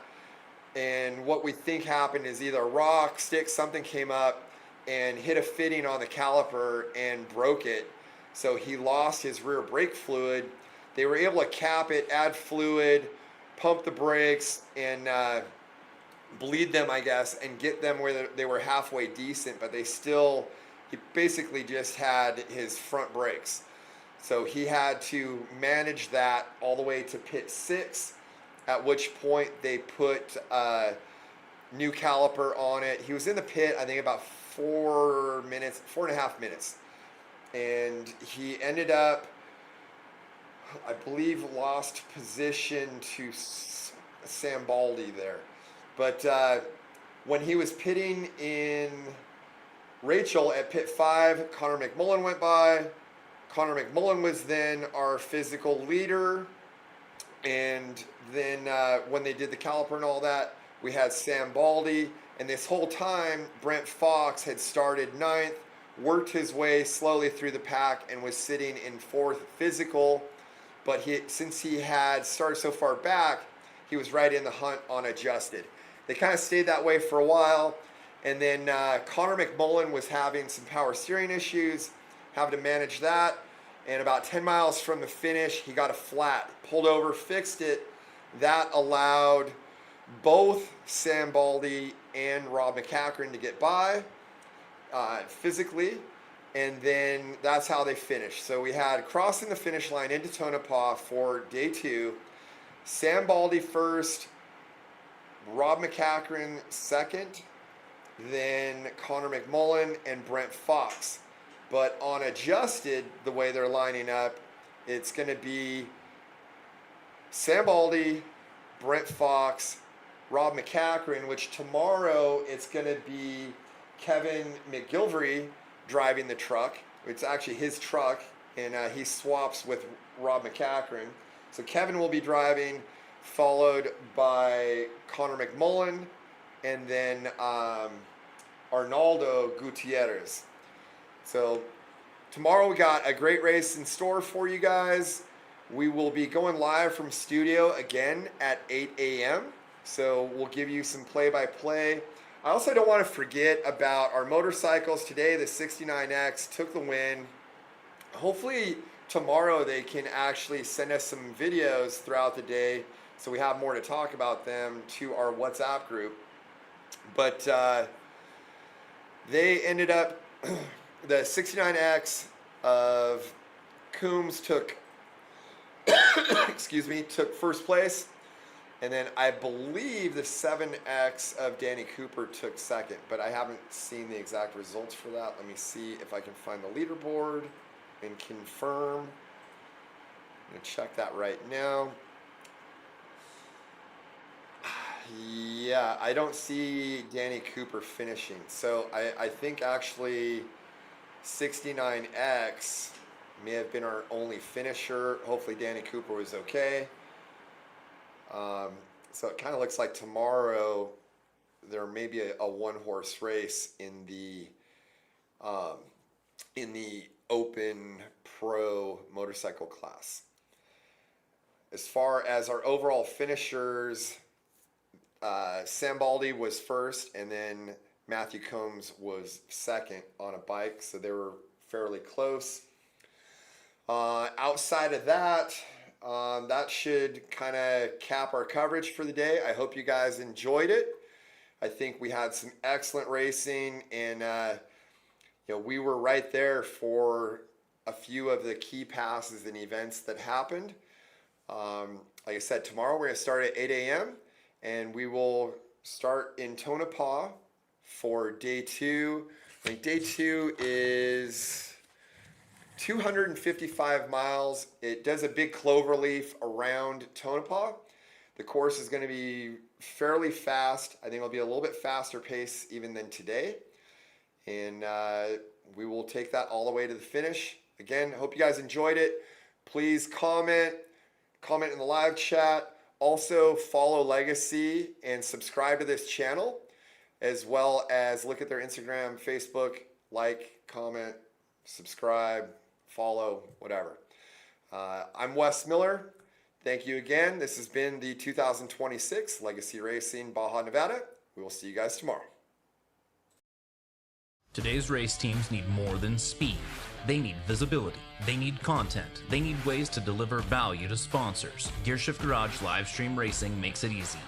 Live video, GPS tracking, real-time engagement. All from a simple device built specifically for motorsports. No production truck, no technical expertise, no headaches. Just turn it on and go racing. Gearshift Garage live stream racing.